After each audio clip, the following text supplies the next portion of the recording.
The Big Four. By Agatha Christie. The Big Four. Chapter 1. The Unexpected Guest. I have met people who enjoy a channel crossing, men who can sit calmly in their deck chairs and, on arrival, wait until the boat is moored, then gather their belongings together without fuss and disembark. Personally, I can never manage this.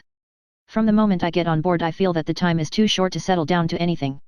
I move my suitcases from one spot to another, and if I go down to the saloon for a meal, I bolt my food with an uneasy feeling that the boat may arrive unexpectedly whilst I am below.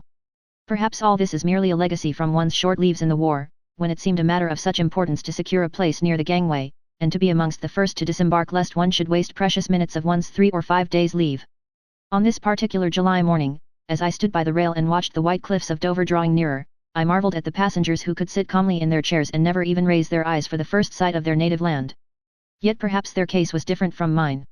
Doubtless many of them had only crossed to Paris for the weekend, whereas I had spent the last year and a half on a ranch in the Argentine.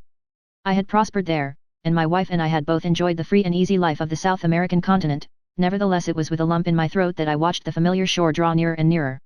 I had landed in France 2 days before, transacted some necessary business, and was now en route for London. I should be there some months, time enough to look up old friends, and one old friend in particular. A little man with an egg-shaped head and green eyes, Hercule Poirot. I proposed to take him completely by surprise.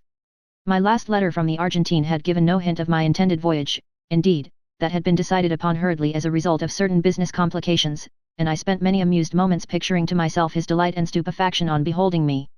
He, I knew, was not likely to be far from his headquarters. The time when his cases had drawn him from one end of England to the other was past. His fame had spread, and no longer would he allow one case to absorb all his time. He aimed more and more, as time went on, at being considered a consulting detective, as much a specialist as a Harley Street physician. He had always scoffed at the popular idea of the human bloodhound who assumed wonderful disguises to track criminals, and who paused at every footprint to measure it. "No, my friend Hastings," he would say, "we leave that to Giroux and his friends. Hercule Poirot's methods are his own. Order and method, and the little grey cells. Sitting at ease in our own armchairs we see the things that these others overlook, and we do not jump to the conclusion like the worthy Jap." No, there was little fear of finding Hercule Poirot far afield. On arrival in London, I deposited my luggage at an hotel and drove straight on to the old address. What poignant memories it brought back to me! I hardly waited to greet my old landlady, but hurried up the stairs 2 at a time and rapped on Poirot's door. "Enter, then," cried a familiar voice from within. I strode in. Poirot stood facing me. In his arms he carried a small valise, which he dropped with a crash on beholding me. "Monday Ami, Hastings!" he cried. "Monday Ami, Hastings!" And, rushing forward, he enveloped me in a capacious embrace. Our conversation was incoherent and inconsequent. Ejaculations, eager questions, incomplete answers, messages from my wife, explanations as to my journey, were all jumbled up together. "I suppose there's someone in my old rooms?" I asked at last, when we had calmed down somewhat. "I'd love to put up here again with you." Poirot's face changed with startling suddenness. "Monday Dieu! But what a chance epouvantable! Regard around you, my friend." For the first time I took note of my surroundings. Against the wall stood a vast ark of a trunk of prehistoric design. Near to it were placed a number of suitcases, ranged neatly in order of size from large to small. The inference was unmistakable. "You are going away?" "Yes." "Where to?" "South America." "What?" "Yes, it is a droll farce, is it not? It is to Rio I go, and every day I say to myself, I will write nothing in my letters, but oh! the surprise of the good Hastings when he beholds me." "But when are you going?" Poirot looked at his watch. "In an hour's time." "I thought you always said nothing would induce you to make a long sea voyage." Poirot closed his eyes and shuddered. "Speak not of it to me, my friend. My doctor, he assures me that one dies not of it, and it is for the one time only, you understand, that never, never shall I return." He pushed me into a chair. "Come, I will tell you how it all came about. Do you know who is the richest man in the world? Richer even than Rockefeller? Abe Ryland. The American soap king." "Precisely." One of his secretaries approached me. "There is some very considerable, as you would call it, hocus-pocus going on in connection with a big company in Rio. He wished me to investigate matters on the spot. I refused. I told him that if the facts were laid before me, I would give him my expert opinion. But that he professed himself unable to do. I was to be put in possession of the facts only on my arrival out there. Normally, that would have closed the matter. To dictate to Hercule Poirot is sheer impertinence. But the sum offered was so stupendous that for the first time in my life I was tempted by mere money. It was a competence, a fortune. And there was a second attraction, you, my friend. For this last year and a half I have been a very lonely old man. I thought to myself, why not? I am beginning to weary of this unending solving of foolish problems. I have achieved sufficient fame. Let me take this money and settle down somewhere near my old friend. I was quite affected by this token of Poirot's regard. So I accepted, he continued, and in an hour's time I must leave to catch the boat train. One of life's little ironies, is it not? But I will admit to you, Hastings, that had not the money offered been so big, I might have hesitated, for just lately I have begun a little investigation of my own.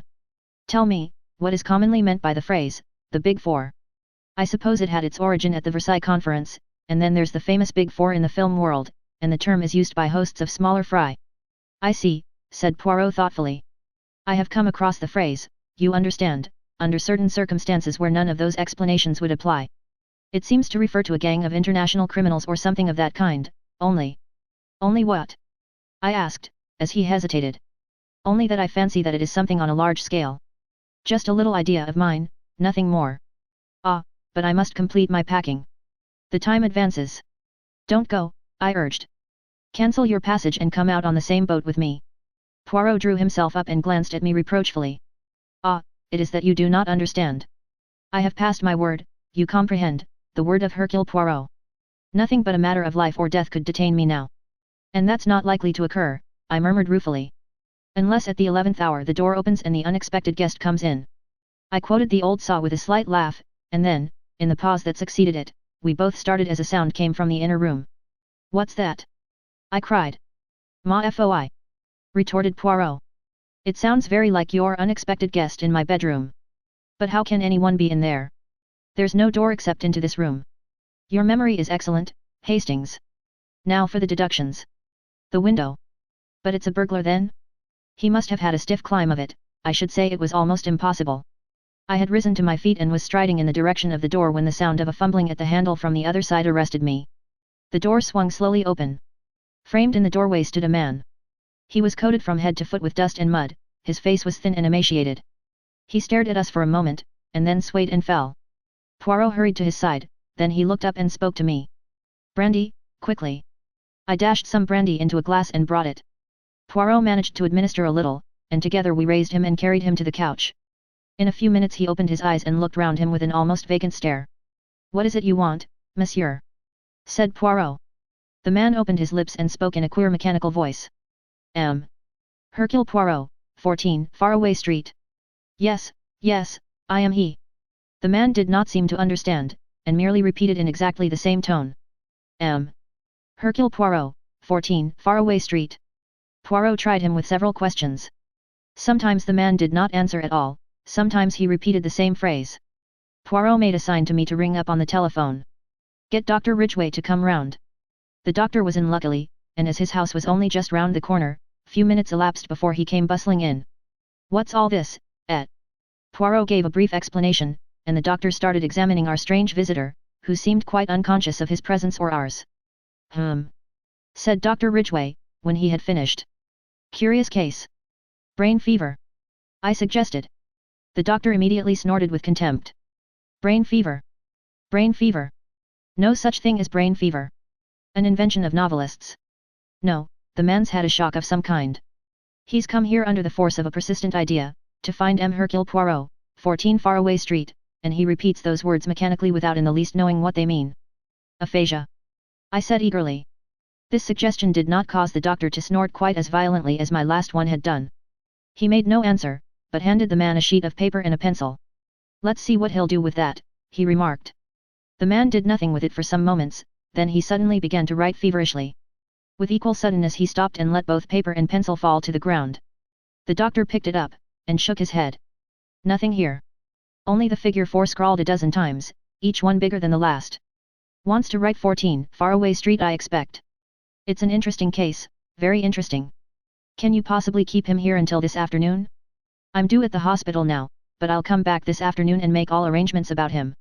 It's too interesting a case to be lost sight of. I explained Poirot's departure and the fact that I proposed to accompany him to Southampton. That's all right. Leave the man here. He won't get into mischief. He's suffering from complete exhaustion. Will probably sleep for 8 hours on end. I'll have a word with that excellent Mrs. Funnyface of yours, and tell her to keep an eye on him. And Dr. Ridgway bustled out with his usual celerity. Poirot hastily completed his packing, with one eye on the clock. The time, it marches with a rapidity unbelievable. Come now, Hastings, you cannot say that I have left you with nothing to do. A most sensational problem. The man from the unknown. Who is he? What is he? Ah, sapristi, but I would give 2 years of my life to have this boat go tomorrow instead of today. There is something here very curious, very interesting. But one must have time. It may be days, or even months, before he will be able to tell us what he came to tell. I'll do my best, Poirot, I assured him. I'll try to be an efficient substitute. Yes. His rejoinder struck me as being a shade doubtful. I picked up the sheet of paper. If I were writing a story, I said lightly, I should weave this in with your latest idiosyncrasy and call it the mystery of the Big Four. I tapped the penciled figures as I spoke. And then I started, for our invalid, roused suddenly from his stupor, sat up in his chair and said clearly and distinctly. Li Chongyen. He had the look of a man suddenly awakened from sleep. Poirot made a sign to me not to speak. The man went on. He spoke in a clear, high voice, and something in his enunciation made me feel that he was quoting from some written report or lecture. Li Chongyen may be regarded as representing the brains of the Big Four. He is the controlling and motive force. I have designated him, therefore, as number 1. Number 2 is seldom mentioned by name. He is represented by an S with 2 lines through it, the sign for $1, also by 2 stripes and a star. It may be conjectured, therefore, that he is an American subject, and that he represents the power of wealth. There seems no doubt that number 3 is a woman, and her nationality French. It is possible that she may be one of the sirens of the demi-monde, but nothing is known definitely. Number 4. His voice faltered and broke. Poirot leant forward. Yes, he prompted eagerly. Number 4. His eyes were fastened on the man's face. Some overmastering terror seemed to be gaining the day, the features were distorted and twisted. The destroyer, gasped the man. Then, with a final convulsive movement, he fell back in a dead faint. Monday Dieu, whispered Poirot, I was right then. I was right. You think? He interrupted me. Carry him on to the bed in my room. I have not a minute to lose if I would catch my train. Not that I want to catch it. Oh, that I could miss it with a clear conscience. But I gave my word. Come, Hastings. Leaving our mysterious visitor in the charge of Mrs. Pearson, we drove away, and duly caught the train by the skin of our teeth. Poirot was alternately silent and loquacious. He would sit staring out of the window like a man lost in a dream, apparently not hearing a word that I said to him. Then, reverting to animation suddenly, he would shower injunctions and commands upon me, and urge the necessity of constant Marconi grams. We had a long fit of silence just after we passed Woking. The train, of course, did not stop anywhere until Southampton, but just here it happened to be held up by a signal. Ah! Sacre mille tonnerres! Cried Poirot suddenly. But I have been an imbecile. I see clearly at last. It is undoubtedly the blessed saints who stopped the train. Jump, Hastings, but jump, I tell you. In an instant he had unfastened the carriage door, and jumped out on the line. Throw out the suitcases and jump yourself. I obeyed him. Just in time. As I alighted beside him, the train moved on. And now Poirot, I said, in some exasperation, perhaps you will tell me what all this is about. It is, my friend, that I have seen the light. That, I said, is very illuminating to me. It should be, said Poirot, but I very much fear that it is not. If you can carry 2 of these valises, I think I can manage the rest. Chapter 2. The Man from the Asylum. Fortunately the train had stopped near a station. A short walk brought us to a garage where we were able to obtain a car, and half an hour later we were spinning rapidly back to London. Then, and not till then, did Poirot deign to satisfy my curiosity. You do not see? No more did I. But I see now. Hastings, I was being got out of the way. What? Yes. Very cleverly. Both the place and the method were chosen with great knowledge and acumen. They were afraid of me. Who were? Those 4 geniuses who have banded themselves together to work outside the law. A Chinaman, an American, a Frenchwoman, and another. Pray the good God we arrive back in time, Hastings. You think there is danger to our visitor? I am sure of it. Mrs. Pearson greeted us on arrival. Brushing aside her ecstasies of astonishment on beholding Poirot, we asked for information. It was reassuring. No one had called, and our guest had not made any sign. With a sigh of relief we went up to the rooms. Poirot crossed the outer one and went through to the inner one. Then he called me, his voice strangely agitated. Hastings, he's dead. I came running to join him. The man was lying as we had left him, but he was dead, and had been dead some time. I rushed out for a doctor. Ridgway, I knew, would not have returned yet. I found one almost immediately, and brought him back with me. He's dead right enough, poor chap. Tramp you've been befriending, eh? Something of the kind, said Poirot evasively. What was the cause of death, doctor? Hard to say. Might have been some kind of fit. There are signs of asphyxiation. No gas laid on, is there? No, electric light, nothing else. And both windows wide open, too. Been dead about 2 hours, I should say. You'll notify the proper people, won't you? He took his departure. Poirot did some necessary telephoning. Finally, somewhat to my surprise, he rang up our old friend Inspector Japp, and asked him if he could possibly come round. No sooner were these proceedings completed than Mrs. Pearson appeared, her eyes as round as saucers. There's a man here from the asylum. Did you ever? Shall I show him up? We signified assent, and a big burly man in uniform was ushered in. Morning, gentlemen, he said cheerfully. I've got reason to believe you've got one of my birds here. Escaped last night, he did. He was here, said Poirot quietly. Not got away again, has he? Asked the keeper, with some concern. He is dead. The man looked more relieved than otherwise. You don't say so. Well, I dare say it's best for all parties. Was he dangerous? Homicidal, do you mean? Oh, no. Harmless enough. Persecution mania very acute. Full of secret societies from China that had got him shut up. They're all the same. I shuddered. How long had he been shut up? Asked Poirot. A matter of 2 years now. I see, said Poirot quietly. It never occurred to anybody that he might be sane. The keeper permitted himself to laugh. If he was sane, what would he be doing in a lunatic asylum? They all say they're sane, you know. Poirot said no more. He took the man in to see the body. The identification came immediately. That's him, right enough, said the keeper callously. Funny sort of bloke, ain't he? Well, gentlemen, I had best go off now and make arrangements under the circumstances. We won't trouble you with the corpse much longer. If there's a inquest, you will have to appear at it, I dare say. Good morning, sir. With a rather uncouth bow he shambled out of the room.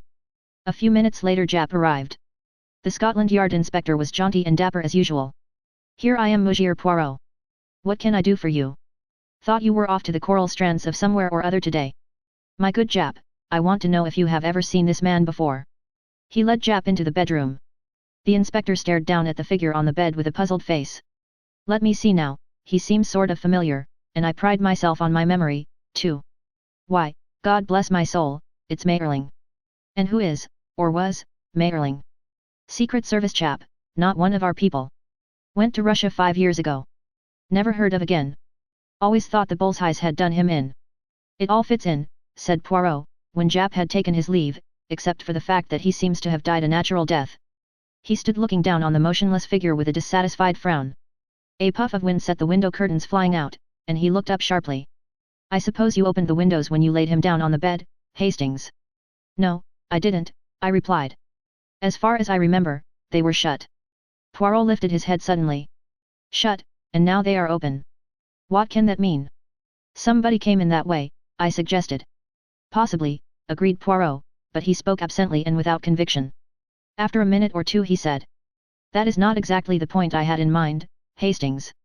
If only one window was open it would not intrigue me so much. It is both windows being open that strikes me as curious. He hurried into the other room. The sitting room window is open, too. That also we left shut. Ah. He bent over the dead man, examining the corners of the mouth minutely. Then he looked up suddenly.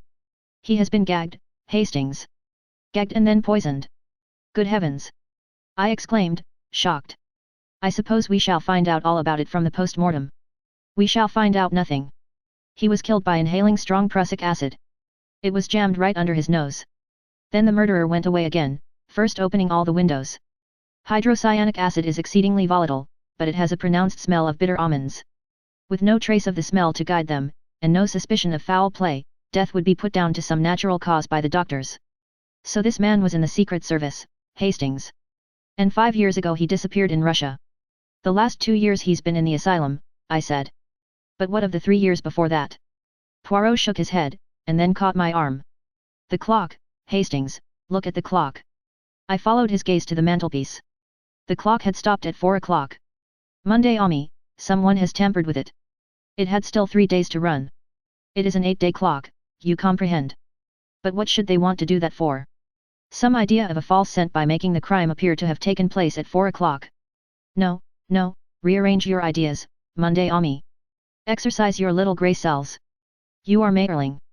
You hear something, perhaps, and you know well enough that your doom is sealed. You have just time to leave a sign.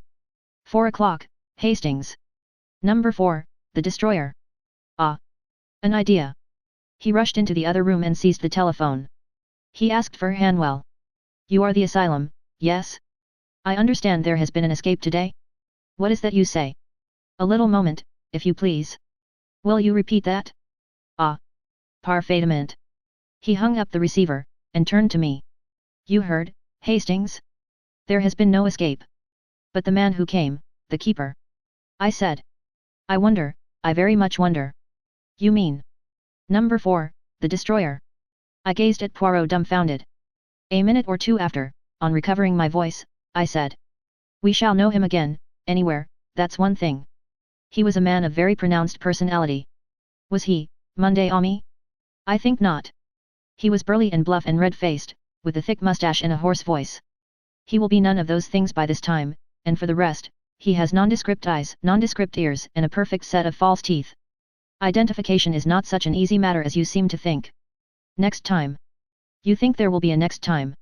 I interrupted. Poirot's face grew very grave. It is a duel to the death, Monday Ami. You and I on the one side, the Big Four on the other. They have won the first trick, but they have failed in their plan to get me out of the way, and in the future they have to reckon with Hercule Poirot. Chapter 3. We hear more about Li Chongyan.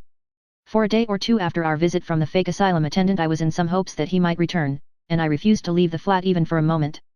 As far as I could see, he had no reason to suspect that we had penetrated his disguise.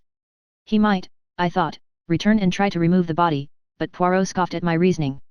Monday Ami, he said, if you wish you may wait in to put salt on the little bird's tail, but for me I do not waste my time so. Well then, Poirot, I argued, why did he run the risk of coming at all? If he intended to return later for the body, I can see some point in his visit. He would at least be removing the evidence against himself, as it is, he does not seem to have gained anything.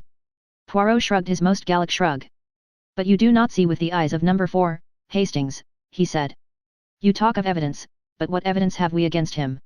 True, we have a body, but we have no proof even that the man was murdered. Prussic acid, when inhaled, leaves no trace. Again, we can find no one who saw anyone enter the flat during our absence, and we have found out nothing about the movements of our late friend, Mayerling. No, Hastings, number 4 has left no trace, and he knows it. His visit we may call a reconnaissance. Perhaps he wanted to make quite sure that Mayerling was dead, but more likely, I think, he came to see Hercule Poirot, and to have speech with the adversary whom alone he must fear. Poirot's reasoning appeared to me typically egotistical, but I forbore to argue. And what about the inquest? I asked. I suppose you will explain things clearly there, and let the police have a full description of number 4. And to what end? Can we produce anything to impress a coroner's jury of your solid British hearse? Is our description of number 4 of any value? No, we shall allow them to call it accidental death, and maybe, although I have not much hope, our clever murderer will pat himself on the back that he deceived Hercule Poirot in the first round. Poirot was right as usual. We saw no more of the man from the asylum, and the inquest, at which I gave evidence, but which Poirot did not even attend, aroused no public interest. As, in view of his intended trip to South America, Poirot had wound up his affairs before my arrival, he had at this time no cases on hand, but although he spent most of his time in the flat I could get little out of him. He remained buried in an armchair, and discouraged my attempts at conversation. And then one morning, about a week after the murder, he asked me if I would care to accompany him on a visit he wished to make. I was pleased, for I felt he was making a mistake in trying to work things out so entirely on his own, and I wished to discuss the case with him. But I found he was not communicative. Even when I asked where we were going, he would not answer. Poirot loves being mysterious. He will never part with a piece of information until the last possible moment. In this instance, having taken successively a bus and 2 trains, and arrived in the neighbourhood of one of London's most depressing southern suburbs, he consented at last to explain matters.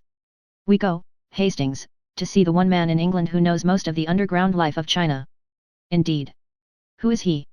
A man you have never heard of, a Mr. John Ingalls. To all intents and purposes, he is a retired civil servant of mediocre intellect, with a house full of Chinese curios with which he bores his friends and acquaintances. Nevertheless, I am assured by those who should know that the only man capable of giving me the information I seek is this same John Ingalls. A few moments more saw us ascending the steps of the Laurels, as Mr. Ingles's residence was called. Personally, I did not notice a laurel bush of any kind, so deduced that it had been named according to the usual obscure nomenclature of the suburbs. We were admitted by an impassive-faced Chinese servant and ushered into the presence of his master. Mr. Ingalls was a squarely built man, somewhat yellow of countenance, with deep-set eyes that were oddly reflective in character. He rose to greet us, setting aside an open letter which he had held in his hand. He referred to it after his greeting. "Sit down, won't you? Halsey tells me that you want some information and that I may be useful to you in the matter." "That is so, monsieur. I ask of you if you have any knowledge of a man named Li Chongyan." "That's rum, very rum indeed. How did you come to hear about the man?" "You know him, then?" "I've met him once. And I know something of him, not quite as much as I should like to. But it surprises me that anyone else in England should even have heard of him. He's a great man in his way, Mandarin class and all that, you know, but that's not the crux of the matter. There's good reason to suppose that he's the man behind it all." "Behind what?" "Everything. The worldwide unrest, the labor troubles that beset every nation, and the revolutions that break out in some. There are people, not scaremongers, who know what they are talking about, and they say that there is a force behind the scenes which aims at nothing less than the disintegration of civilization. In Russia, you know, there were many signs that Lenin and Trotsky were mere puppets whose every action was dictated by another's brain. I have no definite proof that would count with you, but I am quite convinced that this brain was Li Chongyan's." "Oh, come," I protested, "isn't that a bit far-fetched? How would a Chinaman cut any ice in Russia?" Poirot frowned at me irritably. "For you, Hastings," he said, "everything is far-fetched that comes not from your own imagination. For me, I agree with this gentleman. But continue, I pray, monsieur." "What exactly he hopes to get out of it all I cannot pretend to say for certain," went on Mr. Ingalls, "but I assume his disease is one that has attacked great brains from the time of Akbar and Alexander to Napoleon, a lust for power and personal supremacy. Up to modern times armed force was necessary for conquest, but in this century of unrest a man like Li Chongyan can use other means. I have evidence that he has unlimited money behind him for bribery and propaganda, and there are signs that he controls some scientific force more powerful than the world has dreamed of." Poirot was following Mr. Ingles's words with the closest attention. "And in China?" he asked. "He moves there too?" The other nodded in emphatic assent. "There," he said, "although I can produce no proof that would count in a court of law, I speak from my own knowledge.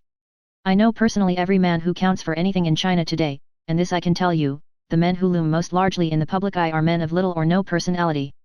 They are marionettes who dance to the wires pulled by a master hand, and that hand is Li Chongyan's. His is the controlling brain of the East today. We don't understand the East, we never shall, but Li Chongyan is its moving spirit. Not that he comes out into the limelight, oh, not at all, he never moves from his palace in Peking. But he pulls strings, that's it, pulls strings, and things happen far away." "And is there no one to oppose him?" asked Poirot. Mr. Ingalls leant forward in his chair. "4 men have tried in the last 4 years, he said slowly, men of character and honesty and brain power. Any one of them might in time have interfered with his plans." He paused. "Well?" I queried. "Well, they are dead. One wrote an article, and mentioned Li Chongyan's name in connection with the riots in Peking, and within 2 days he was stabbed in the street. His murderer was never caught. The offences of the other 2 were similar. In a speech or an article, or in conversation, each linked Li Chongyan's name with rioting or revolution, and within a week of his indiscretion each was dead. One was poisoned, one died of cholera, an isolated case, not part of an epidemic, and one was found dead in his bed. The cause of the last death was never determined, but I was told by a doctor who saw the corpse that it was burnt and shriveled as though a wave of electrical energy of incredible power had passed through it." "And Li Chongyan?" inquired Poirot. "Naturally nothing is traced to him, but there are signs, et." Mr. Ingalls shrugged. "Oh, signs, yes, certainly. And once I found a man who would talk, a brilliant young Chinese chemist who was a protégé of Li Chongyan's. He came to me one day, this chemist, and I could see that he was on the verge of a nervous breakdown. He hinted to me of experiments on which he'd been engaged in Li Chongyan's palace under the Mandarin's direction, experiments on coolies in which the most revolting disregard for human life and suffering had been shown. His nerve had completely broken, and he was in the most pitiable state of terror. I put him to bed in a top room of my own house, intending to question him the next day, and that, of course, was stupid of me." "How did they get him?" demanded Poirot. That I shall never know. I woke that night to find my house in flames, and was lucky to escape with my life. Investigation showed that a fire of amazing intensity had broken out on the top floor, and the remains of my young chemist friend were charred to a cinder. I could see from the earnestness with which he had been speaking that Mr. Ingalls was a man mounted on his hobby horse, and evidently he, too, realized that he had been carried away, for he laughed apologetically. But, of course, he said, I have no proofs, and you, like the others, will merely tell me that I have a bee in my bonnet. On the contrary, said Poirot quietly, we have every reason to believe your story. We ourselves are more than a little interested in Li Chongyen. Very odd your knowing about him. Didn't fancy a soul in England had ever heard of him. I'd rather like to know how you did come to hear of him, if it's not indiscreet. Not in the least, monsieur. A man took refuge in my rooms. He was suffering badly from shock, but he managed to tell us enough to interest us in this Li Chongyen. He described 4 people, the Big Four, an organization hitherto undreamed of. Number 1 is Li Chongyen, number 2 is an unknown American, number 3 an equally unknown Frenchwoman, number 4 may be called the executive of the organization, the destroyer. My informant died. Tell me, monsieur, is that phrase known to you at all? The Big Four. Not in connection with Li Chongyen. No, I can't say it is. But I've heard it, or read it, just lately, and in some unusual connection too. Ah, I've got it. He rose and went across to an inlaid lacquer cabinet, an exquisite thing, as even I could see. He returned with a letter in his hand. Here you are. Note from an old seafaring man I ran against once in Shanghai. Hoary old reprobate, maudlin with drink by now, I should say. I took this to be the ravings of alcoholism. He read it aloud. Dear sir, you may not remember me, but you did me a good turn once in Shanghai. Do me another now. I must have money to get out of the country. I'm well hid here, I hope, but any day they may get me. The Big Four, I mean. It's life or death. I've plenty of money, but I daren't get at it, for fear of putting them wise. Send me a couple of hundred in notes. I'll repay it faithful, I swear to that, your servant, sir. Jonathan Wally. Dated from Granite Bungalow, Hop Aden, Dartmoor. I'm afraid I regarded it as rather a crude method of relieving me of a couple of hundred which I can ill spare. If it's any use to you, he held it out. Je vous remercie, monsieur. I start for Hop Aden alors même. Dear me, this is very interesting. Supposing I come along too? Any objection? I should be charmed to have your company, but we must start at once. We shall not reach Dartmoor until close on nightfall, as it is. John Ingalls did not delay us more than a couple of minutes, and soon we were in the train moving out of Paddington bound for the West Country. Hop Aden was a small village clustering in a hollow right on the fringe of the moorland. It was reached by a 9-mile drive from Moreton-Hampstead. It was about 8 o'clock when we arrived, but as the month was July, the daylight was still abundant. We drove into the narrow street of the village and then stopped to ask our way of an old rustic. Granite Bungalow, said the old man reflectively, it be Granite Bungalow you do want? We assured him that this was what we did want. The old man pointed to a small grey cottage at the end of the street. There be tea bungalow. Do ye want to see tea inspector? What inspector? Asked Poirot sharply, what do you mean? Haven't ye heard about tea murder, then? A shocking business tea was seemingly. Pools of blood, they do say. Monday Dieu, murmured Poirot. This inspector of yours, I must see him at once. 5 minutes later we were closeted with Inspector Meadows. The inspector was inclined to be stiff at first, but at the magic name of Inspector Japp of Scotland Yard, he unbent. Yes, sir, murdered this morning. A shocking business. They phoned to Moreton, and I came out at once. Looked a mysterious thing to begin with. The old man, he was about 70, you know, and fond of his glass, from all I hear, was lying on the floor of the living room. There was a bruise on his head and his throat was cut from ear to ear. Blood all over the place, as you can understand. The woman who cooks for him, Betsy Andrews, she told us that her master had several little Chinese jade figures, that he'd told her were very valuable, and these had disappeared. That, of course, looked like assault and robbery, but there were all sorts of difficulties in the way of that solution. The old fellow had 2 people in the house, Betsy Andrews, who is a Hop Aden woman, and a rough kind of manservant, Robert Grant. Grant had gone to the farm to fetch the milk, which he does every day, and Betsy had stepped out to have a chat with a neighbor. She was only away 20 minutes, between 10 and half past, and the crime must have been done then. Grant returned to the house first. He went in by the back door, which was open. No one locks up doors round here, not in broad daylight, at all events, put the milk in the larder, and went into his own room to read the paper and have a smoke. Had no idea anything unusual had occurred, at least, that's what he says. Then Betsy comes in, goes into the living room, sees what's happened, and lets out a screech to wake the dead. That's all fair and square. Someone got in whilst those two were out, and did the poor old man in. But it struck me at once that he must be a pretty cool customer. He'd have to come right up the village street, or creep through someone's backyard. Granite Bungalow has got houses all round it, as you can see. How was it that no one had seen him? The inspector paused with a flourish. Aha, I perceive your point, said Poirot. To continue. Well, sir, fishy, I said to myself, fishy. And I began to look about me. Those jade figures, now. Would a common tramp ever suspect that they were valuable? Anyway, it was madness to try such a thing in broad daylight. Suppose the old man had yelled for help. I suppose, Inspector, said Mr. Ingalls, that the bruise on the head was inflicted before death. Quite right, sir. First knocked him silly, the murderer did, and then cut his throat. That's clear enough. But how the dickens did he come or go?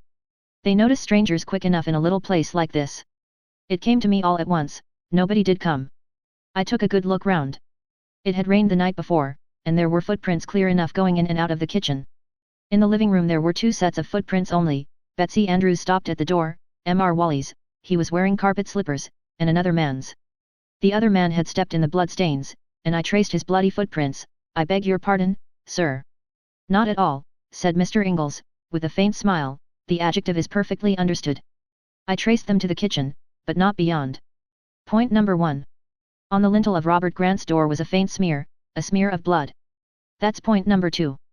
Point number 3 was when I got hold of Grant's boots, which he had taken off, and fitted them to the marks. That settled it. It was an inside job. I warned Grant and took him into custody, and what do you think I found packed away in his portmanteau? The little jade figures and a ticket of leave. Robert Grant was also Abraham Biggs, convicted for felony and housebreaking 5 years ago. The inspector paused triumphantly. What do you think of that, gentlemen? I think, said Poirot, that it appears a very clear case, of a surprising clearness, in fact. This Biggs, or Grant, he must be a man very foolish and uneducated, Oh, he is that, a rough, common sort of fellow. No idea of what a footprint may mean. Clearly he reads not the detective fiction. Well, Inspector, I congratulate you.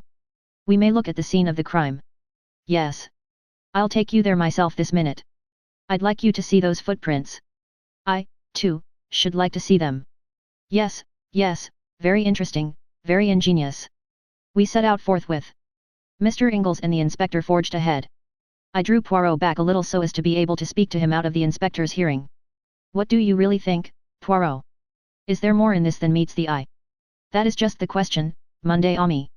Wally says plainly enough in his letter that the Big Four are on his track, and we know, you and I, that the Big Four is no bogey for the children. Yet everything seems to say that this man Grant committed the crime. Why did he do so? For the sake of the little jade figures? Or is he an agent of the Big Four? I confess that this last seems more likely. However valuable the jade, a man of that class was not likely to realize the fact, at any rate, not to the point of committing murder for them. That, par exemple, ought to have struck the inspector. He could have stolen the jade and made off with it instead of committing a brutal and quite purposeless murder. Ah, yes, I fear our Devonshire friend has not used his little grey cells. He has measured footprints, and has omitted to reflect and arrange his ideas with the necessary order and method. Chapter 4. The importance of a leg of mutton. The inspector drew a key from his pocket and unlocked the door of Granite Bungalow. The day had been fine and dry, so our feet were not likely to leave any prints. Nevertheless, we wiped them carefully on the mat before entering. A woman came up out of the gloom and spoke to the inspector, and he turned aside. Then he spoke over his shoulder. Have a good look round, Mr. Poirot, and see all there is to be seen. I'll be back in about 10 minutes. By the way, here's Grant's boot. I brought it along with me for you to compare the impressions. We went into the living room, and the sound of the inspector's footsteps died away outside. Ingalls was attracted immediately by some Chinese curios on a table in the corner, and went over to examine them. He seemed to take no interest in Poirot's doings. I, on the other hand, watched him with breathless interest. The floor was covered with a dark green linoleum which was ideal for showing up footprints. A door at the farther end led into the small kitchen. From there another door led into the scullery, where the back door was situated, and another into the bedroom which had been occupied by Robert Grant. Having explored the ground, Poirot commented upon it in a low-running monologue. Here is where the body lay, that big dark stain and the splashes all around mark the spot. Traces of carpet slippers and number 9 boots, you observe, but all very confused. Then 2 sets of tracks leading to and from the kitchen. Whoever the murderer was, he came in that way. You have the boot, Hastings? Give it to me. He compared it carefully with the prints. Yes, both made by the same man, Robert Grant. He came in that way, killed the old man, and went back to the kitchen. He had stepped in the blood. See the stains he left as he went out? Nothing to be seen in the kitchen, all the village has been walking about in it. He went into his own room. No, first he went back again to the scene of the crime. Was that to get the little jade figures? Or had he forgotten something that might incriminate him?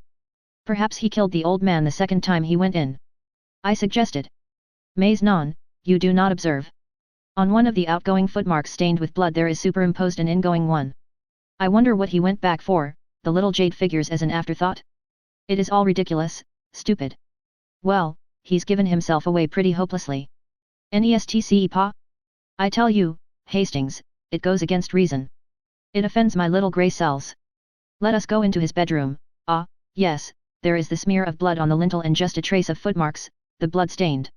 Robert Grant's footmarks, and his only, near the body, Robert Grant the only man who went near the house. Yes, it must be so. What about the old woman? I said suddenly.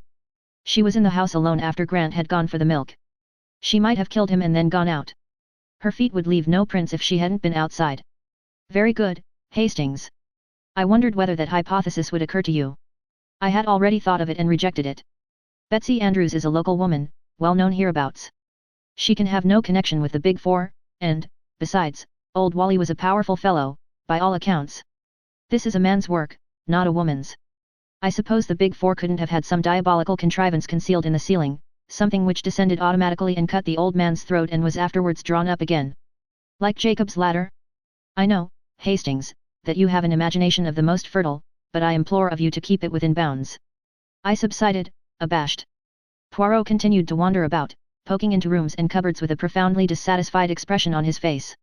Suddenly he uttered an excited yelp, reminiscent of a Pomeranian dog. I rushed to join him. He was standing in the larder in a dramatic attitude. In his hand he was brandishing a leg of mutton. My dear Poirot! I cried. What is the matter? Have you suddenly gone mad?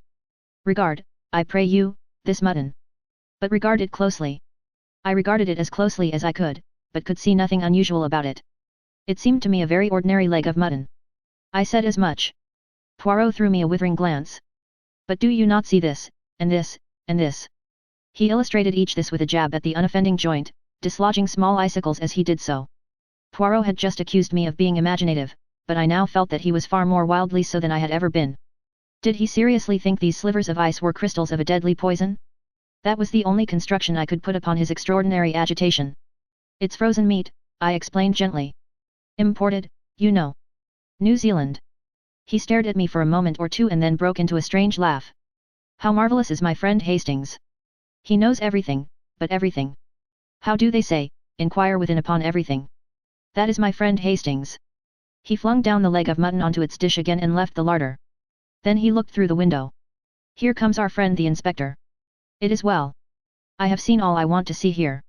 He drummed on the table absent-mindedly, as though absorbed in calculation, and then asked suddenly, what is the day of the week? Monday, Ami. Monday, I said, rather astonished. What? Ah. Monday, is it? A bad day of the week. To commit a murder on a Monday is a mistake. Passing back to the living room, he tapped the glass on the wall and glanced at the thermometer. Set fair, and 70 degrees Fahrenheit. An orthodox English summer's day. Ingalls was still examining various pieces of Chinese pottery. You do not take much interest in this inquiry, monsieur, said Poirot. The other gave a slow smile. It's not my job, you see. I'm a connoisseur of some things, but not of this. So I just stand back and keep out of the way. I've learnt patience in the East. The inspector came bustling in, apologizing for having been so long away. He insisted on taking us over most of the ground again, but finally we got away. I must appreciate your 1,000 politenesses, Inspector, said Poirot, as we were walking down the village street again. There is just one more request I should like to put to you. You want to see the body, perhaps, sir? Oh, dear me, no. I have not the least interest in the body. I want to see Robert Grant. You'll have to drive back with me to Moreton to see him, sir. Very well, I will do so. But I must see him and be able to speak to him alone. The inspector caressed his upper lip. Well, I don't know about that, sir. I assure you that if you can get through to Scotland Yard you will receive full authority. I've heard of you, of course, sir, and I know you've done us a good turn now and again. But it's very irregular. Nevertheless, it is necessary, said Poirot calmly. It is necessary for this reason: Grant is not the murderer. What? Who is, then? The murderer was, I should fancy, a youngish man. He drove up to Granite Bungalow in a trap, which he left outside. He went in, committed the murder, came out, and drove away again. He was bareheaded, and his clothing was slightly blood-stained. But the whole village would have seen him. Not under certain circumstances. Not if it was dark, perhaps, but the crime was committed in broad daylight. Poirot merely smiled. And the horse and trap, sir, how could you tell that? Any amount of wheeled vehicles have passed along outside. There's no mark of one in particular to be seen. Not with the eyes of the body, perhaps, but with the eyes of the mind, yes. The inspector touched his forehead significantly with a grin at me. I was utterly bewildered, but I had faith in Poirot. Further discussion ended in our all driving back to Moreton with the inspector. Poirot and I were taken to Grant, but a constable was to be present during the interview. Poirot went straight to the point. Grant, I know you to be innocent of this crime. Relate to me in your own words exactly what happened. The prisoner was a man of medium height, with a somewhat unpleasing cast of features. He looked a jailbird if ever a man did. Honest to God, I never did it, he whined. Someone put those little glass figures amongst my traps. It was a frame-up, that's what it was. I went straight to my rooms when I came in, like I said. I never knew a thing till Betsy screeched out. Whelp me, God, I didn't. Poirot rose. If you can't tell me the truth, that is the end of it. But, Governor, you did go into the room, you did know your master was dead, and you were just preparing to make a bolt of it when the good Betsy made her terrible discovery. The man stared at Poirot with a dropped jaw. Come now, is it not so? I tell you solemnly, on my word of honor, that to be frank now is your only chance. I'll risk it, said the man suddenly. It was just as you say. I came in, and went straight to the master, and there he was, dead on the floor and blood all round. Then I got the wind up proper. They'd ferret out my record, and for a certainty they'd say it was me as had done him in. My only thought was to get away, at once, before he was found. And the jade figures. The man hesitated. You see. You took them by a kind of reversion to instinct, as it were? You had heard your master say that they were valuable, and you felt you might as well go the whole hog. That, I understand. Now, answer me this. Was it the second time that you went into the room that you took the figures? I didn't go in a second time. Once was enough for me. You are sure of that? Absolutely certain. Good. Now, when did you come out of prison? 2 months ago. How did you obtain this job? Through one of them prisoners' help societies. Bloke met me when I came out. What was he like? Not exactly a parson, but looked like one. Soft black hat and mincing way of talking. Got a broken front tooth. Spectacled chap. Saunders his name was. Said he hoped I was repentant, and that he'd find me a good post. I went to Old Wally on his recommendation. Poirot rose once more. I thank you. I know all now. Have patience. He paused in the doorway and added, Saunders gave you a pair of boots, didn't he? Grant looked very astonished. Why, yes, he did. But how did you know? It is my business to know things, said Poirot gravely. After a word or two to the inspector, the three of us went to the White Hart and discussed eggs and bacon and Devonshire cider. Any elucidations yet? Asked Ingalls, with a smile. Yes, the case is clear enough now, but, see you, I shall have a good deal of difficulty in proving it. Wally was killed by order of the Big Four, but not by Grant. A very clever man got Grant the post and deliberately planned to make him the scapegoat, an easy matter with Grant's prison record. He gave him a pair of boots, one of 2 duplicate pairs. The other he kept himself. It was all so simple. When Grant is out of the house, and Betsy is chatting in the village, which she probably did every day of her life, he drives up wearing the duplicate boots, enters the kitchen, goes through into the living room, fells the old man with a blow, and then cuts his throat. Then he returns to the kitchen, removes the boots, puts on another pair, and, carrying the first pair, goes out to his trap and drives off again. Ingalls looked steadily at Poirot. There's a catch in it still. Why did nobody see him? Ah! That is where the cleverness of number 4, I am convinced, comes in. Everybody saw him, and yet nobody saw him. You see, he drove up in a butcher's cart. I uttered an exclamation. The leg of mutton. Exactly, Hastings, the leg of mutton. Everybody swore that no one had been to Granite Bungalow that morning, but, nevertheless, I found in the larder a leg of mutton, still frozen. It was Monday, so the meat must have been delivered that morning, for if on Saturday, in this hot weather, it would not have remained frozen over Sunday. So someone had been to the bungalow, and a man on whom a trace of blood here and there would attract no attention. Damned ingenious!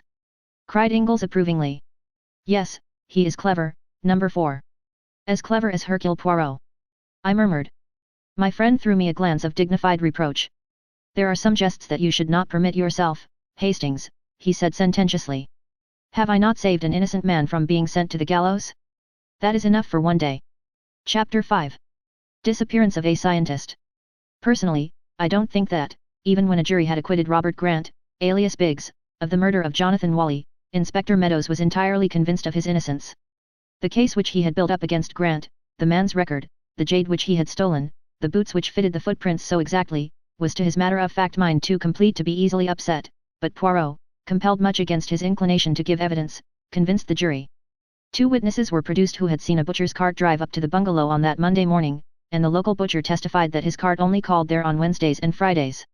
A woman was actually found who, when questioned, remembered seeing the butcher's man leaving the bungalow, but she could furnish no useful description of him. The only impression he seemed to have left on her mind was that he was clean-shaven, of medium height, and looked exactly like a butcher's man. At this description Poirot shrugged his shoulders philosophically. It is as I tell you, Hastings, he said to me, after the trial. He is an artist, this one. He disguises himself not with the false beard and the blue spectacles. He alters his features, yes, but that is the least part. For the time being he is the man he would be. He lives in his part. Certainly I was compelled to admit that the man who had visited us from Hanwell had fitted in exactly with my idea of what an asylum attendant should look like. I should never for a moment have dreamt of doubting that he was genuine. It was all a little discouraging, and our experience on Dartmoor did not seem to have helped us at all. I said as much to Poirot, but he would not admit that we had gained nothing. We progress, he said, we progress. At every contact with this man we learn a little of his mind and his methods. Of us and our plans he knows nothing. And there, Poirot, I protested, he and I seem to be in the same boat. You don't seem to me to have any plans, you seem to sit and wait for him to do something. Poirot smiled. Monday Ami, you do not change. Always the same Hastings, who would be up and at their throats. Perhaps, he added, as a knock sounded on the door, you have here your chance, it may be our friend who enters. And he laughed at my disappointment when Inspector Japp and another man entered the room. Good evening, Monsieur, said the inspector. Allow me to introduce Captain Kent of the United States Secret Service. Captain Kent was a tall, lean American, with a singularly impassive face which looked as though it had been carved out of wood. Pleased to meet you, gentlemen, he murmured, as he shook hands jerkily. Poirot threw an extra log on the fire, and brought forward more easy chairs. I brought out glasses and the whiskey and soda. The captain took a deep draught, and expressed appreciation. Legislation in your country is still sound, he observed. And now to business, said Japp. Monsieur Poirot here made a certain request to me. He was interested in some concern that went by the name of the Big Four, and he asked me to let him know at any time if I came across a mention of it in my official line of business. I didn't take much stock in the matter, but I remembered what he said, and when the captain here came over with rather a curious story, I said at once, we'll go round to Monsieur Poirot's. Poirot looked across at Captain Kent, and the American took up the tale. You may remember reading, M. Poirot, that a number of torpedo boats and destroyers were sunk by being dashed upon the rocks off the American coast. It was just after the Japanese earthquake, and the explanation given was that the disaster was the result of a tidal wave. Now, a short time ago, a roundup was made of certain crooks and gunmen, and with them were captured some papers which put an entirely new face upon the matter. They appeared to refer to some organization called the Big Four, and gave an incomplete description of some powerful wireless installation, a concentration of wireless energy far beyond anything so far attempted, and capable of focusing a beam of great intensity upon some given spot. The claims made for this invention seemed manifestly absurd, but I turned them into headquarters for what they were worth, and one of our highbrow professors got busy on them. Now it appears that one of your British scientists read a paper upon the subject before the British Association. His colleagues didn't think great shakes of it, by all accounts, thought it far-fetched and fanciful, but your scientist stuck to his guns, and declared that he himself was on the eve of success in his experiments. Bien? Demanded Poirot, with interest. It was suggested that I should come over here and get an interview with this gentleman. Quite a young fellow, he is, Halliday by name. He is the leading authority on the subject, and I was to get from him whether the thing suggested was any way possible. And was it? I asked eagerly. That's just what I don't know. I haven't seen Mr. Halliday, and I'm not likely to, by all accounts. The truth of the matter is, said Jap, shortly, Halliday's disappeared. When? 2 months ago. Was his disappearance reported? Of course it was. His wife came to us in a great state. We did what we could, but I knew all along it would be no good. Why not? Never is, when a man disappears that way. Jap winked. What way? Paris. So Halliday disappeared in Paris? Yes. Went over there on scientific work, so he said. Of course, he'd have to say something like that. But you know what it means when a man disappears over there. Either it's Apache work, and that's the end of it, or else it's voluntary disappearance, and that's a great deal the commoner of the two, I can tell you. Gapery and all that, you know. Sick of home life. Halliday and his wife had had a tiff before he started, which all helps to make it a pretty clear case. I wonder, said Poirot thoughtfully. The American was looking at him curiously. Say, mister, he drawled, what's this Big Four idea? The Big Four, said Poirot, is an international organization which has at its head a Chinaman. He is known as number 1. Number 2 is an American. Number 3 is a Frenchwoman. Number 4, the destroyer, is an Englishman. A Frenchwoman, et. The American whistled. And Halliday disappeared in France. Maybe there's something in this. What's her name? I don't know. I know nothing about her. But it's a mighty big proposition, et. Suggested the other. Poirot nodded, as he arranged the glasses in a neat row on the tray. His love of order was as great as ever. What was the idea in sinking those boats? Are the Big Four a German stunt? The Big Four are for themselves, and for themselves only, MLE Capitaine. Their aim is world domination. The American burst out laughing, but broke off at the sight of Poirot's serious face. You laugh, monsieur, said Poirot, shaking a finger at him. You reflect not, you use not the little grey cells of the brain. Who are these men who send a portion of your navy to destruction simply as a trial of their power? For that was all it was, monsieur, a test of this new force of magnetical attraction which they hold. Go on with you, monsieur, said Jap good-humouredly. I've read of super-criminals many a time, but I've never come across them. Well, you've heard Captain Kent's story. Anything further I can do for you? Yes, my good friend. You can give me the address of Mrs. Halliday, and also a few words of introduction to her if you will be so kind. Thus it was that the following day saw us bound for Chetwynd Lodge, near the village of Cobham in Surrey. Mrs. Halliday received us at once, a tall, fair woman, nervous and eager in manner. With her was her little girl, a beautiful child of 5. Poirot explained the purpose of our visit. Oh! Monsieur Poirot, I am so glad, so thankful. I have heard of you, of course. You will not be like these Scotland Yard people, who will not listen or try to understand. And the French police are just as bad, worse, I think. They are all convinced that my husband has gone off with some other woman. But he wasn't like that. All he thought of in life was his work. Half our quarrels came from that. He cared for it more than he did for me. Englishmen, they are like that, said Poirot soothingly. And if it is not work, it is the games, the sport. All those things they take au grand sérieux. Now, madam, recount to me exactly, in detail, and as methodically as you can, the exact circumstances of your husband's disappearance. My husband went to Paris on Thursday, the 20th of July. He was to meet and visit various people there connected with his work, amongst them Madame Olivier. Poirot nodded at the mention of the famous French woman chemist, who had eclipsed even Madame Curie in the brilliance of her achievements. She had been decorated by the French government, and was one of the most prominent personalities of the day. He arrived there in the evening and went at once to the Hotel Castiglione in the Rue de Castiglione. On the following morning, he had an appointment with Professor Bourguignon, which he kept. His manner was normal and pleasant. The two men had a most interesting conversation, and it was arranged that he should witness some experiments in the professor's laboratory on the following day. He lunched alone at the Café Royal, went for a walk in the Bois, and then visited Madame Olivier at her house at Passy. There, also, his manner was perfectly normal. He left about 6.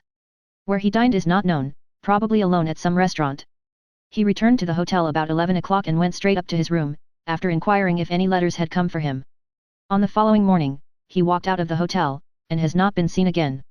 At what time did he leave the hotel? At the hour when he would normally leave it to keep his appointment at Professor Bourguignon's laboratory. We do not know. He was not remarked leaving the hotel.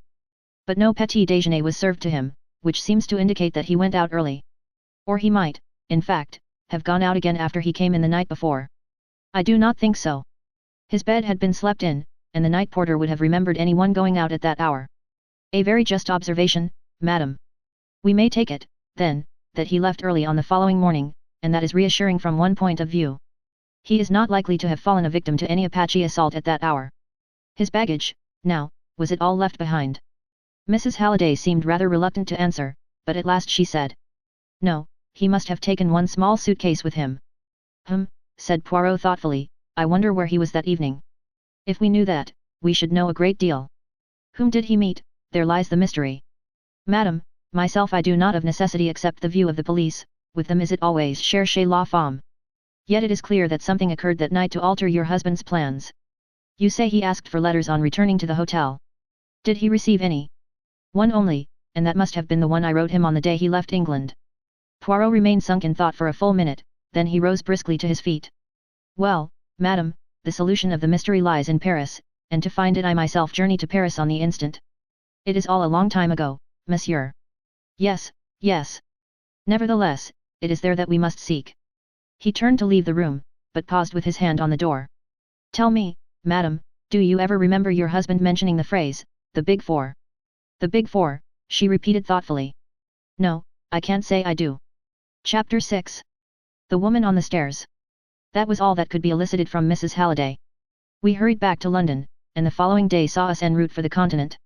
With rather a rueful smile, Poirot observed, "This Big Four, they make me to bestir myself, Monday ami.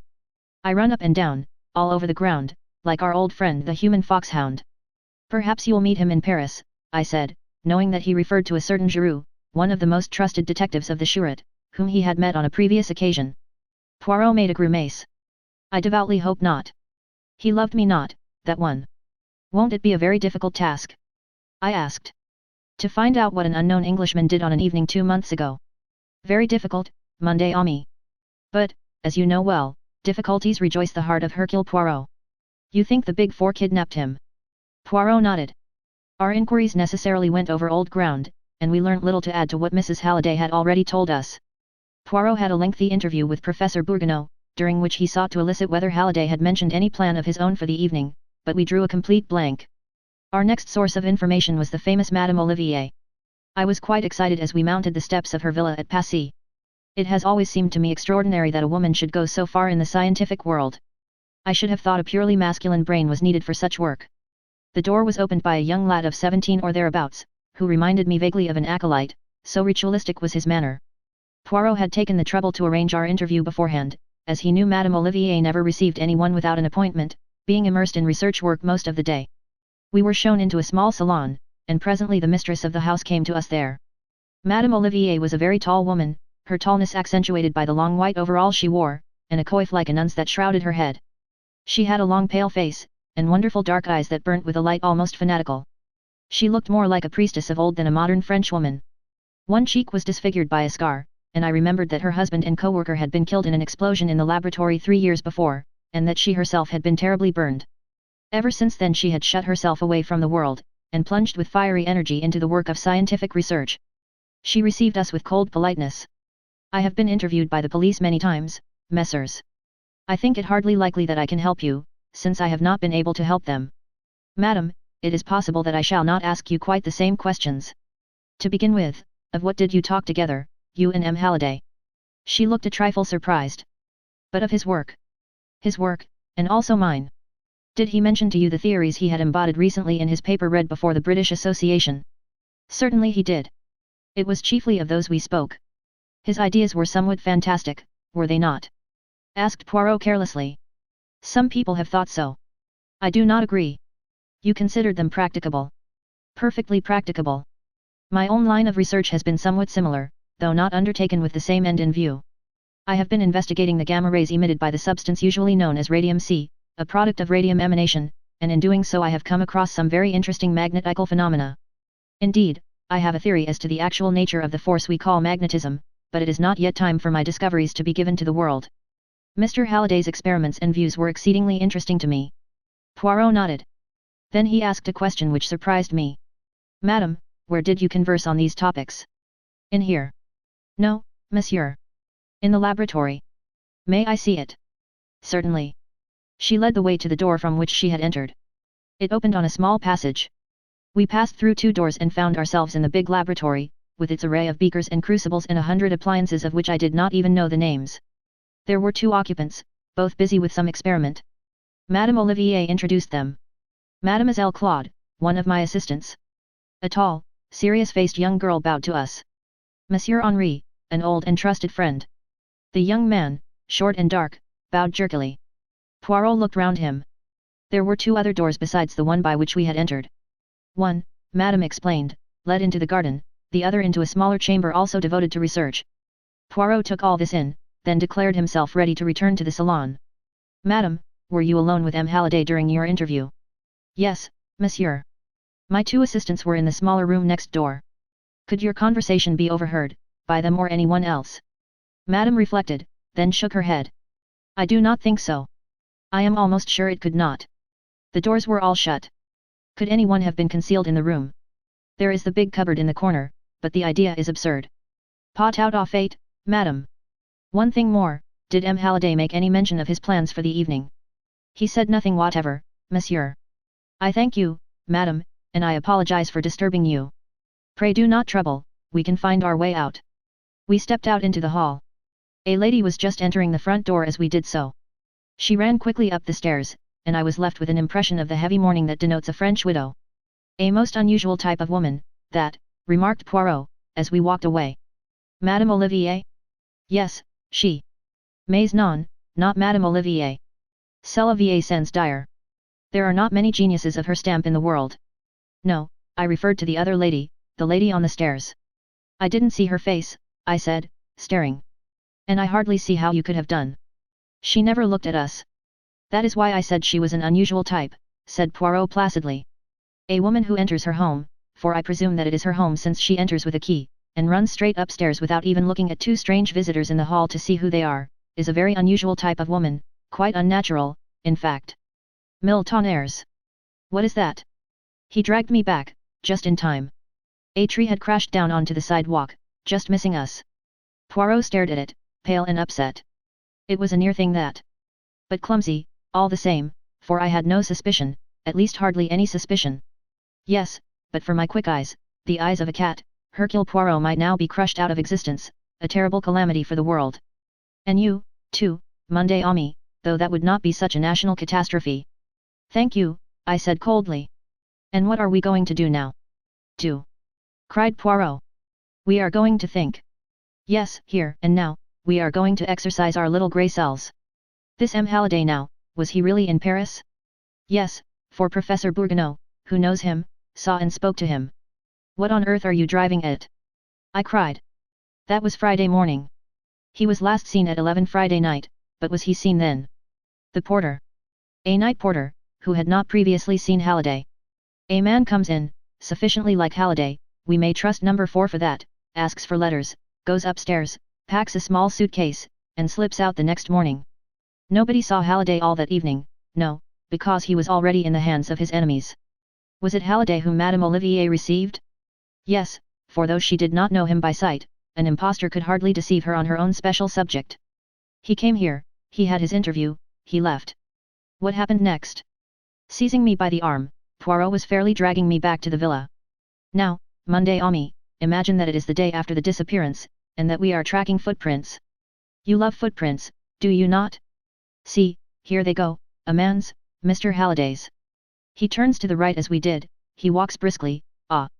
Other footsteps following behind, very quickly, small footsteps, a woman's. See, she catches him up, a slim young woman, in a widow's veil. Pardon, monsieur, Madame Olivier desires that I recall you. He stops, he turns. Now where would the young woman take him? She does not wish to be seen walking with him.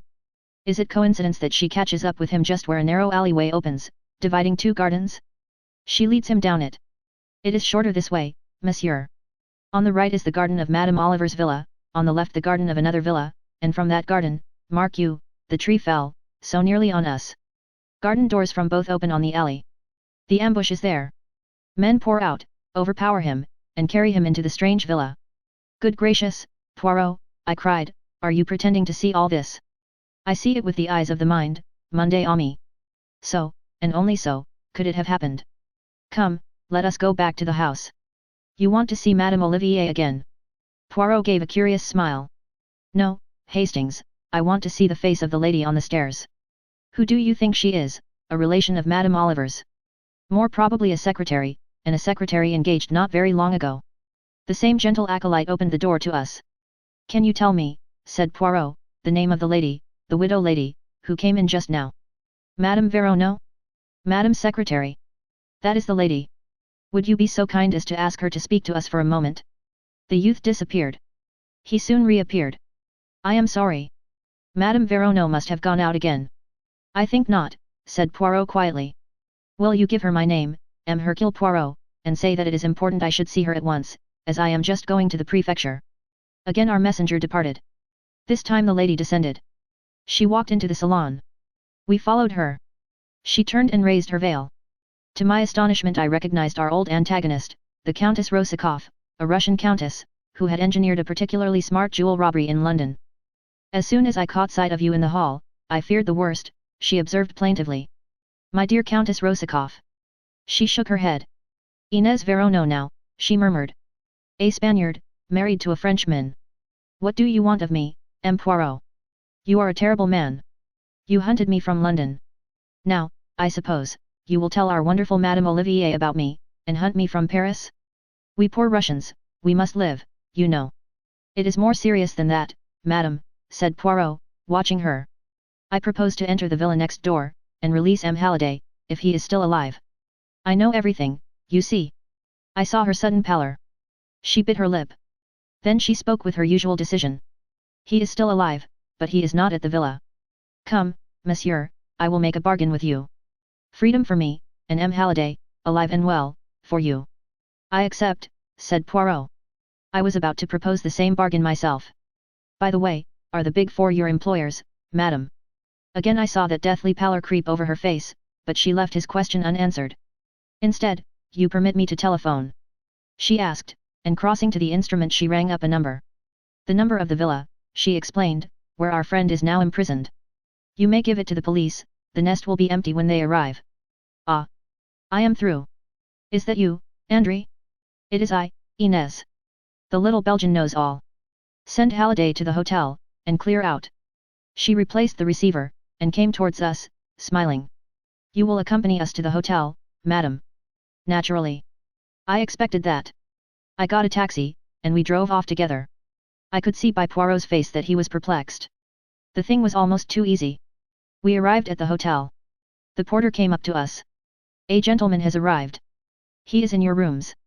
He seems very ill. A nurse came with him, but she has left. That is all right, said Poirot, he is a friend of mine. We went upstairs together.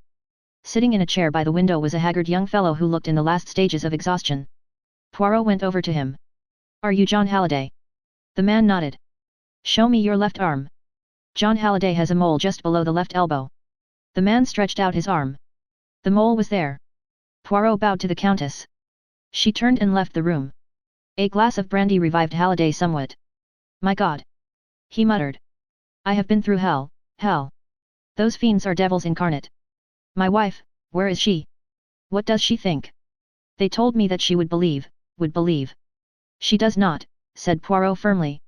Her faith in you has never wavered. She is waiting for you, she and the child. Thank God for that. I can hardly believe that I am free once more. Now that you are a little recovered, monsieur, I should like to hear the whole story from the beginning. Halliday looked at him with an indescribable expression. I remember, nothing, he said. What? Have you ever heard of the Big Four? Something of them, said Poirot dryly. You do not know what I know. They have unlimited power. If I remain silent, I shall be safe. If I say one word, not only I, but my nearest and dearest will suffer unspeakable things. It is no good arguing with me. I know. I remember, nothing. And, getting up, he walked from the room. Poirot's face wore a baffled expression. So it is like that, is it? He muttered. The Big Four win again. What is that you are holding in your hand, Hastings? I handed it to him. The Countess scribbled it before she left, I explained. He read it. Au revoir, I. V. Signed with her initials, I.V. Just a coincidence, perhaps, that they also stand for four. I wonder, Hastings, I wonder. Chapter 7. The Radium Thieves. On the night of his release, Halliday slept in the room next to ours at the hotel, and all night long I heard him moaning and protesting in his sleep. Undoubtedly his experience in the villa had broken his nerve, and in the morning we failed completely to extract any information from him. He would only repeat his statement about the unlimited power at the disposal of the Big Four, and his assurance of the vengeance which would follow if he talked. After lunch he departed to rejoin his wife in England, but Poirot and I remained behind in Paris. I was all for energetic proceedings of some kind or other, and Poirot's quiescence annoyed me. For heaven's sake, Poirot, I urged, let us be up and at them. Admirable, Monday Ami, admirable. Up where, and at whom? Be precise, I beg of you. At the Big Four, of course. Cela va sans dire. But how would you set about it? The police, I hazarded doubtfully. Poirot smiled. They would accuse us of romancing. We have nothing to go upon, nothing whatever. We must wait. Wait for what? Wait for them to make a move. See now, in England you all comprehend and adore law box. If one man does not make a move, the other must, and by permitting the adversary to make the attack one learns something about him. That is our part, to let the other side make the attack. You think they will? I said doubtfully. I have no doubt whatever of it. To begin with, see, they try to get me out of England. That fails. Then, in the Dartmoor affair, we step in and save their victim from the gallows. And yesterday, once again, we interfere with their plans. Assuredly, they will not leave the matter there. As I reflected on this, there was a knock on the door. Without waiting for a reply, a man stepped into the room and closed the door behind him. He was a tall, thin man, with a slightly hooked nose and a sallow complexion. He wore an overcoat buttoned up to his chin, and a soft hat well pulled down over his eyes. Excuse me, gentlemen, for my somewhat unceremonious entry, he said in a soft voice, but my business is of a rather unorthodox nature. Smiling, he advanced to the table and sat down by it. I was about to spring up, but Poirot restrained me with a gesture. As you say, monsieur, your entry is somewhat unceremonious. Will you kindly state your business? My dear M. Poirot, it is very simple. You have been annoying my friends. In what way? Come, Monsieur Poirot. You do not seriously ask me that? You know as well as I do. It depends, monsieur, upon who these friends of yours are. Without a word, the man drew from his pocket a cigarette case, and, opening it, took out 4 cigarettes and tossed them on the table. Then he picked them up and returned them to his case, which he replaced in his pocket. Aha! Said Poirot, so it is like that, is it? And what do your friends suggest? They suggest, monsieur, that you should employ your talents, your very considerable talents, in the detection of legitimate crime, return to your former avocations, and solve the problems of London society ladies. A peaceful program, said Poirot. And supposing I do not agree? The man made an eloquent gesture. We should regret it, of course, exceedingly, he said. So would all the friends and admirers of the great M. Hercule Poirot. But regrets, however poignant, do not bring a man to life again. Put very delicately, said Poirot, nodding his head. And supposing I accept? In that case I am empowered to offer you compensation. He drew out a pocketbook, and threw 10 notes on the table. They were for 10,000 francs each. That is merely as a guarantee of our good faith, he said. 10 times that amount will be paid you. Good God, I cried, springing up, you dare to think. Sit down, Hastings, said Poirot autocratically. Subdue your so beautiful and honest nature and sit down. To you, monsieur, I will say this. What is to prevent me ringing up the police and giving you into their custody, whilst my friend here prevents you from escaping? By all means do so if you think it advisable, said our visitor calmly. Oh! Look here, Poirot, I cried. I can't stand this. Ring up the police and have done with it. Rising swiftly, I strode to the door and stood with my back against it. It seems the obvious course, murmured Poirot, as though debating with himself. But you distrust the obvious, said our visitor, smiling.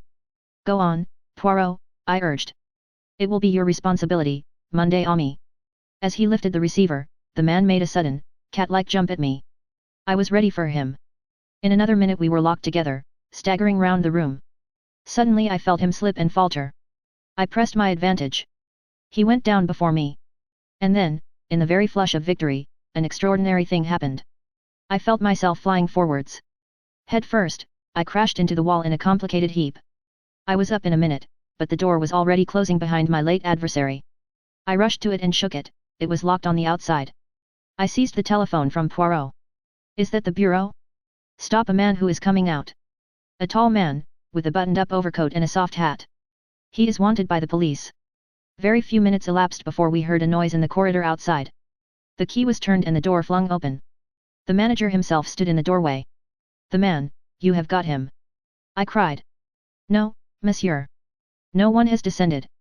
You must have passed him." "We have passed no one, monsieur. It is incredible that he can have escaped." "You have passed someone, I think," said Poirot, in his gentle voice. "One of the hotel staff, perhaps." "Only a waiter carrying a tray, monsieur." "Ah!" said Poirot, in a tone that spoke infinities. "So that was why he wore his overcoat buttoned up to his chin," mused Poirot, when we had finally got rid of the excited hotel officials. "I'm awfully sorry, Poirot," I murmured, rather crestfallen. "I thought I'd downed him all right." "Yes, that was a Japanese trick, I fancy. Do not distress yourself, Monday Ami. All went according to plan, his plan. That is what I wanted." "What's this?" I cried, pouncing on a brown object that lay on the floor. It was a slim pocketbook of brown leather, and had evidently fallen from our visitor's pocket during his struggle with me. It contained 2 receipted bills in the name of M. Felix Leon, and a folded-up piece of paper which made my heart beat faster. It was a half-sheet of notepaper on which a few words were scrawled in pencil, but they were words of supreme importance. "The next meeting of the council will be on Friday at 34 Rue des Echelles at 11 a.m. It was signed with a big figure 4. And today was Friday, and the clock on the mantelpiece showed the hour to be 10:30. My God, what a chance! I cried. Fate is playing into our hands. We must start at once, though. What stupendous luck! So that was why he came, murmured Poirot. I see it all now. See what? Come on, Poirot, don't stay daydreaming there. Poirot looked at me, and slowly shook his head, smiling as he did so. Will you walk into my parlour, said the spider to the fly. That is your little English nursery rhyme, is it not? No, no, they are subtle, but not so subtle as Hercule Poirot. What on earth are you driving at, Poirot? My friend, I have been asking myself the reason of this morning's visit. Did our visitor really hope to succeed in bribing me? Or, alternatively, in frightening me into abandoning my task? It seemed hardly credible. Why, then, did he come? And now I see the whole plan, very neat, very pretty, the ostensible reason to bribe or frighten me, the necessary struggle which he took no pains to avoid, and which should make the dropped pocketbook natural and reasonable, and finally, the pitfall. Rue des Echelles, 11 a.m.? I think not, Monday Ami. One does not catch Hercule Poirot as easily as that. Good heavens, I gasped. Poirot was frowning to himself. There is still one thing I do not understand. What is that? The time, Hastings, the time. If they wanted to decoy me away, surely night time would be better? Why this early hour? Is it possible that something is about to happen this morning? Something which they are anxious Hercule Poirot should not know about? He shook his head. We shall see. Here I sit, Monday Ami. We do not stir out this morning. We await events here. It was at 11:30 exactly that the summons came. A petit bleu. Poirot tore it open, then handed it to me. It was from Madame Olivier, the world-famous scientist, whom we had visited yesterday in connection with the Halliday case. It asked us to come out to Passy at once. We obeyed the summons without an instant's delay. Madame Olivier received us in the same small salon. I was struck anew with the wonderful power of this woman, with her long nun's face and burning eyes, this brilliant successor of Becquerel and the Curies. She came to the point at once. Messrs, you interviewed me yesterday about the disappearance of M. Halliday. I now learn that you returned to the house a second time, and asked to see my secretary, Inez Veronneau. She left the house with you, and has not returned here since. Is that all, madam? No, monsieur, it is not. Last night the laboratory was broken into, and several valuable papers and memoranda were stolen. The thieves had a try for something more precious still, but luckily they failed to open the big safe. Madam, these are the facts of the case. Your late secretary, Madame Veronneau, was really the Countess Rosikoff, an expert thief, and it was she who was responsible for the disappearance of M. Halliday. How long had she been with you? 5 months, monsieur. What you say amazes me. It is true, nevertheless. These papers, were they easy to find? Or do you think an inside knowledge was shown? It is rather curious that the thieves knew exactly where to look. You think Inez? Yes, I have no doubt that it was upon her information that they acted. But what is this precious thing that the thieves failed to find? Jewels. Madame Olivier shook her head with a faint smile. Something much more precious than that, monsieur. She looked round her, then bent forward, lowering her voice. Radium, monsieur. Radium. Yes, monsieur. I am now at the crux of my experiments. I possess a small portion of radium myself, more has been lent to me for the process I am at work upon. Small though the actual quantity is, it comprises a large amount of the world's stock and represents a value of millions of francs. And where is it? In its leaden case in the big safe. The safe purposely appears to be of an old and worn-out pattern, but it is really a triumph of the safe maker's art. That is probably why the thieves were unable to open it. How long are you keeping this radium in your possession? Only for 2 days more, monsieur. Then my experiments will be concluded. Poirot's eyes brightened. And Inez Verono is aware of the fact? Good, then our friends will come back. Not a word of me to anyone, madam. But rest assured, I will save your radium for you. You have a key of the door leading from the laboratory to the garden. Yes, monsieur. Here it is. I have a duplicate for myself. And here is the key of the garden door leading out into the alleyway between this villa and the next one. I thank you, madam. Tonight, go to bed as usual, have no fears, and leave all to me. But not a word to anyone, not to your 2 assistants, Mademoiselle Claude and Monsieur Henri, is it not, particularly not a word to them. Poirot left the villa rubbing his hands in great satisfaction. What are we going to do now? I asked. Now, Hastings, we are about to leave Paris, for England. What? We will pack our effects, have lunch, and drive to the Gare du Nord. But the radium. I said we were going to leave for England, I did not say we were going to arrive there. Reflect a moment, Hastings. It is quite certain that we are being watched and followed. Our enemies must believe that we are going back to England, and they certainly will not believe that unless they see us get on board the train and start. Do you mean we are to slip off again at the last minute? No, Hastings. Our enemies will be satisfied with nothing less than a bona fide departure. But the train doesn't stop until Calais. It will stop if it is paid to do so. Oh, come now, Poirot, surely you can't pay an express to stop, they'd refuse. My dear friend, have you never remarked the little handle, the signal diret, penalty for improper use, 100 francs, I think. Oh. You are going to pull that. Or rather a friend of mine, Pierre Cumiot, will do so. Then, while he is arguing with the guard, and making a big scene, and all the train is agog with interest, you and I will fade quietly away. We duly carried out Poirot's plan. Pierre Cumiot, an old crony of Poirot's, and who evidently knew my little friend's methods pretty well, fell in with the arrangements. The communication cord was pulled just as we got to the outskirts of Paris. Cumiot made a scene in the most approved French fashion and Poirot and I were able to leave the train without anyone being interested in our departure. Our first proceeding was to make a considerable change in our appearance. Poirot had brought the materials for this with him in a small case. 2 loafers in dirty blue blouses were the result. We had dinner in an obscure hostelry, and started back to Paris afterwards.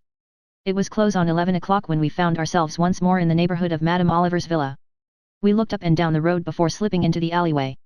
The whole place appeared to be perfectly deserted. One thing we could be quite certain of, no one was following us. I do not expect them to be here yet, whispered Poirot to me. Possibly they may not come until tomorrow night, but they know perfectly well that there are only 2 nights on which the radium will be there. Very cautiously we turned the key in the garden door. It opened noiselessly and we stepped into the garden. And then, with complete unexpectedness, the blow fell.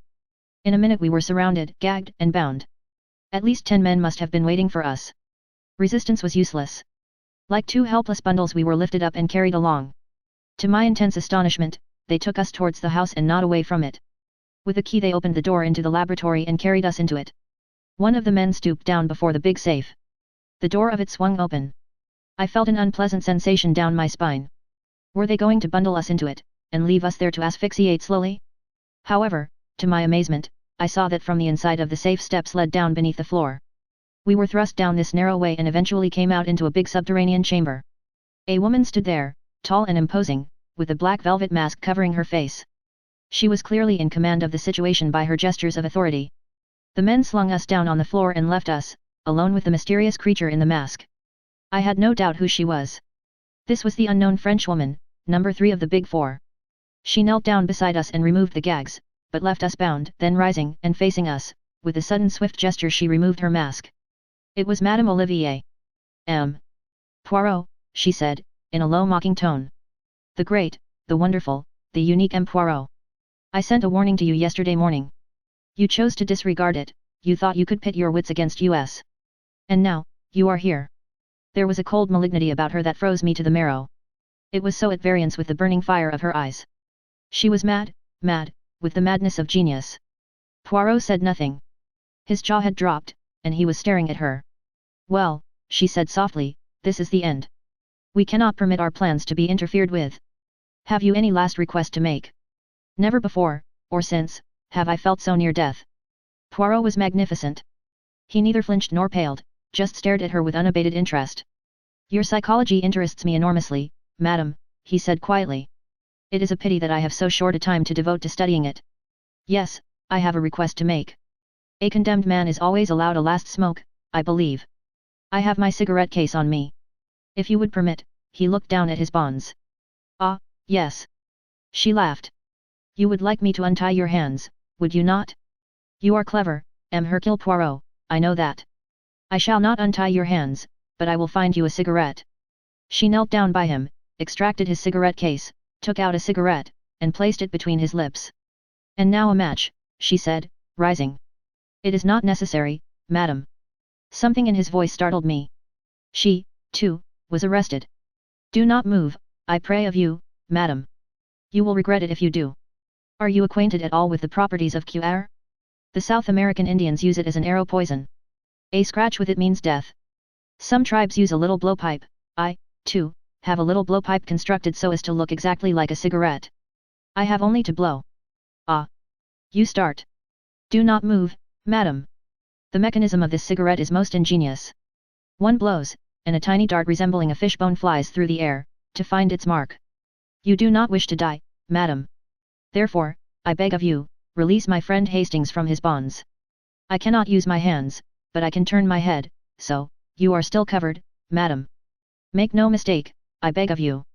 Slowly, with shaking hands and rage and hate convulsing her face, she bent down and did his bidding. I was free. Poirot's voice gave me instructions. Your bonds will now do for the lady, Hastings. That is right. Is she securely fastened? Then release me, I pray of you. It is a fortunate circumstance she sent away her henchman. With a little luck we may hope to find the way out unobstructed. In another minute, Poirot stood by my side. He bowed to the lady. Hercule Poirot is not killed so easily, madam. I wish you good night. The gag prevented her from replying, but the murderous gleam in her eyes frightened me. I hoped devoutly that we should never fall into her power again. 3 minutes later we were outside the villa, and hurriedly traversing the garden. The road outside was deserted, and we were soon clear of the neighborhood. Then Poirot broke out. I deserve all that that woman said to me. I am a triple imbecile, a miserable animal, 36 times an idiot. I was proud of myself for not falling into their trap. And it was not even meant as a trap, except exactly in the way in which I fell into it. They knew I would see through it, they counted on my seeing through it. This explains all, the ease with which they surrendered Halliday, everything. Madame Olivier was the ruling spirit, Vera Rosikoff only her lieutenant. Madame needed Halliday's ideas, she herself had the necessary genius to supply the gaps that perplexed him. Yes, Hastings, we know now who number 3 is, the woman who is probably the greatest scientist in the world. Think of it. The brain of the East, the science of the West, and 2 others whose identities we do not yet know. But we must find out. Tomorrow we will return to London and set about it. You are not going to denounce Madame Olivier to the police. I should not be believed. That woman is one of the idols of France. And we can prove nothing. We are lucky if she does not denounce us. What? Think of it. We are found at night upon the premises with keys in our possession which she will swear she never gave us. She surprises us at the safe, and we gag and bind her and make away. Have no illusions, Hastings. The boot is not upon the right leg, is that how you say it? Chapter 8. In the house of the enemy. After our adventure in the villa at Passy we returned post-haste to London. Several letters were awaiting Poirot. He read one of them with a curious smile, and then handed it to me. Read this, Monday Ami.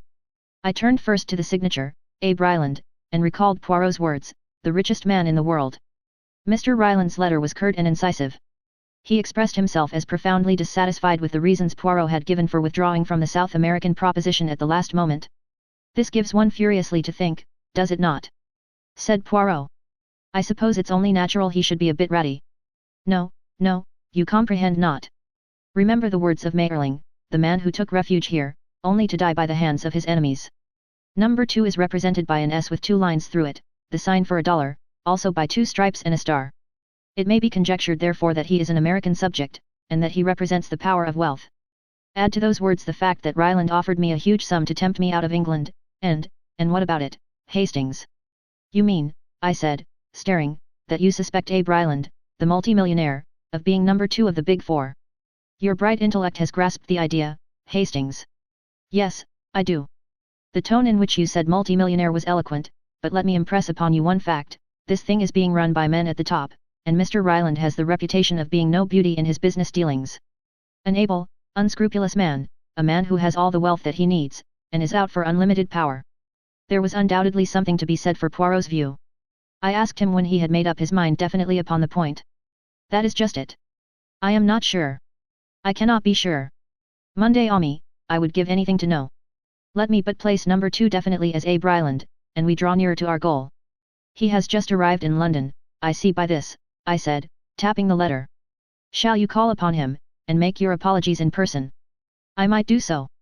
2 days later, Poirot returned to our rooms in a state of boundless excitement. He grasped me by both hands in his most impulsive manner. My friend, an occasion stupendous, unprecedented, never to be repeated, has presented itself. But there is danger, grave danger. I should not even ask you to attempt it. If Poirot was trying to frighten me, he was going the wrong way to work, and so I told him. Becoming less incoherent, he unfolded his plan. It seemed that Ryland was looking for an English secretary, one with a good social manner and presence. It was Poirot's suggestion that I should apply for the post. I would do it, myself, Monday Ami, he explained apologetically. But, see you, it is almost impossible for me to disguise myself in the needful manner. I speak the English very well, except when I am excited, but hardly so as to deceive the ear, and even though I were to sacrifice my moustaches, I doubt not but that I should still be recognizable as Hercule Poirot. I doubted it also, and declared myself ready and willing to take up the part and penetrate into Ryland's household. 10 to 1 he won't engage me anyway, I remarked. Oh, yes, he will. I will arrange for you such testimonials as shall make him lick his lips. The Home Secretary himself shall recommend you. This seemed to be carrying things a bit far, but Poirot waved aside my remonstrances. Oh, yes, he will do it. I investigated for him a little matter which might have caused a grave scandal. All was solved with discretion and delicacy, and now, as you would say, he perches upon my hand like the little bird and pecks the crumbs. Our first step was to engage the services of an artist in make-up. He was a little man, with a quaint bird-like turn of the head, not unlike Poirot's own. He considered me some time in silence, and then fell to work. When I looked at myself in the glass half an hour afterwards, I was amazed. Special shoes caused me to stand at least 2 inches taller, and the coat I wore was arranged so as to give me a long, lank, weedy look. My eyebrows had been cunningly altered, giving a totally different expression to my face. I wore pads in my cheeks, and the deep tan of my face was a thing of the past. My mustache had gone, and a gold tooth was prominent on one side of my mouth. Your name, said Poirot, is Arthur Neville. God guard you, my friend, for I fear that you go into perilous places. It was with a beating heart that I presented myself at the Savoy, at an hour named by Mr. Ryland, and asked to see the great man. After being kept waiting a minute or two, I was shown upstairs to his suite. Ryland was sitting at a table. Spread out in front of him was a letter which I could see out of the tail of my eye was in the Home Secretary's handwriting. It was my first sight of the American millionaire, and, in spite of myself, I was impressed. He was tall and lean, with a jutting out chin and slightly hooked nose. His eyes glittered cold and grey behind penthouse brows. He had thick grizzled hair, and a long black cigar, without which, I learned later, he was never seen, protruded rakishly from the corner of his mouth. Sit down, he grunted. I sat. He tapped the letter in front of him. According to this piece here, you're the goods all right, and I don't need to look further. Say, are you well up in the social matters? I said that I thought I could satisfy him in that respect.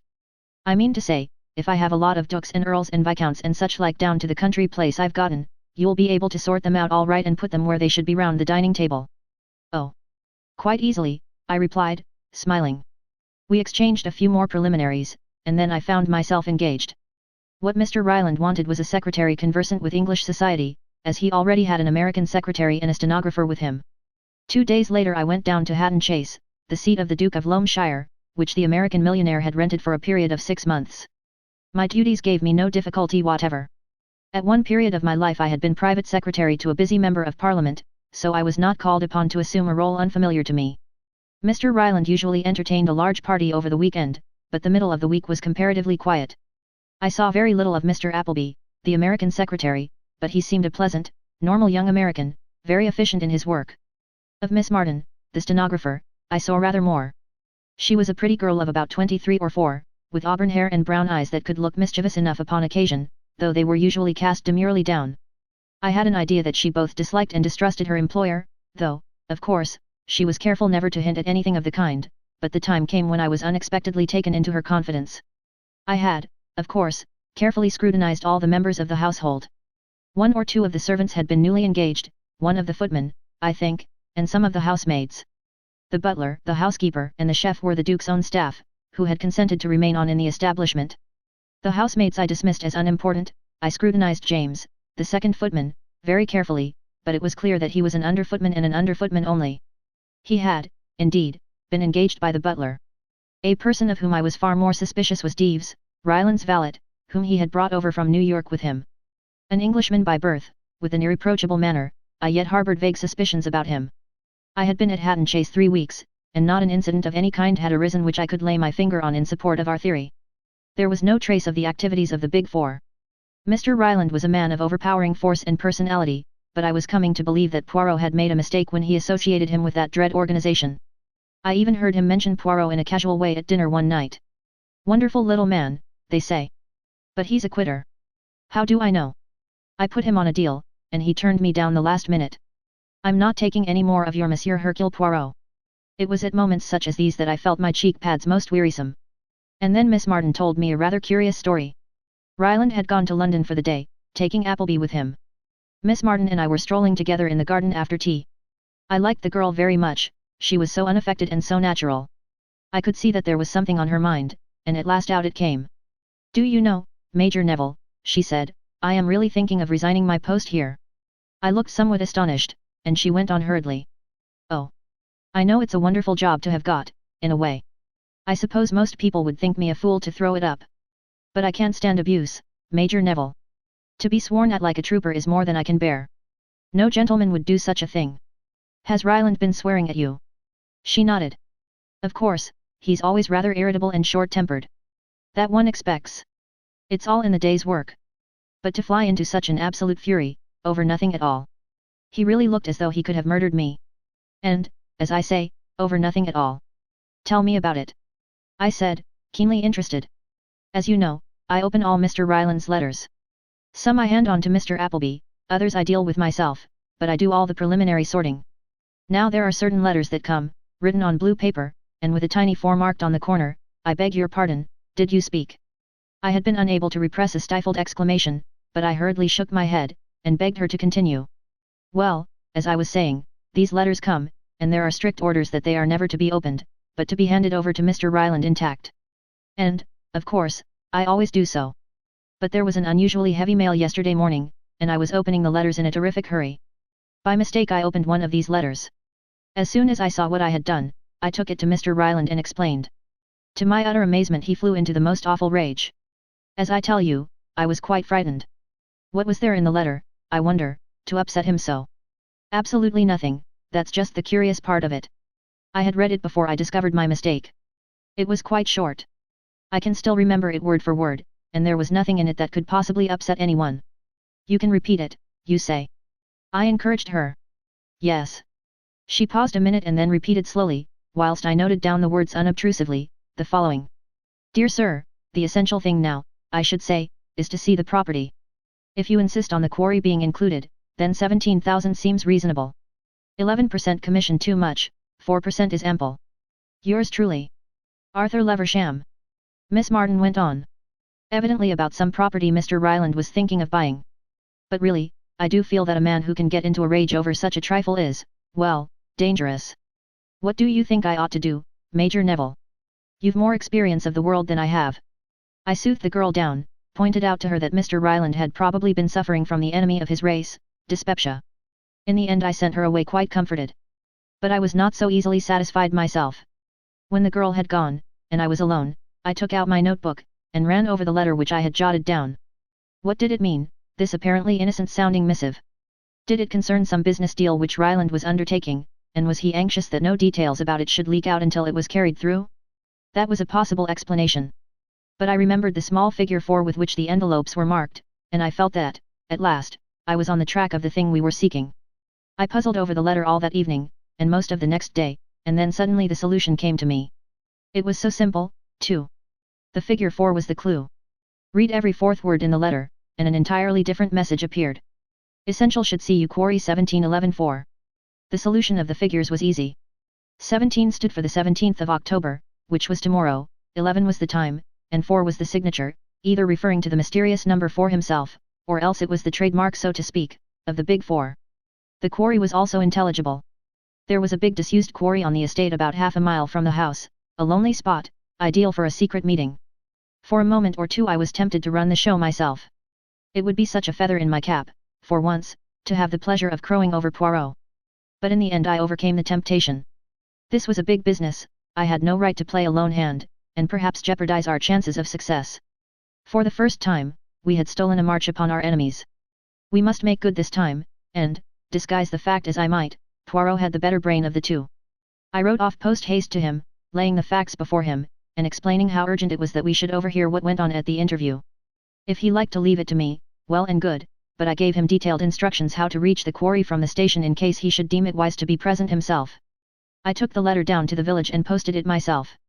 I had been able to communicate with Poirot throughout my stay, by the simple expedient of posting my letters myself, but we had agreed that he should not attempt to communicate with me in case my letters should be tampered with. I was in a glow of excitement the following evening. No guests were staying in the house, and I was busy with Mr. Ryland in his study all the evening.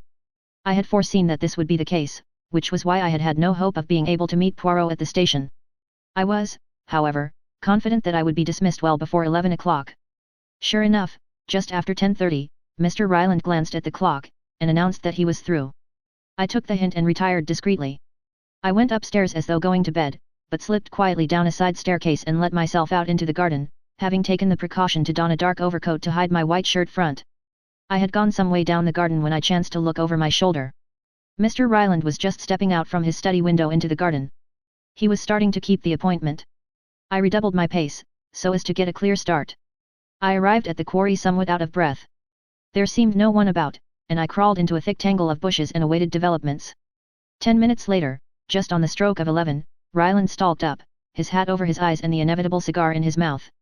He gave a quick look round, and then plunged into the hollows of the quarry below. Presently I heard a low murmur of voices come up to me.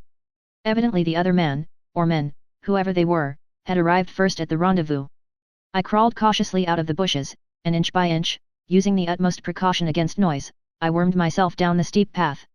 Only a boulder now separated me from the talking men. Secure in the blackness, I peeped round the edge of it and found myself facing the muzzle of a black, murderous-looking automatic. "Hands up!" said Mr. Ryland succinctly. "I've been waiting for you."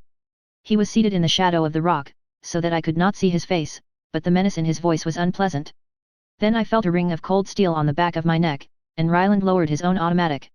"That's right, George," he drawled. "March him around here." Raging inwardly, I was conducted to a spot in the shadows, where the unseen George, whom I suspected of being the impeccable Deeves, gagged and bound me securely. Ryland spoke again in a tone which I had difficulty in recognizing, so cold and menacing was it. "This is going to be the end of you two. You've got in the way of the Big Four once too often. Ever heard of landslides? There was one about here 2 years ago. There's going to be another tonight. I've fixed that good and square. Say, that friend of yours doesn't keep his dates very punctually." A wave of horror swept over me. Poirot. In another minute he would walk straight into the trap. And I was powerless to warn him. I could only pray that he had elected to leave the matter in my hands, and had remained in London. Surely, if he had been coming, he would have been here by now. With every minute that passed, my hopes rose. Suddenly they were dashed to pieces. I heard footsteps, cautious footsteps, but footsteps nevertheless. I writhed in impotent agony. They came down the path, paused, and then Poirot himself appeared, his head a little on one side, peering into the shadows. I heard the growl of satisfaction Ryland gave as he raised the big automatic and shouted, "Hands up!" Deeves sprang forward as he did so, and took Poirot in the rear. The ambush was complete. "Pleased to meet you, Mr. Hercule Poirot," said the American grimly. Poirot's self-possession was marvelous. He did not turn a hair. But I saw his eyes searching in the shadows. "My friend? He is here."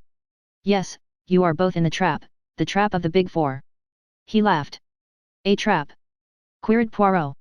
"Say, haven't you tumbled to it yet?" "I comprehend that there is a trap, yes," said Poirot gently. "But you are in error, monsieur. It is you who are in it, not I and my friend." "What?" Ryland raised the big automatic, but I saw his gaze falter. "If you fire, you commit murder watched by 10 pairs of eyes, and you will be hanged for it. This place is surrounded, has been for the last hour, by Scotland Yard men. It is checkmate, Mr. Abe Ryland." He uttered a curious whistle, and as though by magic, the place was alive with men. They seized Ryland and the valet and disarmed them. After speaking a few words to the officer in charge, Poirot took me by the arm, and led me away. Once clear of the quarry he embraced me with vigor. "You are alive, you are unhurt. It is magnificent. Often have I blamed myself for letting you go." "I'm perfectly all right," I said, disengaging myself. "But I'm just a bit fogged." "You tumbled to their little scheme, did you?" "But I was waiting for it. For what else did I permit you to go there? Your false name, your disguise, not for a moment was it intended to deceive." "What?" I cried. "You never told me. As I have frequently told you, Hastings, you have a nature so beautiful and so honest that unless you are yourself deceived, it is impossible for you to deceive others." "Good, then, you are spotted from the first, and they do what I had counted on their doing, a mathematical certainty to anyone who uses his grey cells properly, use you as a decoy. They set the girl on, by the way, Monday Ami, as an interesting fact psychologically, has she got red hair?" "If you mean Miss Martin," I said coldly. "Her hair is a delicate shade of auburn, but they are epitant, these people. They have even studied your psychology." "Oh. Yes, my friend, Miss Martin was in the plot, very much so. She repeats the letter to you, together with her tale of Mr. Ryland's wrath, you write it down, you puzzle your brains, the cipher is nicely arranged, difficult, but not too difficult, you solve it, and you send for me. But what they do not know is that I am waiting for just this very thing to happen. I go post-haste to Jap and arrange things. And so, as you see, all is triumph." I was not particularly pleased with Poirot, and I told him so. We went back to London on a milk train in the early hours of the morning, and a most uncomfortable journey it was. I was just out of my bath and indulging in pleasurable thoughts of breakfast when I heard Jap's voice in the sitting room. I threw on a bathrobe and hurried in. "A pretty mare's nest you've got us into this time," Jap was saying. "It's too bad of you, M. Poirot. First time I've ever known you take a toss." Poirot's face was a study. Jap went on. "There were we, taking all this Black Hand stuff seriously, and all the time it was the footman." "The footman?" I gasped.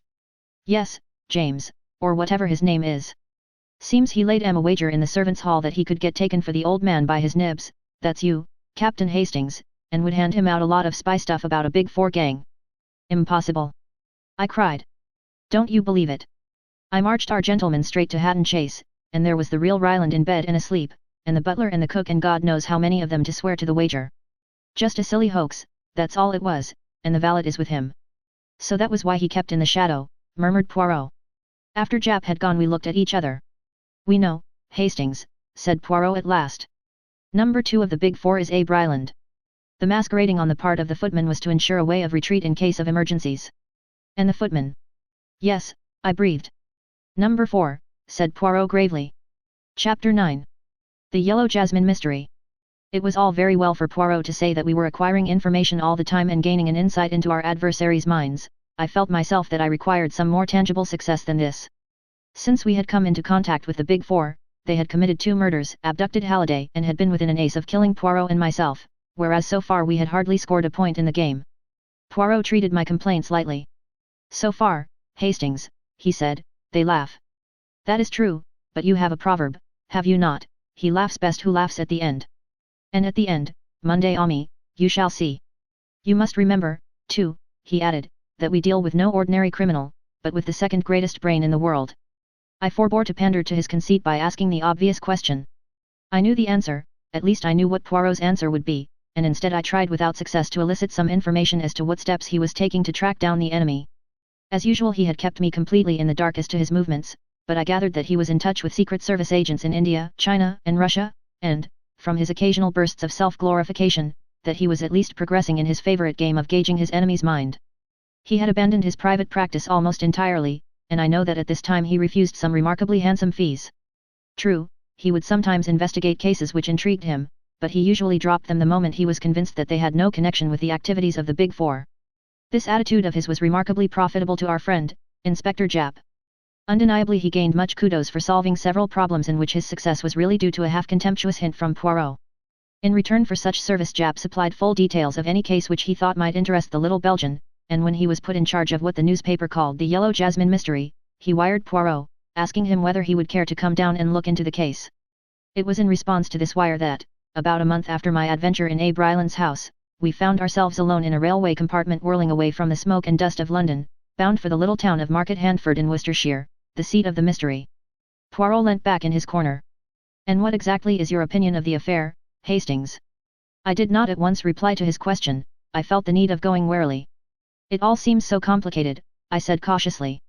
"Does it not?" said Poirot delightedly. "I suppose our rushing off like this is a pretty clear sign that you consider Mr. Painter's death to be murder, not suicide or the result of an accident." No, you misunderstand me, Hastings. Granting that Mr. Painter died as the result of a particularly terrible accident, there are still a number of mysterious circumstances to be explained. That was what I meant when I said it was all so complicated. Let us go over all the main facts quietly and methodically. Recount them to me, Hastings, in an orderly and lucid fashion. I started forthwith, endeavoring to be as orderly and lucid as I could. "We start," I said, "with Mr. Painter. A man of 55, rich, cultured, and somewhat of a globetrotter. For the last 12 years he has been little in England, but suddenly tiring of incessant travelling, he bought a small place in Worcestershire, near Market Handford, and prepared to settle down. His first action was to write to his only relative, a nephew, Gerald Painter, the son of his younger brother, and to suggest to him that he should come and make his home at Croftlands, as the place is called, with his uncle. Gerald Painter, who is an impecunious young artist, was glad enough to fall in with the arrangement, and had been living with his uncle for about 7 months when the tragedy occurred." "Your narrative style is masterly," murmured Poirot. "I say to myself, it is a book that talks, not my friend Hastings." Paying no attention to Poirot, I went on, warming to the story. "Mr. Painter kept up a fair staff at Croftlands, 6 servants as well as his own Chinese body servant, Aling." "His Chinese servant, Aling," murmured Poirot. "On Tuesday last, Mr. Painter complained of feeling unwell after dinner, and one of the servants was dispatched to fetch the doctor. Mr. Painter received the doctor in his study, having refused to go to bed. What passed between them was not then known, but before Dr. Quinton left, he asked to see the housekeeper, and mentioned that he had given Mr. Painter a hypodermic injection as his heart was in a very weak state, recommended that he should not be disturbed, and then proceeded to ask some rather curious questions about the servants, how long they had been there, from whom they had come, etc. The housekeeper answered these questions as best she could, but was rather puzzled as to their purport. A terrible discovery was made on the following morning. One of the housemaids, on descending, was met by a sickening odor of burned flesh which seemed to come from her master's study. She tried the door, but it was locked on the inside. With the assistance of Gerald Painter and the Chinaman that was soon broken in, but a terrible sight greeted them. Mr. Painter had fallen forward into the gas fire, and his face and head were charred beyond recognition. Of course, at the moment, no suspicion was aroused as to its being anything but a ghastly accident. If blame attached to anyone, it was to Dr. Quinton for giving his patient a narcotic and leaving him in such a dangerous position. And then a rather curious discovery was made. There was a newspaper on the floor, lying where it had slipped from the old man's knees. On turning it over, words were found to be scrawled across it, feebly traced in ink. A writing table stood close to the chair in which Mr. Painter had been sitting, and the forefinger of the victim's right hand was ink-stained up to the second joint. It was clear that, too weak to hold a pen, Mr. Painter had dipped his finger in the inkpot and managed to scrawl these 2 words across the surface of the newspaper he held, but the words themselves seemed utterly fantastic: "Yellow jasmine, just that and nothing more." Croftlands has a large quantity of yellow jasmine growing up its walls, and it was thought that this dying message had some reference to them, showing that the poor old man's mind was wandering. Of course, the newspapers, agog for anything out of the common, took up the story hotly, calling it the mystery of the yellow jasmine, though in all probability the words are completely unimportant. "They are unimportant, you say?" said Poirot. "Well, doubtless, since you say so, it must be so."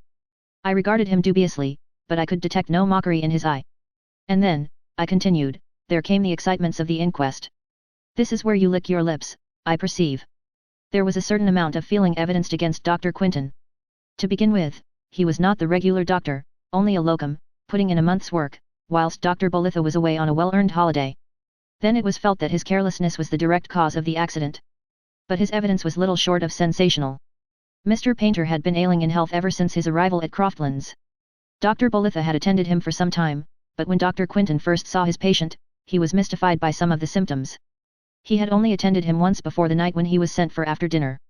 As soon as he was alone with Mr. Painter, the latter had unfolded a surprising tale. To begin with, he was not feeling ill at all, he explained, but the taste of some curry that he had been eating at dinner had struck him as peculiar. Making an excuse to get rid of Aling for a few minutes, he had turned the contents of his plate into a bowl, and he now handed it over to the doctor with injunctions to find out if there were really anything wrong with it. In spite of his statement that he was not feeling ill, the doctor noted that the shock of his suspicions had evidently affected him, and that his heart was feeling it.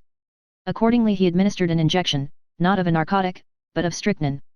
That, I think, completes the case, except for the crux of the whole thing, the fact that the uneaten curry, duly analyzed, was found to contain enough powdered opium to have killed 2 men.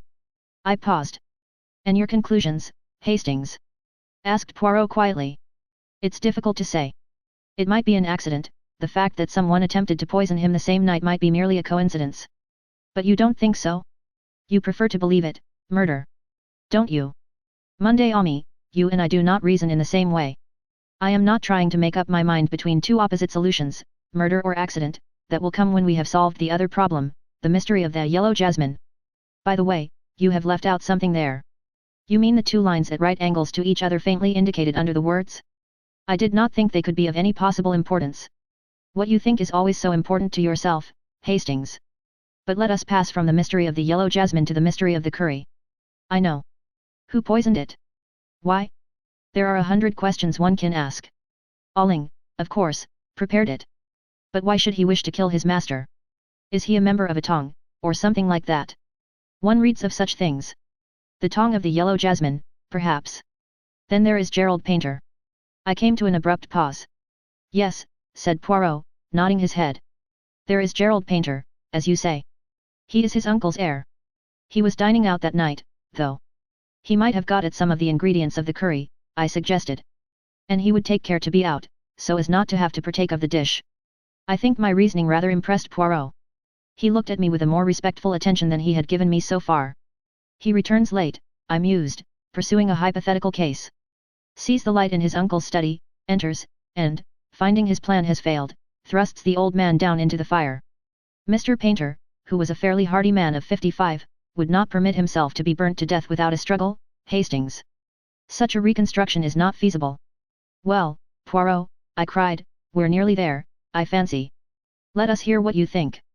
Poirot threw me a smile, swelled out his chest, and began in a pompous manner. Assuming murder, the question at once arises, why choose that particular method? I can think of only one reason, to confuse identity, the face being charred beyond recognition. What? I cried. You think? A moment's patience, Hastings. I was going on to say that I examine that theory. Is there any ground for believing that the body is not that of Mr. Painter? Is there anyone else whose body it possibly could be? I examine these 2 questions and finally I answer them both in the negative. Oh. I said, rather disappointed. And then? Poirot's eyes twinkled a little. And then I say to myself, since there is here something that I do not understand, it would be well that I should investigate the matter. I must not permit myself to be wholly engrossed by the Big Four. Ah! We are just arriving. My little clothes brush, where does it hide itself? Here it is, brush me down, I pray you, my friend, and then I will perform the same service for you. Yes, said Poirot thoughtfully, as he put away the brush, one must not permit oneself to be obsessed by one idea. I have been in danger of that. Figure to yourself, my friend, that even here, in this case, I am in danger of it. Those 2 lines you mentioned, a downstroke and a line at right angles to it, what are they but the beginning of a 4? Good gracious, Poirot, I cried, laughing. Is it not absurd? I see the hand of the Big Four everywhere. It is well to employ one's wits in a totally different milieu. Ah! There is Jap come to meet us. Chapter 10. We investigate at Croftlands. The Scotland Yard inspector was, indeed, waiting on the platform, and greeted us warmly. Well, Monsieur Poirot, this is good. Thought you'd like to be let in on this. Tip-top mystery, isn't it? I read this aright as showing Jap to be completely puzzled and hoping to pick up a pointer from Poirot. Jap had a car waiting, and we drove up in it to Croftlands. It was a square, white house, quite unpretentious, and covered with creepers, including the starry yellow jasmine. Jap looked up at it as we did. Must have been balmy to go writing that, poor old cove, he remarked. Hallucinations, perhaps, and thought he was outside. Poirot was smiling at him. Which was it, my good Jap? He asked, accident or murder? The inspector seemed a little embarrassed by the question. Well, if it weren't for that curry business, I'd be for accident every time. There's no sense in holding a live man's head in the fire, why, he'd scream the house down. Ah! Said Poirot in a low voice. Fool that I have been. Triple imbecile. You are a cleverer man than I am, Jap. Jap was rather taken aback by the compliment, Poirot being usually given to exclusive self-praise. He reddened and muttered something about there being a lot of doubt about that. He led the way through the house to the room where the tragedy had occurred, Mr. Painter's study. It was a wide, low room, with book-lined walls and big leather armchairs. Poirot looked across at once to the window which gave upon a gravelled terrace. The window, it was unlatched. He asked. That's the whole point, of course. When the doctor left this room, he merely closed the door behind him. The next morning it was found locked. Who locked it? Mr. Painter? Alling declares that the window was closed and bolted. Dr. Quinton, on the other hand, has an impression that it was closed, but not fastened, but he won't swear either way. If he could, it would make a great difference. If the man was murdered, someone entered the room either through the door or the window. If through the door, it was an inside job, if through the window, it might have been anyone. First thing when they had broken the door down, they flung the window open, and the housemaid who did it thinks that it wasn't fastened, but she's a precious bad witness, will remember anything you ask her to. What about the key? There you are again. It was on the floor among the wreckage of the door. Might have fallen from the keyhole, might have been dropped there by one of the people who entered, might have been slipped underneath the door from the outside. In fact everything is might have been. You've hit it, Monsieur Poirot. That's just what it is. Poirot was looking round him, frowning unhappily. I cannot see light, he murmured.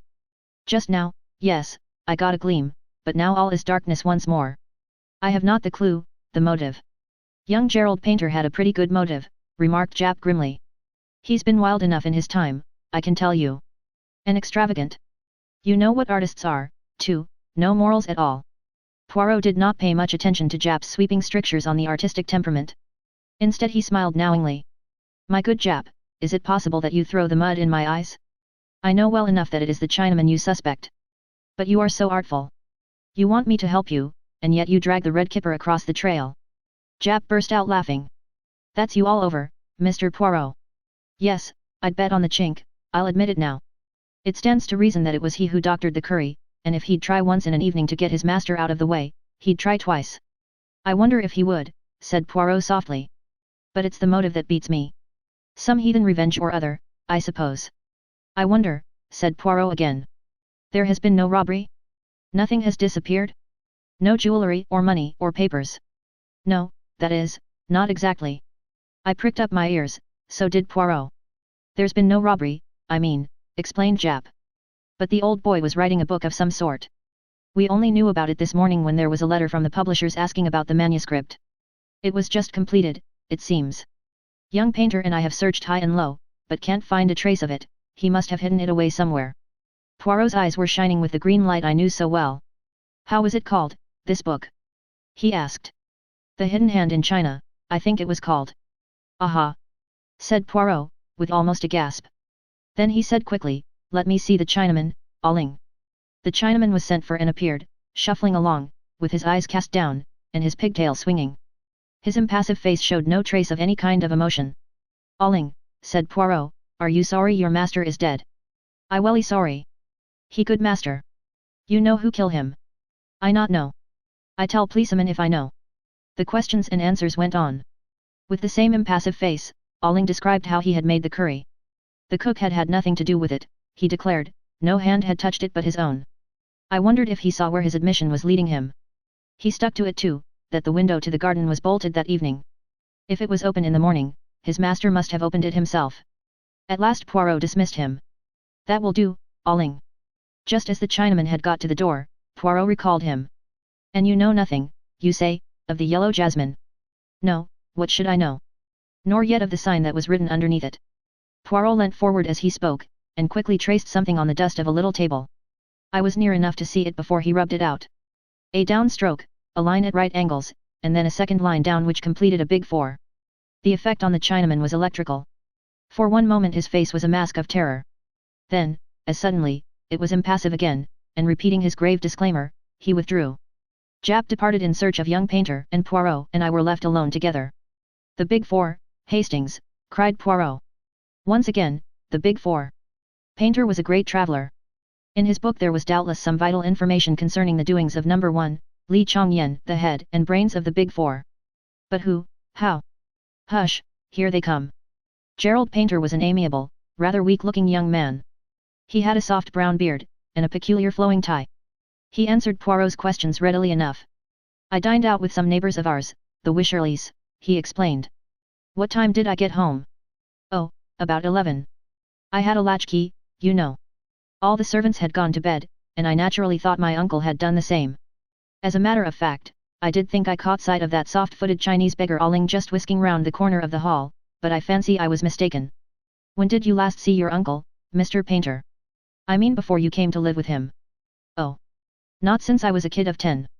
He and his brother, my father, quarreled, you know. But he found you again with very little trouble, did he not? In spite of all the years that had passed. Yes, it was quite a bit of luck my seeing the lawyer's advertisement. Poirot asked no more questions. Our next move was to visit Dr. Quinton. His story was substantially the same as he had told at the inquest, and he had little to add to it. He received us in his surgery, having just come to the end of his consulting patients. He seemed an intelligent man. A certain primness of manner went well with his pince-nez, but I fancied that he would be thoroughly modern in his methods. I wish I could remember about the window, he said frankly. But it's dangerous to think back, one becomes quite positive about something that never existed. That's psychology, isn't it, M. Poirot? You see, I've read all about your methods, and I may say I'm an enormous admirer of yours. No, I suppose it's pretty certain that the Chinaman put the powdered opium in the curry, but he'll never admit it, and we shall never know why. But holding a man down in a fire, that's not in keeping with our Chinese friend's character, it seems to me. I commented on this last point to Poirot as we walked down the main street of Market Handford. Do you think he let a confederate in? I asked. By the way, I suppose Jap can be trusted to keep an eye on him. The inspector had passed into the police station on some business or other. The emissaries of the Big Four are pretty spry. Jap is keeping an eye on both of them, said Poirot grimly. They have been closely shadowed ever since the body was discovered. Well, at any rate we know that Gerald Painter had nothing to do with it. You always know so much more than I do, Hastings, that it becomes quite fatiguing. You old fox, I laughed. You never will commit yourself. To be honest, Hastings, the case is now quite clear to me, all but the words Yellow Jasmine, and I am coming to agree with you that they have no bearing on the crime. In a case of this kind, you have got to make up your mind who is lying. I have done that. And yet... He suddenly darted from my side and entered an adjacent bookshop. He emerged a few minutes later, hugging a parcel. Then Jap rejoined us, and we all sought quarters at the inn. I slept late the next morning. When I descended to the sitting room reserved for us, I found Poirot already there, pacing up and down, his face contorted with agony. Do not converse with me, he cried, waving an agitated hand. Not until I know that all is well, that the arrest is made. Ah! But my psychology has been weak. Hastings, if a man writes a dying message, it is because it is important. Everyone has said, Yellow Jasmine. There is yellow jasmine growing up the house, it means nothing. Well, what does it mean? Just what it says. Listen. He held up a little book he was holding. My friend, it struck me that it would be well to inquire into the subject. What exactly is yellow jasmine? This little book has told me. Listen. He read. Gelseminis radix. Yellow jasmine. Composition, alkaloids gelseminin C22H26N2O3, a potent poison acting like conian, gelsemin C12H14O2, acting like strychnine, gelsemic acid, etc. Gelsemium is a powerful depressant to the central nervous system. At a late stage in its action it paralyzes the motor nerve endings, and in large doses causes giddiness and loss of muscular power. Death is due to paralysis of the respiratory center. You see, Hastings? At the beginning I had an inkling of the truth when Jap made his remark about a live man being forced into the fire. I realized then that it was a dead man who was burned. But why? What was the point? My friend, if you were to shoot a man, or stab a man after he were dead, or even knock him on the head, it would be apparent that the injuries were inflicted after death. But with his head charred to a cinder, no one is going to hunt about for obscure causes of death, and a man who has apparently just escaped being poisoned at dinner, is not likely to be poisoned just afterwards. Who is lying? That is always the question. I decided to believe Aling. What? I exclaimed. You are surprised, Hastings? Aling knew of the existence of the Big Four, that was evident, so evident that it was clear he knew nothing of their association with the crime until that moment. Had he been the murderer, he would have been able to retain his impassive face perfectly. So I decided then, to believe Aling, and I fixed my suspicions on Gerald Painter. It seemed to me that number 4 would have found an impersonation of a long-lost nephew very easy. What? I cried. Number 4. No, Hastings, not number 4. As soon as I had read up the subject of yellow jasmine, I saw the truth. In fact, it leapt to the eye. As always, I said coldly, it doesn't leap to mine. Because you will not use your little grey cells. Who had a chance to tamper with the curry? Alling. No one else. No one else? What about the doctor? But that was afterwards. Of course it was afterwards. There was no trace of powdered opium in the curry served to Mr. Painter, but acting in obedience to the suspicions Dr. Quinton had aroused, the old man eats none of it, and preserves it to give to his medical attendant, whom he summons according to plan. Dr. Quinton arrives, takes charge of the curry, and gives Mr. Painter an injection, of strychnine, he says, but really of yellow jasmine, a poisonous dose. When the drug begins to take effect, he departs, after unlatching the window. Then, in the night, he returns by the window, finds the manuscript, and shoves Mr. Painter into the fire. He does not heed the newspaper that drops to the floor and is covered by the old man's body. Painter knew what drug he had been given, and strove to accuse the Big Four of his murder. It is easy for Quinton to mix powdered opium with the curry before handing it over to be analyzed.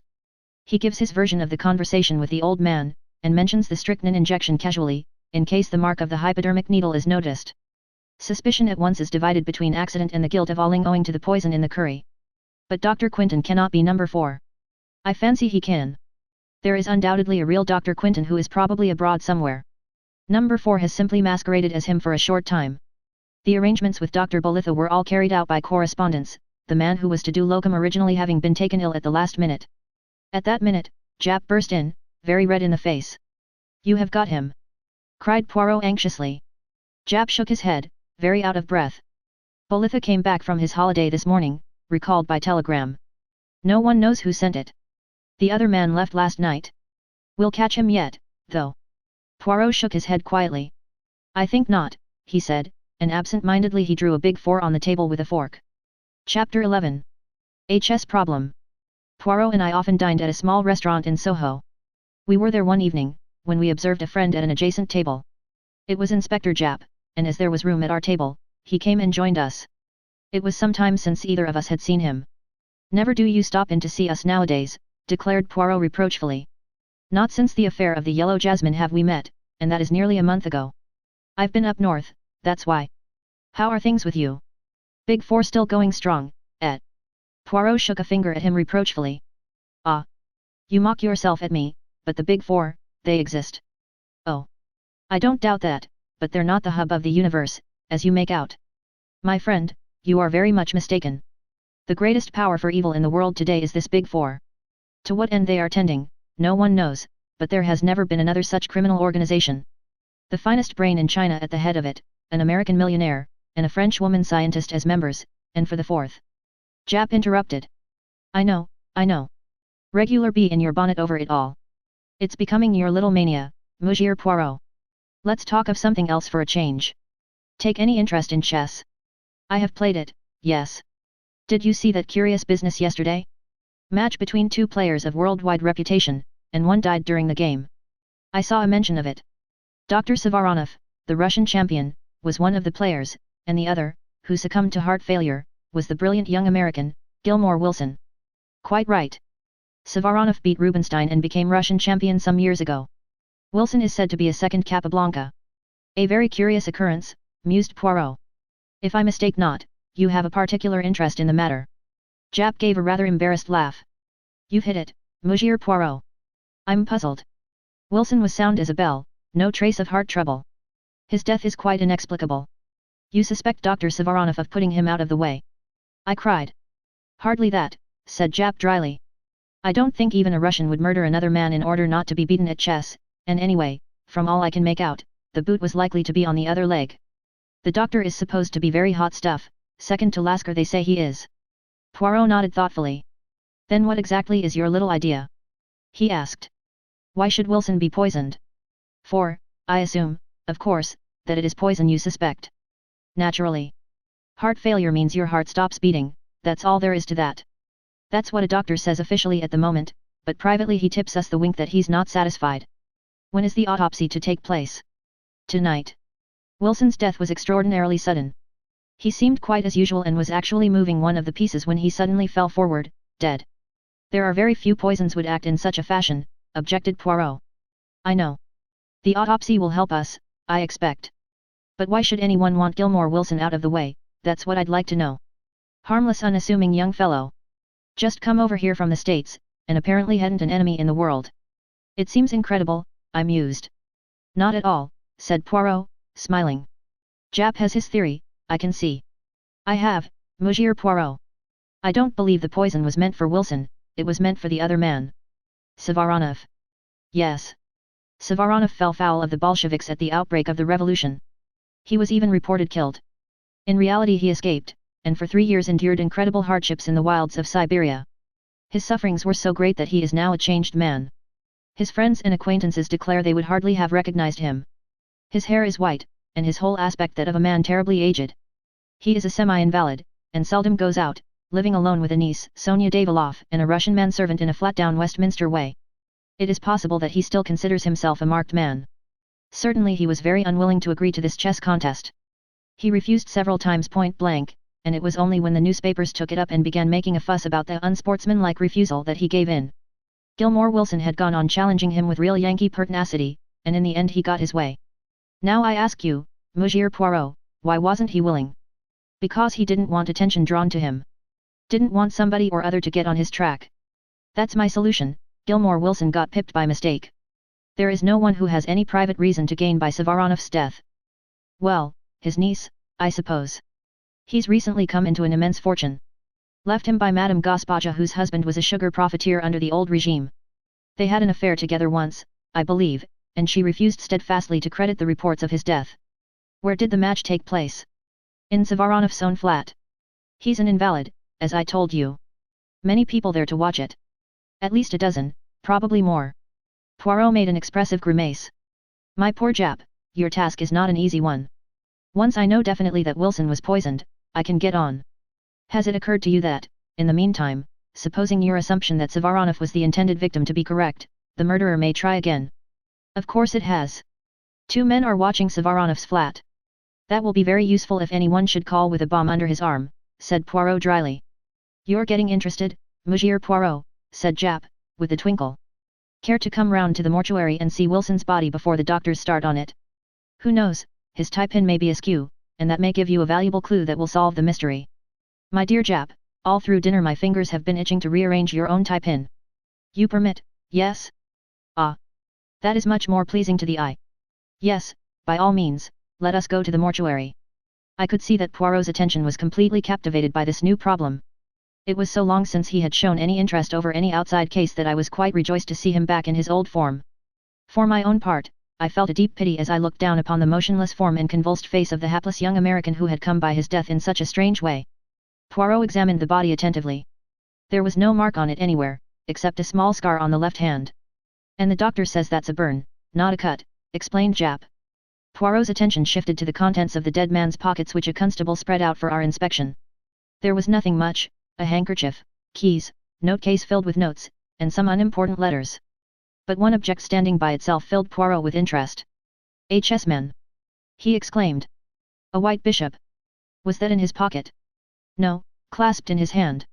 We had quite a difficulty to get it out of his fingers. It must be returned to Dr. Savaronov sometime. It's part of a very beautiful set of carved ivory chessmen. Permit me to return it to him. It will make an excuse for my going there. Aha! Cried Jap. So you want to come in on this case? I admit it. So skillfully have you aroused my interest. That's fine. Got you away from your brooding. Captain Hastings is pleased, too, I can see. Quite right, I said, laughing. Poirot turned back towards the body. No other little detail you can tell me about him? He asked. I don't think so. Not even that he was left-handed. You're a wizard, Monsieur Poirot. How did you know that? He was left-handed. Not that it's anything to do with the case. Nothing whatever, agreed Poirot hastily, seeing that Jap was slightly ruffled. My little joke, that was all. I like to play you the trick, see you. We went out upon an amicable understanding. The following morning saw us wending our way to Dr. Savaronov's flat in Westminster. Sonia Daviloff, I mused. It's a pretty name. Poirot stopped, and threw me a look of despair. Always looking for romance. You are incorrigible. It would serve you right if Sonia Daviloff turned out to be our friend and enemy the Countess Vera Rosikoff. At the mention of the Countess, my face clouded over. Surely, Poirot, you don't suspect. But, no, no. It was a joke. I have not the big four on the brain to that extent, whatever Jap may say. The door of the flat was opened to us by a manservant with a peculiarly wooden face. It seemed impossible to believe that that impassive countenance could ever display emotion. Poirot presented a card on which Jap had scribbled a few words of introduction, and we were shown into a low, long room furnished with rich hangings and curios. One or two wonderful icons hung upon the walls, and exquisite Persian rugs lay upon the floor. A samovar stood upon a table. I was examining one of the icons which I judged to be of considerable value, and turned to see Poirot prone upon the floor. Beautiful as the rug was, it hardly seemed to me to necessitate such close attention. Is it such a very wonderful specimen? I asked. Oh. The rug? But no, it was not the rug I was remarking. But it is a beautiful specimen, far too beautiful to have a large nail wantonly driven through the middle of it. No, Hastings, as I came forward, the nail is not there now. But the hole remains. A sudden sound behind us made me spin round, and Poirot sprang nimbly to his feet. A girl was standing in the doorway. Her eyes, full upon us, were dark with suspicion. She was of medium height, with a beautiful, rather sullen face, dark blue eyes, and very black hair which was cut short. Her voice, when she spoke, was rich and sonorous, and completely un-English. I fear my uncle will be unable to see you. He is a great invalid. That is a pity, but perhaps you will kindly help me instead. You are Mademoiselle Daviloff, are you not? Yes, I am Sonia Daviloff. What is it you want to know? I am making some inquiries about that sad affair the night before last, the death of M. Gilmore Wilson. What can you tell me about it? The girl's eyes opened wide. He died of heart failure, as he was playing chess. The police are not so sure that it was heart failure, mademoiselle. The girl gave a terrified gesture. It was true then, she cried. Yvonne was right. Who is Yvonne, and why do you say he was right? It was Yvonne who opened the door to you, and he has already said to me that in his opinion Gilmore Wilson did not die a natural death, that he was poisoned by mistake. By mistake? Yes, the poison was meant for my uncle. She had quite forgotten her first distrust now, and was speaking eagerly. Why do you say that, mademoiselle? Who should wish to poison Dr. Savaronov? She shook her head. I do not know. I am all in the dark. And my uncle, he will not trust me. It is natural, perhaps. You see, he hardly knows me. He saw me as a child, and not since till I came to live with him here in London. But this much I do know, he is in fear of something. We have many secret societies in Russia, and one day I overheard something which made me think it was of just such a society he went in fear. Tell me, monsieur, she came a step nearer, and dropped her voice, have you ever heard of a society called the Big Four? Poirot jumped nearly out of his skin. His eyes positively bulged with astonishment. What do you know of the Big Four, mademoiselle? There is such an association, then. I overheard a reference to them, and asked my uncle about it afterwards. Never have I seen a man so afraid. He turned all white and shaking. He was in fear of them, monsieur, in great fear, I am sure of it. And, by mistake, they killed the American, Wilson. The Big Four, murmured Poirot. Always the Big Four. An astonishing coincidence, mademoiselle, your uncle is still in danger. I must save him. Now recount to me exactly the events of that fatal evening. Show me the chessboard, the table, how the two men sat, everything. She went to the side of the room and brought out a small table. The top of it was exquisite, inlaid with squares of silver and black to represent a chessboard. This was sent to my uncle a few weeks ago as a present, with the request that he would use it in the next match he played. It was in the middle of the room, so. Poirot examined the table with what seemed to me quite unnecessary attention. He was not conducting the inquiry at all as I would have done. Many of his questions seemed to me pointless, and upon really vital matters he seemed to have no questions to ask. I concluded that the unexpected mention of the Big Four had thrown him completely off his balance. After a minute examination of the table and the exact position it had occupied, he asked to see the chessmen. Sonia Daviloff brought them to him in a box. He examined one or two of them in a perfunctory manner. An exquisite set, he murmured absent-mindedly. Still not a question as to what refreshments there had been, or what people had been present. I cleared my throat significantly. Don't you think, Poirot, that... He interrupted me peremptorily. Do not think, my friend. Leave all to me. Mademoiselle, is it quite impossible that I should see your uncle? A faint smile showed itself on her face. He will see you, yes. You understand, it is my part to interview all strangers first. She disappeared. I heard a murmur of voices in the next room, and a minute later she came back and motioned us to pass into the adjoining room. The man who lay there on a couch was an imposing figure. Tall, gaunt, with huge bushy eyebrows and white beard, and a face haggard as the result of starvation and hardships. Dr. Savaronov was a distinct personality. I noted the peculiar formation of his head, its unusual height. A great chess player must have a great brain, I knew. I could easily understand Dr. Savaronov being the second greatest player in the world. Poirot bowed. "MLE doctor, may I speak to you alone?" Savaronov turned to his niece. "Leave us, Sonia." She disappeared obediently. "Now, sir, what is it?" "Dr. Savaronov, you have recently come into an enormous fortune. If you should die unexpectedly, who inherits it? I have made a will leaving everything to my niece, Sonia Daviloff. You do not suggest." "I suggest nothing, but you have not seen your niece since she was a child. It would have been easy for anyone to impersonate her." Savaronov seemed thunderstruck by the suggestion. Poirot went on easily. "Enough as to that. I give you the word of warning, that is all. What I want you to do now is to describe to me the game of chess the other evening." "How do you mean, describe it?" "Well, I do not play the chess myself, but I understand that there are various regular ways of beginning, the gambit, do they not call it?" Dr. Savaronov smiled a little. "Ah! I comprehend you now. Wilson opened Ruy Lopez, one of the soundest openings there is, and one frequently adopted in tournaments and matches. And how long had you been playing when the tragedy happened?" "It must have been about the third or fourth move when Wilson suddenly fell forward over the table, stone dead." Poirot rose to depart. He flung out his last question as though it was of absolutely no importance, but I knew better. "Had he had anything to eat or drink?" "A whiskey and soda, I think." "Thank you, Dr. Savaronov. I will disturb you no longer." Yvonne was in the hall to show us out. Poirot lingered on the threshold. "The flat below this, do you know who lives there?" "Sir Charles Kingwell, a member of Parliament, sir. It has been let furnished lately, though." "Thank you." We went out into the bright winter sunlight. "Well, really, Poirot," I burst out. "I don't think you've distinguished yourself this time. Surely your questions were very inadequate." "You think so, Hastings?" Poirot looked at me appealingly. "I was Bolivar's, yes. What would you have asked?" I considered the question carefully, and then outlined my scheme to Poirot. He listened with what seemed to be close interest. My monologue lasted until we had nearly reached home.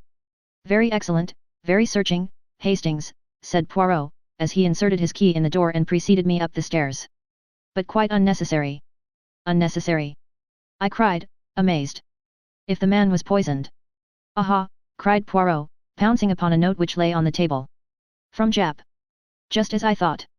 He flung it over to me. It was brief and to the point. No traces of poison had been found, and there was nothing to show how the man came by his death. "You see," said Poirot, "our questions would have been quite unnecessary." "You guessed this beforehand." "Forecast the probable result of the deal," quoted Poirot from a recent bridge problem on which I had spent much time.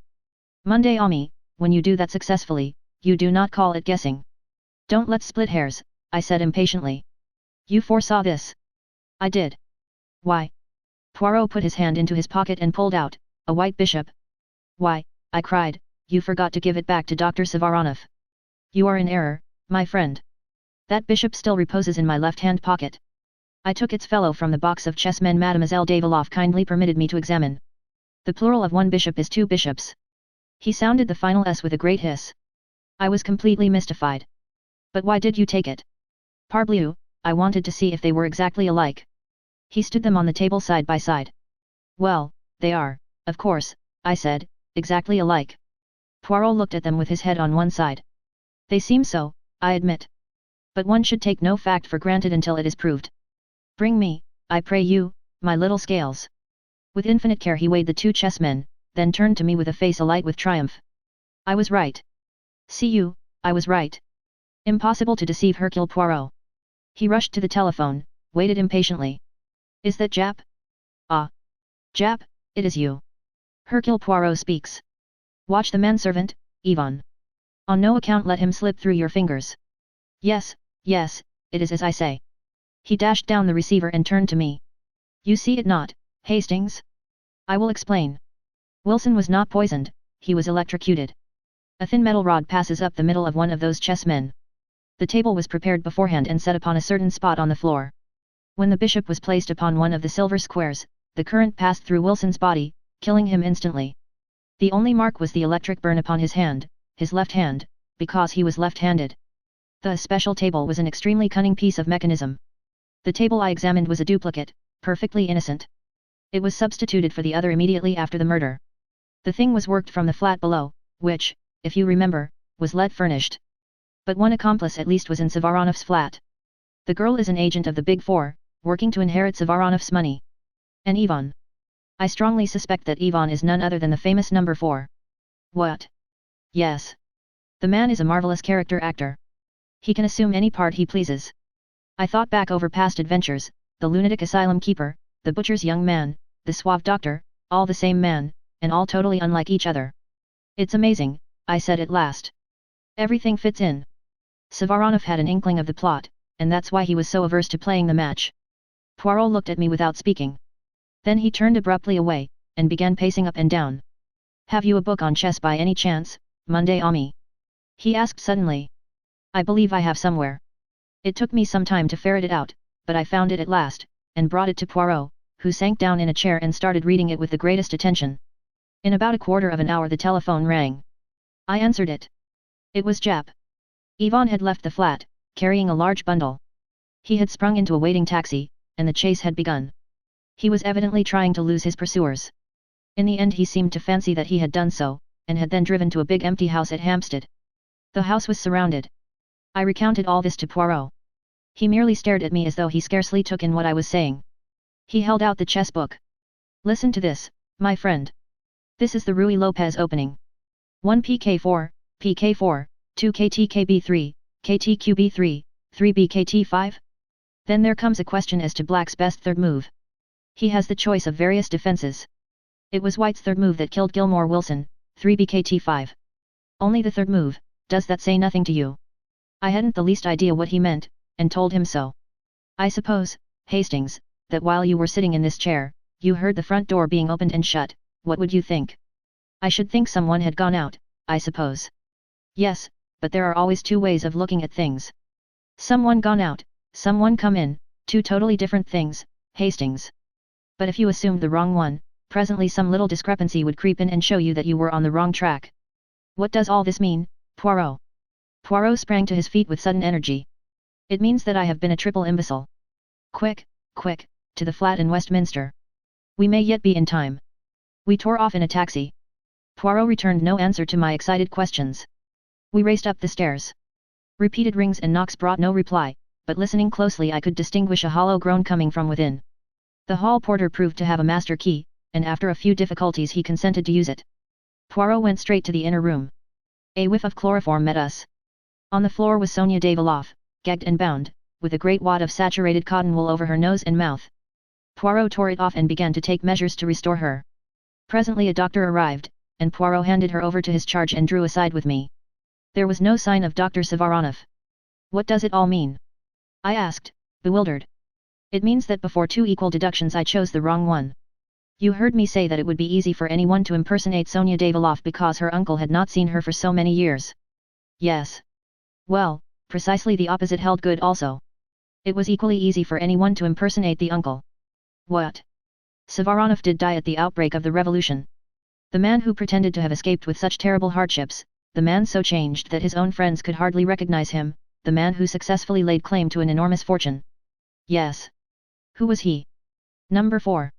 No wonder he was frightened when Sonia let him know she had overheard one of his private conversations about the Big Four. Again he has slipped through my fingers. He guessed I should get on the right track in the end, so he sent off the honest Ivan on a tortuous wild goose chase, chloroformed the girl, and got out, having by now doubtless realized most of the securities left by Madame Gaspaja. But who tried to kill him then? Nobody tried to kill him. Wilson was the intended victim all along. But why? My friend, Savaronov was the second greatest chess player in the world. In all probability number 4 did not even know the rudiments of the game. Certainly he could not sustain the fiction of a match. He tried all he knew to avoid the contest. When that failed, Wilson's doom was sealed. At all costs he must be prevented from discovering that the great Savaronov did not even know how to play chess. Wilson was fond of the Ruy Lopez opening, and was certain to use it. Number 4 arranged for death to come with the third move, before any complications of defense set in. But, my dear Poirot, I persisted, are we dealing with a lunatic? I quite follow your reasoning, and admit that you must be right, but to kill a man just to sustain his role. Surely there were simpler ways out of the difficulty than that? He could have said that his doctor forbade the strain of a match. Poirot wrinkled his forehead. Certainement, Hastings, he said, there were other ways, but none so convincing. Besides, you are assuming that to kill a man is a thing to avoid, are you not? Number 4's mind, it does not act that way. I put myself in his place, a thing impossible for you. I picture his thoughts. He enjoys himself as the professor at that match. I doubt not he has visited the chess tourneys to study his part. He sits and frowns in thought, he gives the impression that he is thinking great plans, and all the time he laughs in himself. He is aware that 2 moves are all that he knows, and all that he need know. Again, it would appeal to his mind to foresee the events and to make the man his own executioner at the exact time that suits number 4. Oh, yes, Hastings, I begin to understand our friend and his psychology. I shrugged. Well, I suppose you are right, but I can't understand anyone running a risk he could so easily avoid. Risk? Poirot snorted. Where then lay the risk? Would Jap have solved the problem? No, if number 4 had not made one small mistake he would have run no risk. And his mistake? I asked, although I suspected the answer. Monday Ami, he overlooked the little grey cells of Hercule Poirot. Poirot has his virtues, but modesty is not one of them. Chapter 12. The Baited Trap. It was mid-January, a typical English winter day in London, damp and dirty. Poirot and I were sitting in 2 chairs well drawn up to the fire. I was aware of my friend looking at me with a quizzical smile, the meaning of which I could not fathom. A penny for your thoughts, I said lightly.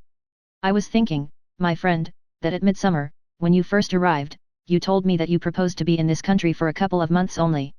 Did I say that? I asked, rather awkwardly. I don't remember.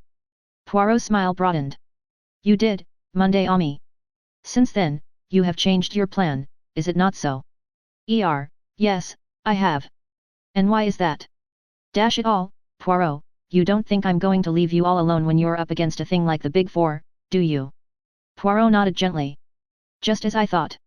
You are a staunch friend, Hastings. It is to serve me that you remain on here. And your wife, little Cinderella as you call her, what does she say? I haven't gone into details, of course, but she understands. She'd be the last one to wish me to turn my back on a pal. Yes, she, too, is a loyal friend. But it is going to be a long business, perhaps. I nodded, rather discouraged. 6 months already, I mused, and where are we? You know, Poirot, I can't help thinking that we ought to, well, to do something. Always so energetic, Hastings. And what precisely would you have me do? This was somewhat of a poser, but I was not going to withdraw from my position. We ought to take the offensive, I urged. What have we done all this time? More than you think, my friend. After all, we have established the identity of number 2 and number 3, and we have learnt more than a little about the ways and methods of number 4. I brightened up a little. As Poirot put it, things didn't sound so bad. Oh. Yes, Hastings, we have done a great deal. It is true that I am not in a position to accuse either Ryland or Madame Olivier, who would believe me. You remember I thought once I had Ryland successfully cornered? Nevertheless I have made my suspicions known in certain quarters, the highest, Lord Aldington, who enlisted my help in the matter of the stolen submarine plans, is fully cognizant of all my information respecting the Big Four, and while others may doubt, he believes. Ryland and Madame Olivier, and Li Chongyen himself may go their ways, but there is a searchlight turned on all their movements. And number 4? I asked. As I said just now, I am beginning to know and understand his methods. You may smile, Hastings, but to penetrate a man's personality, to know exactly what he will do under any given circumstances, that is the beginning of success. It is a duel between us, and whilst he is constantly giving away his mentality to me, I endeavour to let him know little or nothing of mine. He is in the light, I in the shade. I tell you, Hastings, that every day they fear me the more for my chosen inactivity. They've let us alone, anyway, I observed. There have been no more attempts on your life, and no ambushes of any kind. No, said Poirot thoughtfully. On the whole, that rather surprises me. Especially as there are 1 or 2 fairly obvious ways of getting at us which I should have thought certain to have occurred to them. You catch my meaning, perhaps. An infernal machine of some kind. I hazarded. Poirot made a sharp click with his tongue expressive of impatience. But no. I appeal to your imagination, and you can suggest nothing more subtle than bombs in the fireplace. Well, I have need of some matches, I will promenade myself despite the weather. Pardon, my friend, but is it possible that you read the future of the Argentine, mirror of society, cattle breeding, the clue of crimson and sport in the Rockies at one and the same time? I laughed, and admitted that the clue of crimson was at present engaging my sole attention. Poirot shook his head sadly. but replace then the others on the bookshelf. Never, never shall I see you embrace the order and the method. Monday you, what then is a bookshelf for? I apologized humbly, and Poirot, after replacing the offending volumes, each in its appointed place, went out and left me to uninterrupted enjoyment of my selected book. I must admit, however, that I was half asleep when Mrs. Pearson's knock at the door aroused me. A telegram for you, Captain. I tore the orange envelope open without much interest. Then I sat as though turned to stone. It was a cable from Brinson, my manager out at the South American ranch, and it ran as follows. Mrs. Hastings disappeared yesterday, feared been kidnapped by some gang calling itself Big Four. Cable instructions have notified police but no clue as yet. Brinson. I waved Mrs. Pearson out of the room, and sat as though stunned, reading the words over and over again. Cinderella, kidnapped. In the hands of the infamous Big Four. God, what could I do? Poirot. I must have Poirot. He would advise me. He would checkmate them somehow. In a few minutes now, he would be back. I must wait patiently until then. But Cinderella, in the hands of the Big Four. Another knock. Mrs. Pearson put her head in once more. A note for you, Captain, brought by a heathen Chinaman. He's awaiting downstairs. I seized it from her. It was brief and to the point. If you ever wish to see your wife again, go with the bearer of this note immediately. Leave no message for your friend or she will suffer. It was signed with a Big Four. What ought I to have done? What would you who read have done in my place? I had no time to think. I saw only one thing, Cinderella in the power of those devils. I must obey, I dare not risk a hair of her head. I must go with this Chinaman and follow whither he led. It was a trap, yes, and it meant certain capture and possible death, but it was baited with the person dearest to me in the whole world, and I dared not hesitate. What irked me most was to leave no word for Poirot. Once set him on my track, and all might yet be well? Dare I risk it? Apparently I was under no supervision, but yet I hesitated. It would have been so easy for the Chinaman to come up and assure himself that I was keeping to the letter of the command. Why didn't he? His very abstention made me more suspicious. I had seen so much of the omnipotence of the Big Four that I credited them with almost superhuman powers. For all I know, even the little bedraggled servant girl might be one of their agents. No, I dared not risk it. But one thing I could do, leave the telegram. He would know then that Cinderella had disappeared, and who was responsible for her disappearance.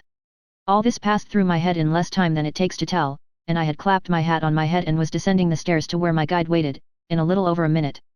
The bearer of the message was a tall impassive Chinaman, neatly but rather shabbily dressed. He bowed and spoke to me. His English was perfect, but he spoke with a slight sing-song intonation. You Captain Hastings? Yes, I said. You give me note, please. I had foreseen the request, and handed him over the scrap of paper without a word. But that was not all. You have telegram today, yes? Come along just now? From South America, yes. I realized anew the excellence of their espionage system, or it might have been a shrewd guess. Brinson was bound to cable me. They would wait until the cable was delivered and would strike hard upon it. No good could come of denying what was palpably true. Yes, I said. I did get a telegram. You fetch him, yes? Fetch him now.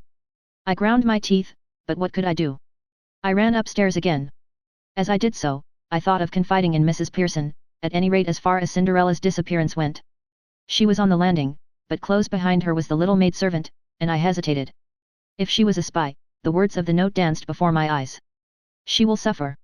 I passed into the sitting room without speaking. I took up the telegram and was about to pass out again when an idea struck me. Could I not leave some sign which would mean nothing to my enemies but which Poirot himself would find significant?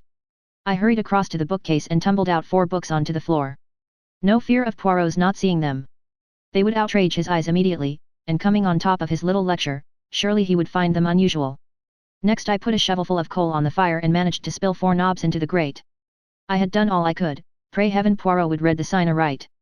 I hurried down again. The Chinaman took the telegram from me, read it, then placed it in his pocket and with a nod beckoned me to follow him. It was a long weary march that he led me. Once we took a bus and once we went for some considerable way in a train, and always our route led us steadily eastward. We went through strange districts, the existence of which I had never dreamed of. We were down by the docks now, I knew, and I realized that I was being taken into the heart of Chinatown. In spite of myself I shivered. Still my guide plodded on, turning and twisting through mean streets and byways, until at last he stopped at a dilapidated house and rapped 4 times upon the door. It was opened immediately by another Chinaman who stood aside to let us pass in. The clanging to of the door behind me was the knell of my last hopes. I was indeed in the hands of the enemy. I was now handed over to the second Chinaman. He led me down some rickety stairs and into a cellar which was filled with bales and casks and which exhaled a pungent odor, as of eastern spices. I felt wrapped all round with the atmosphere of the east, tortuous, cunning, sinister. Suddenly my guide rolled aside two of the casks, and I saw a low tunnel-like opening in the wall. He motioned me to go ahead. The tunnel was of some length, and it was just too low for me to stand upright. At last, however, it broadened out into a passage, and a few minutes later we stood in another cellar. My Chinaman went forward, and rapped 4 times on one of the walls. A whole section of the wall swung out, leaving a narrow doorway. I passed through, and to my utter astonishment found myself in a kind of Arabian Nights palace. A low-long subterranean chamber hung with rich oriental silks, brilliantly lighted and fragrant with perfumes and spices. There 5 or 6 silk-covered divans, and exquisite carpets of Chinese workmanship covered the ground. At the end of the room was a curtained recess. From behind these curtains came a voice. "You have brought our honored guest." "Excellency, he is here," replied my guide. "Let our guest enter," was the answer. At the same moment, the curtains were drawn aside by an unseen hand, and I was facing an immense cushioned divan on which sat a tall thin Oriental dressed in wonderfully embroidered robes, and clearly, by the length of his finger-nails, a great man. "Be seated, I pray you, Captain Hastings," he said, with a wave of his hand. "You acceded to my request to come immediately, I am glad to see." "Who are you?" I asked. "Li Chongyan."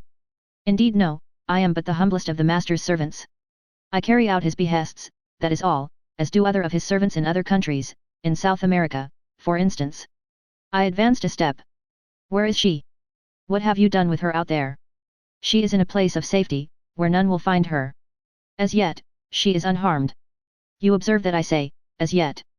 Cold shivers ran down my spine as I confronted this smiling devil. "What do you want?"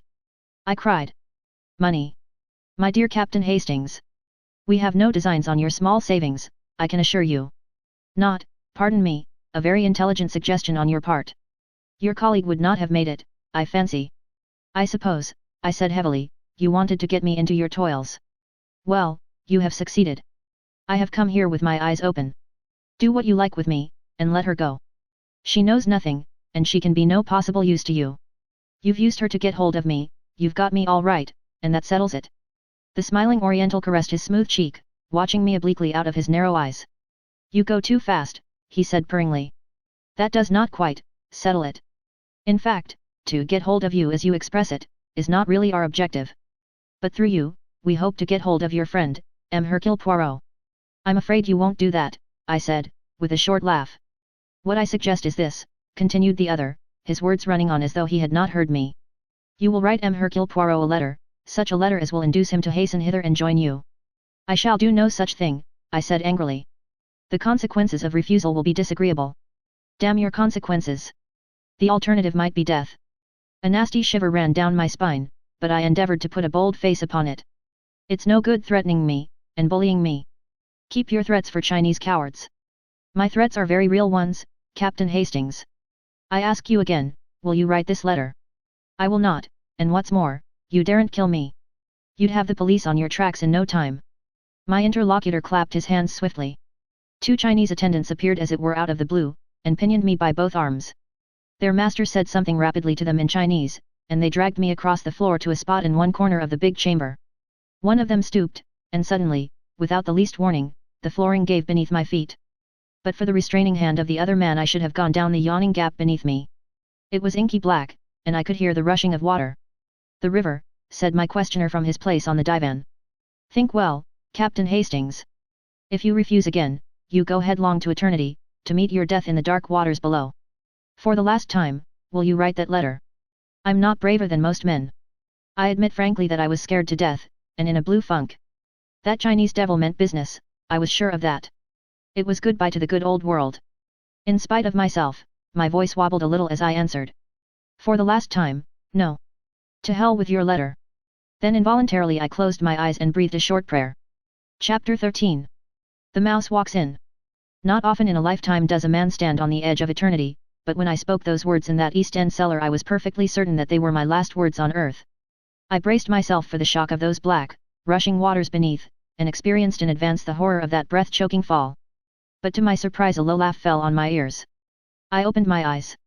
Obeying a sign from the man on the divan, my 2 jailers brought me back to my old seat facing him. You are a brave man, Captain Hastings, he said. We of the East appreciate bravery. I may say that I expected you to act as you have done. That brings us to the appointed second act of our little drama. Death for yourself you have faced, will you face death for another? What do you mean? I asked hoarsely, a horrible fear creeping over me. Surely you have not forgotten the lady who is in our power, the Rose of the Garden. I stared at him in dumb agony. I think, Captain Hastings, that you will write that letter. See, I have a cable form here. The message I shall write on it depends on you, and means life or death for your wife. The sweat broke out on my brow. My tormentor continued, smiling amiably, and speaking with perfect sang-froid. There, Captain, the pen is ready to your hand. You have only to write. If not. If not. I echoed. If not, that lady that you love dies, and dies slowly. My master, Li Chongyan, amuses himself in his spare hours by devising new and ingenious methods of tortures. My God! I cried. You fiend! Not that, you wouldn't do that. Shall I recount to you some of his devices? Without heeding my cry of protest, his speech flowed on, evenly, serenely, till with a cry of horror I clapped my hands to my ears. It is enough, I see. Take up the pen and write. You would not dare. Your speech is foolishness, and you know it. Take up the pen and write. If I do, your wife goes free. The cable shall be dispatched immediately. How do I know that you will keep faith with me? I swear it to you on the sacred tombs of my ancestors. Moreover, judge for yourself, why should I wish to do her harm? Her detention will have answered its purpose. And Poirot. We will keep him in safe custody until we have concluded our operations. Then we will let him go.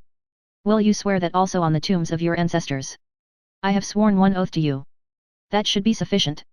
My heart sank. I was betraying my friend, to what? For a moment I hesitated, then the terrible alternative rose like a nightmare before my eyes. Cinderella, in the hands of these Chinese devils, dying by slow torture. A groan rose to my lips. I seized the pen. Perhaps by careful wording of the letter, I could convey a warning, and Poirot would be enabled to avoid the trap. It was the only hope. But even that hope was not to remain. The Chinaman's voice rose, suave and courteous. Permit me to dictate to you. He paused, consulted a sheaf of notes that lay by his side, and then dictated as follows. Dear Poirot, I think I'm on the track of number 4. A Chinaman came this afternoon and lured me down here with a bogus message. Luckily I saw through his little game in time, and gave him the slip. Then I turned the tables on him, and managed to do a bit of shadowing on my own account, rather neatly too, I flatter myself. I'm getting a bright young lad to carry this to you. Give him a half a crown, will you? That's what I promised him if it was delivered safely. I'm watching the house, and daren't leave.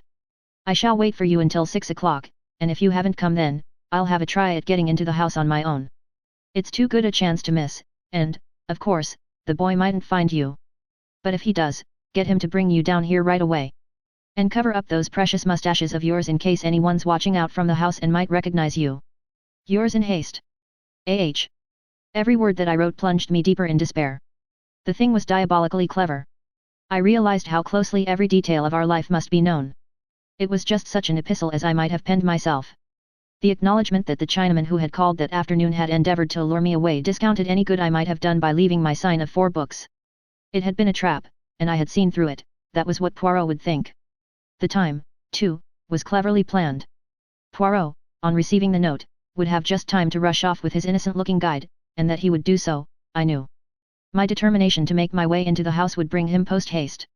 He always displayed a ridiculous distrust of my capacities. He would be convinced that I was running into danger without being equal to the situation, and would rush down to take command of the situation. But there was nothing to be done. I wrote as bidden. My captor took the note from me, read it, then nodded his head approvingly and handed it to one of the silent attendants who disappeared with it behind one of the silken hangings on the wall which masked a doorway. With a smile the man opposite to me picked up a cable form and wrote. He handed it to me. It read, "Release the white bird with all dispatch." I gave a sigh of relief. "You will send it at once?" I urged. He smiled, and shook his head. "When M. Hercule Poirot is in my hands it shall be sent. Not until then." "But you promised." "If this device fails, I may have need of our white bird, to persuade you to further efforts." I grew white with anger. "My God! If you..." He waved a long slim yellow hand. "Be reassured, I do not think it will fail. And the moment M. Poirot is in our hands, I will keep my oath. If you play me false, I have sworn it by my honored ancestors. Have no fear. Rest here a while." My servants will see to your needs whilst I am absent. I was left alone in this strange underground nest of luxury. The second Chinese attendant had reappeared. One of them brought food and drink and offered it to me, but I waved them aside. I was sick, at heart. And then suddenly the master reappeared tall and stately in his silken robes. He directed operations. By his orders I was hustled back through the cellar and tunnel into the original house I had entered. There they took me into a ground floor room. The windows were shuttered, but one could see through the cracks into the street. An old ragged man was shuffling along the opposite side of the road, and when I saw him make a sign to the window, I understood that he was one of the gang on watch. It is well, said my Chinese friend. Hercule Poirot has fallen into the trap. He approaches now, and alone except for the boy who guides him. Now, Captain Hastings, you have still one more part to play. Unless you show yourself he will not enter the house. When he arrives opposite, you must go out on the step and beckon him in. What? I cried, revolted. You play that part alone. Remember the price of failure. If Hercule Poirot suspects anything is amiss and does not enter the house, your wife dies by the 70 lingering deaths. Ah! Here he is. With a beating heart, and a feeling of deathly sickness, I looked through the crack in the shutters. In the figure walking along the opposite side of the street I recognized my friend at once, though his coat collar was turned up and an immense yellow muffler hid the bottom part of his face. But there was no mistaking that walk, and the poise of that egg-shaped head. It was Poirot, coming to my aid in all good faith, suspecting nothing amiss. By his side ran a typical London urchin, grimy of face and ragged of apparel. Poirot paused, looking across at the house, whilst the boy spoke to him eagerly and pointed. It was the time for me to act. I went out in the hall. At a sign from the tall Chinaman, one of the servants unlatched the door. Remember the price of failure, said my enemy in a low voice. I was outside on the steps. I beckoned to Poirot. He hastened across. Aha! So all is well with you, my friend. I was beginning to be anxious. You managed to get inside? Is the house empty, then? Yes, I said, in a voice I strove to make natural. There must be a secret way out of it somewhere. Come in and let us look for it. I stepped back across the threshold. In all innocence Poirot prepared to follow me. And then something seemed to snap in my head. I saw only too clearly the part I was playing, the part of Judas. Back, Poirot! I cried. Back for your life. It's a trap. Never mind me. Get away at once. Even as I spoke, or rather shouted, my warning hands gripped me like a vice. One of the Chinese servants sprang past me to grab Poirot. I saw the latter spring back, his arm raised, then suddenly a dense volume of smoke was rising round me, choking me, killing me. I felt myself falling, suffocating. This was death. I came to myself slowly and painfully, all my senses dazed. The first thing I saw was Poirot's face. He was sitting opposite me watching me with an anxious face. He gave a cry of joy when he saw me looking at him. Ah, you revive, you return to yourself. All is well. My friend, my poor friend. Where am I? I said painfully. Where? But chez vous. I looked round me. True enough, I was in the old familiar surroundings. And in the grate were the identical 4 knobs of coal I had carefully spilt there. Poirot had followed my glance. But yes, that was a famous idea of yours, that and the books.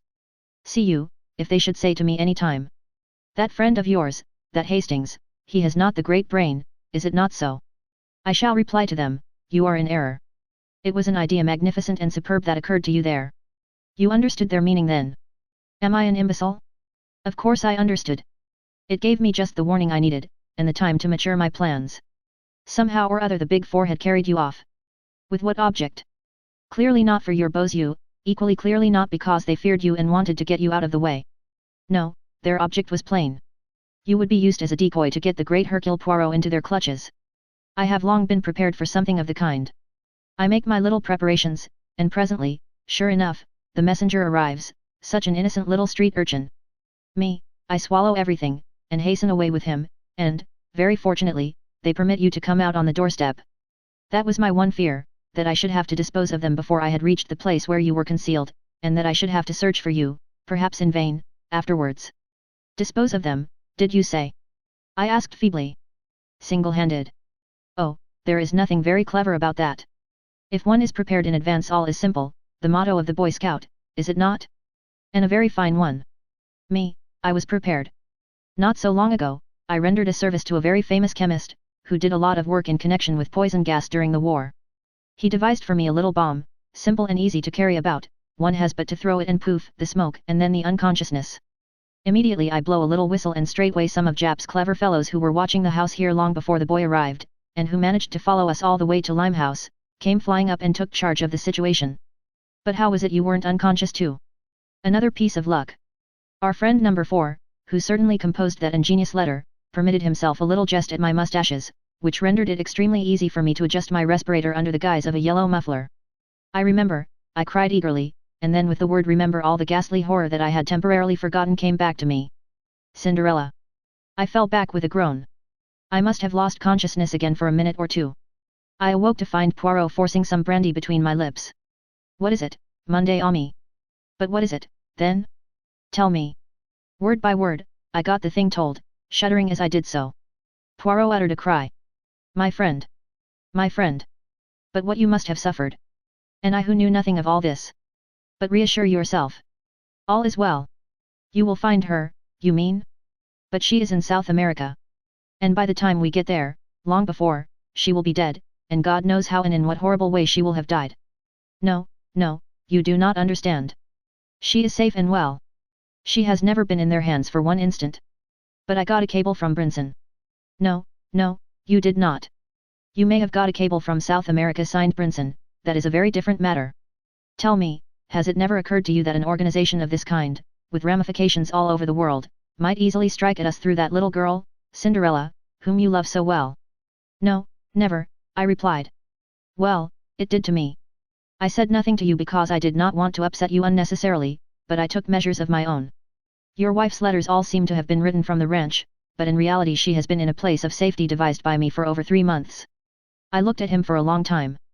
You are sure of that? Parbleu. I know it. They tortured you with a lie. I turned my head aside. Poirot put his hand on my shoulder. There was something in his voice that I had never heard there before.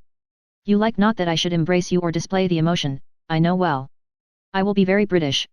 I will say nothing, but nothing at all.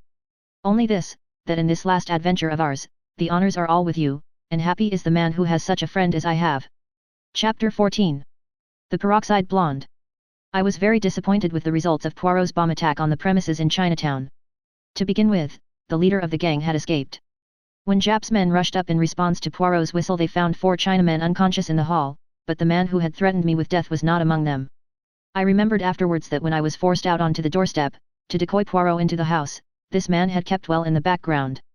Presumably he was out of the danger zone of the gas bomb, and made good his escape by one of the many exits which we afterwards discovered. From the 4 who remained in our hands we learnt nothing. The fullest investigation by the police failed to bring to light anything to connect them with the Big 4. They were ordinary low-class residents of the district, and they professed bland ignorance of the name Li Chongyan. A Chinese gentleman had hired them for service in the house by the waterside, and they knew nothing whatever of his private affairs. By the next day I had, except for a slight headache, completely recovered from the effects of Poirot's gas bomb. We went down together to Chinatown and searched the house from which I had been rescued.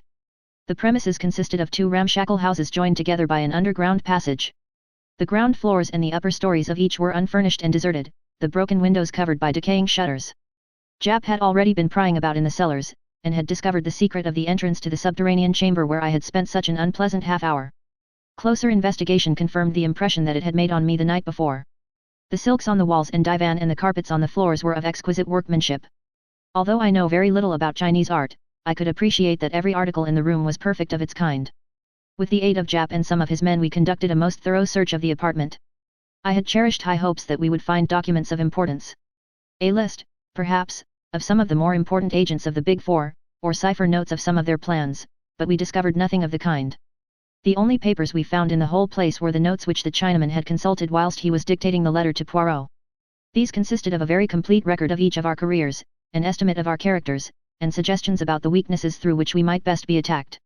Poirot was most childishly delighted with this discovery. Personally I could not see that it was of any value whatever, especially as whoever compiled the notes was ludicrously mistaken in some of his opinions. I pointed this out to my friend when we were back in our rooms. My dear Poirot, I said, you know now what the enemy thinks of us. He appears to have a grossly exaggerated idea of your brain power, and to have absurdly underrated mine, but I do not see how we are better off for knowing this. Poirot chuckled in rather an offensive way. You do not see, Hastings, no? But surely now we can prepare ourselves for some of their methods of attack now that we are warned of some of our faults. For instance, my friend, we know that you should think before you act.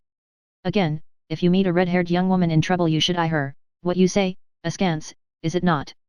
Their notes had contained some absurd references to my supposed impulsiveness, and had suggested that I was susceptible to the charms of young women with hair of a certain shade. I thought Poirot's reference to be in the worst of taste, but fortunately I was able to counter him. And what about you? I demanded. Are you going to try to cure your overweening vanity? Your finicky tidiness? I was quoting, and I could see that he was not pleased with my retort. Oh, without doubt, Hastings, in some things they deceive themselves, tant mieux.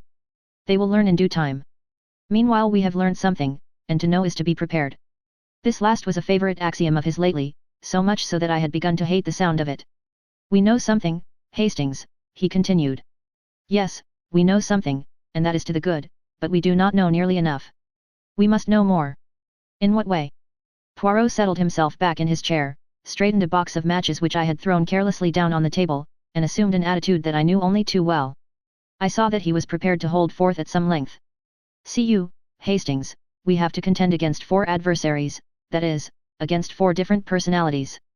With number 1 we have never come into personal contact, we know him, as it were, only by the impress of his mind, and in passing, Hastings, I will tell you that I begin to understand that mind very well, a mind most subtle and oriental. Every scheme and plot that we have encountered have emanated from the brain of Li Chongyen.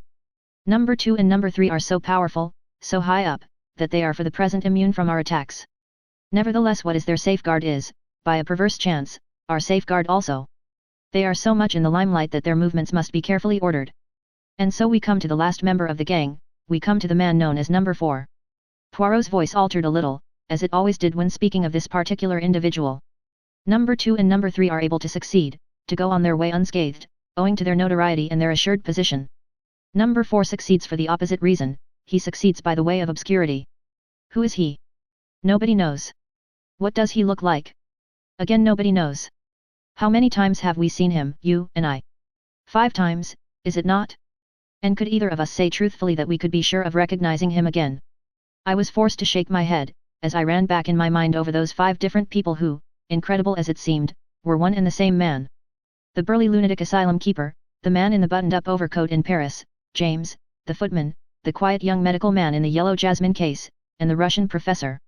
In no way did any 2 of these people resemble each other. No, I said hopelessly. We've nothing to go by whatsoever. Poirot smiled. Do not, I pray of you, give way to such enthusiastic despair. We know 1 or 2 things. What kind of things? I asked skeptically. We know that he is a man of medium height, and of medium or fair coloring. If he were a tall man of swarthy complexion he could never have passed himself off as the fair stocky doctor. It is child's play, of course, to put on an additional inch or so for the part of James, or the professor. In the same way he must have a short straight nose. Additions can be built onto a nose by skillful makeup, but a large nose cannot be successfully reduced at a moment's notice.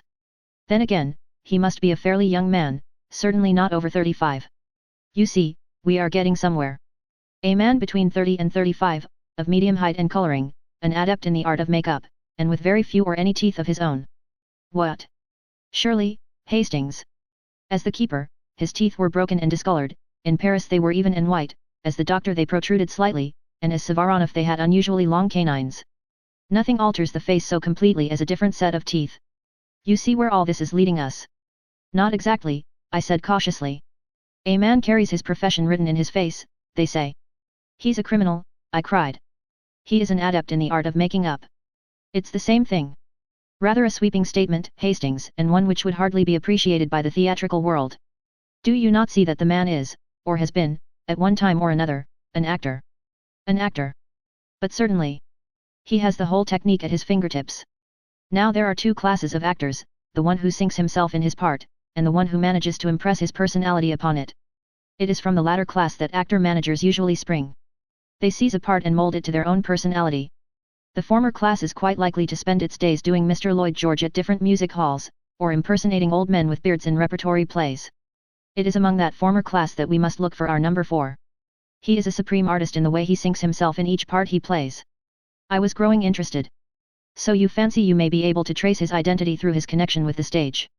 Your reasoning is always brilliant, Hastings. It might have been better, I said coldly, if the idea had come to you sooner. We have wasted a lot of time. You are in error, mon ami. No more time has been wasted than was unavoidable. For some months now my agents have been engaged on the task. Joseph Aarons is one of them. You remember him? They have compiled a list for me of men fulfilling the necessary qualifications, young men round about the age of 30, of more or less nondescript appearance, and with a gift for playing character parts, men, moreover, who have definitely left the stage within the last 3 years. Well, I said, deeply interested. The list was, necessarily, rather a long one. For some time now, we have been engaged on the task of elimination.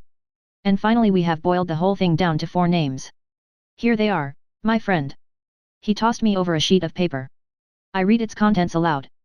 Ernest Luttrell. Son of a North Country parson. Always had a kink of some kind in his moral makeup. Was expelled from his public school. Went on the stage at the age of 23. There followed a list of parts he had played, with dates and places. Addicted to drugs. Supposed to have gone to Australia 4 years ago. Cannot be traced after leaving England. Age 32, height 5 feet 10-1/2 inches, clean shaven, hair brown, nose straight, complexion fair, eyes grey. John St. Moore. Assumed name. Real name not known. Believed to be of Cockney extraction. On stage since quite a child. Did music hall impersonations. Not been heard of for 3 years. Age, about 33, height 5 feet 10 inches, slim build, blue eyes, fair coloring. Austin Lee. Assumed name. Real name Austin Foley. Good family. Always had taste for acting and distinguished himself in that way at Oxford. Brilliant war record. Acted in the usual list followed. It included many repertory plays. An enthusiast on criminology. Had bad nervous breakdown as the result of a motor accident 3.5 years ago, and has not appeared on the stage since. No clue to his present whereabouts. Age 35, height 5 feet 9-1/2 inches, complexion fair, eyes blue, hair brown. Claude Darrell. Supposed to be real name. Some mystery about his origin. Played at music halls, and also in repertory plays. Seems to have had no intimate friends. Was in China in 1919. Returned by way of America. Played a few parts in New York. Did not appear on the stage one night, and has never been heard of since. New York police say most mysterious disappearance. Age about 33, hair brown, fair complexion, grey eyes. Height 5 feet 10-1/2 inches. Most interesting, I said, as I laid down the paper. And so this is the result of the investigation of months? These 4 names. Which of them are you inclined to suspect? Poirot made an eloquent gesture. Monday Ami, for the moment it is an open question.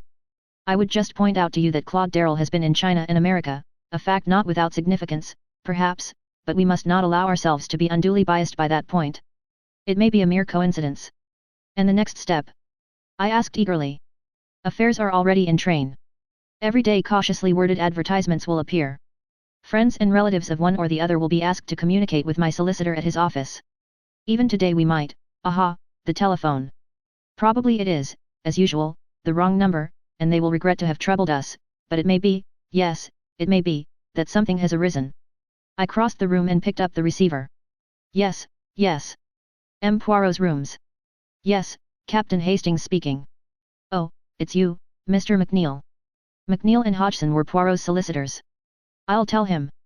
Yes, we'll come round at once. I replaced the receiver and turned to Poirot, my eyes dancing with excitement. I say, Poirot, there's a woman there. Friend of Claude Darrell's. Miss Flossie Monroe. McNeil wants you to come round. At the instant. Cried Poirot, disappearing into his bedroom, and reappearing with a hat. A taxi soon took us to our destination, and we were ushered into Mr. McNeil's private office. Sitting in the armchair facing the solicitor was a somewhat lurid-looking lady no longer in her first youth. Her hair was of an impossible yellow, and was prolific in curls over each ear, her eyelids were heavily blackened, and she had by no means forgotten the rouge and the lip salve. Ah, here is M. Poirot, said Mr. McNeil. M. Poirot, this is Miss E.R. Monroe, who has very kindly called to give us some information. Ah, but that is most kind, cried Poirot. He came forward with great empressement, and shook the lady warmly by the hand. Mademoiselle blooms like a flower in this dry-as-dust old office, he added, careless of the feelings of Mr. McNeil. This outrageous flattery was not without effect. Miss Monroe blushed and simpered. Oh, go on now, Mr. Poirot, she exclaimed. I know what you Frenchmen are like. Mademoiselle, we are not mute like Englishmen before beauty. Not that I am a Frenchman, I am a Belgian, you see. I've been to Ostend myself, said Miss Monroe. The whole affair, as Poirot would have said, was marching splendidly. And so you can tell us something about Mr. Claude Darrell? Continued Poirot. I knew Mr. Darrell very well at one time, explained the lady. And I saw your advertisement, being out of a shop for the moment, and my time being my own, I said to myself, there, they want to know about poor old Claudie, lawyers, too, maybe it's a fortune looking for the rightful heir, I'd better go round at once. Mr. McNeil rose. Well, Monsieur Poirot, shall I leave you for a little conversation with Miss Monroe? You are too amiable. But stay, a little idea presents itself to me. The hour of the déjeuner approaches. Mademoiselle will perhaps honor me by coming out to luncheon with me. Miss Monroe's eyes glistened. It struck me that she was in exceedingly low water, and that the chance of a square meal was not to be despised. A few minutes later saw us all in a taxi, bound for one of London's most expensive restaurants. Once arrived there, Poirot ordered a most delectable lunch, and then turned to his guest. And for wine, mademoiselle? What do you say to champagne? Miss Monroe said nothing, or everything. The meal started pleasantly. Poirot replenished the lady's glass with thoughtful assiduity, and gradually slid on to the topic nearest his heart. The poor Mr. Darrell. What a pity he is not with us. Yes, indeed, sighed Miss Monroe. Poor boy, I do wonder what's become of him. It is a long time since you have seen him, yes. Oh, simply ages, not since the war. He was a funny boy, Claudie, very close about things, never told you a word about himself. But, of course, that all fits in if he's a missing heir. Is it a title, Mr. Poirot? Alas, a mere heritage, said Poirot unblushingly. But you see, it may be a question of identification. That is why it is necessary for us to find someone who knew him very well indeed. You knew him very well, did you not, mademoiselle? I don't mind telling you, Mr. Poirot. You're a gentleman. You know how to order a lunch for a lady, which is more than some of these young whippersnappers do nowadays. Downright mean, I call it. As I was saying, you being a Frenchman won't be shocked. Ah, you Frenchman. Naughty, naughty. She wagged her finger at him in an excess of archness. Well, there it was, me and Claudie, two young things, what else could you expect? And I've still a kindly feeling for him. Though, mind you, he didn't treat me well, no, he didn't treat me well at all. Not as a lady should be treated. They're all the same when it comes to a question of money. No, no, mademoiselle, do not say that, protested Poirot, filling up her glass once more. Could you now describe this Mr. Darrell to me? He wasn't anything so very much to look at, said Flossie Monroe dreamily. Neither tall nor short, you know, but quite well set up. Spruce looking. Eyes a sort of blue-grey. And more or less fair-haired, I suppose. But oh, what an artist! I never saw anyone to touch him in the profession. He'd have made his name before now if it hadn't been for jealousy. Ah, Mr. Poirot, jealousy, you wouldn't believe it, you really wouldn't, what we artists have to suffer through jealousy. Why, I remember once at Manchester. We displayed what patience we could in listening to a long complicated story about a pantomime, and the infamous conduct of the principal boy. Then Poirot led her gently back to the subject of Claude Darrell. It is very interesting, all this that you are able to tell us, mademoiselle, about Mr. Darrell. Women are such wonderful observers, they see everything, they notice the little detail that escapes the mere man. I have seen a woman identify one man out of a dozen others, and why, do you think? She had observed that he had a trick of stroking his nose when he was agitated. Now would a man ever have thought of noticing a thing like that? Did you ever? Cried Miss Monroe. I suppose we do notice things. I remember Claudie, now I come to think of it, always fiddling with his bread at table. He'd get a little piece between his fingers and then dab it round to pick up crumbs. I've seen him do it 100 times. Why, I'd know him anywhere by that one trick of his. Is not that just what I say? The marvellous observation of a woman. And did you ever speak to him about this little habit of his, mademoiselle? No, I didn't, Mr. Poirot. You know what men are. They don't like you to notice things, especially if it should seem you were telling them off about it. I never said a word, but many's the time I smiled to myself. Bless you, he never knew he was doing it even. Poirot nodded gently. I noticed that his own hand was shaking a little as he stretched it out to his glass. Then there is always handwriting as a means of establishing identity, he remarked. Without doubt you have preserved a letter written by Mr. Darrell. Flossie Monroe shook her head regretfully. He was never one for writing. Never wrote me a line in his life. That is a pity, said Poirot. I tell you what, though, said Miss Monroe suddenly. I've got a photograph if that would be any good. You have a photograph? Poirot almost sprang from his seat with excitement. It's quite an old one, 8 years old at least. Cane fate reen. No matter how old and faded. Ah, ma foi, but what stupendous luck. You will permit me to inspect that photograph, mademoiselle? Why, of course. Perhaps you will even permit me to have a copy made? It would not take long. Certainly if you like. Miss Monroe rose. Well, I must run away, she declared archly. Very glad to have met you and your friend, Mr. Poirot. And the photograph? When may I have it? I'll look it out tonight. I think I know where to lay my hand upon it. And I'll send it to you right away. 1,000 thanks, mademoiselle. You are all that is of the most amiable. I hope that we shall soon be able to arrange another little lunch together. As soon as you like, said Miss Monroe. I'm willing. Let me see, I do not think that I have your address. With a grand air, Miss Monroe drew a card from her handbag, and handed it to him. It was a somewhat dirty card, and the original address had been scratched out and another substituted in pencil. Then, with a good many bows and gesticulations on Poirot's part, we bade farewell to the lady and got away. Do you really think this photograph so important? I asked Poirot. Yes, Monday ami. The camera does not lie. One can magnify a photograph, see salient points that otherwise would remain unnoticed. And then there are 1,000 details, such as the structure of the ears, which no one could ever describe to you in words. Oh, yes, it is a great chance, this which has come our way. That is why I propose to take precautions. He went across to the telephone as he finished speaking, and gave a number which I knew to be that of a private detective agency which he sometimes employed. His instructions were clear and definite. 2 men were to go to the address he gave, and, in general terms, were to watch over the safety of Miss Monroe. They were to follow her wherever she went. Poirot hung up the receiver and came back to me. Do you really think that necessary, Poirot? I asked. It may be. There is no doubt that we are watched, you and I, and since that is so, they will soon know with whom we were lunching today. And it is possible that number 4 will scent danger. About 20 minutes later the telephone bell rang. I answered it. A curt voice spoke into the phone. Is that Mr. Poirot? St. James Hospital speaking. A young woman was brought in 10 minutes ago. Street accident. Miss Flossie Monroe. She is asking very urgently for Mr. Poirot. But he must come at once. She can't possibly last long. I repeated the words to Poirot. His face went white. Quick, Hastings. We must go like the wind. A taxi took us to the hospital in less than 10 minutes. We asked for Miss Monroe, and were taken immediately to the accident ward. But a white-capped sister met us in the doorway. Poirot read the news in her face. It is over, et. She died 6 minutes ago. Poirot stood as though stunned. The nurse, mistaking his emotion, began speaking gently. She did not suffer, and she was unconscious towards the last. She was run over by a motor, you know, and the driver of the car did not even stop. Wicked, isn't it? I hope someone took the number. The stars fight against us, said Poirot, in a low voice. You would like to see her. The nurse led the way, and we followed. Poor Flossie Monroe, with her rouge and her dyed hair. She lay there very peacefully, with a little smile on her lips. Yes, murmured Poirot.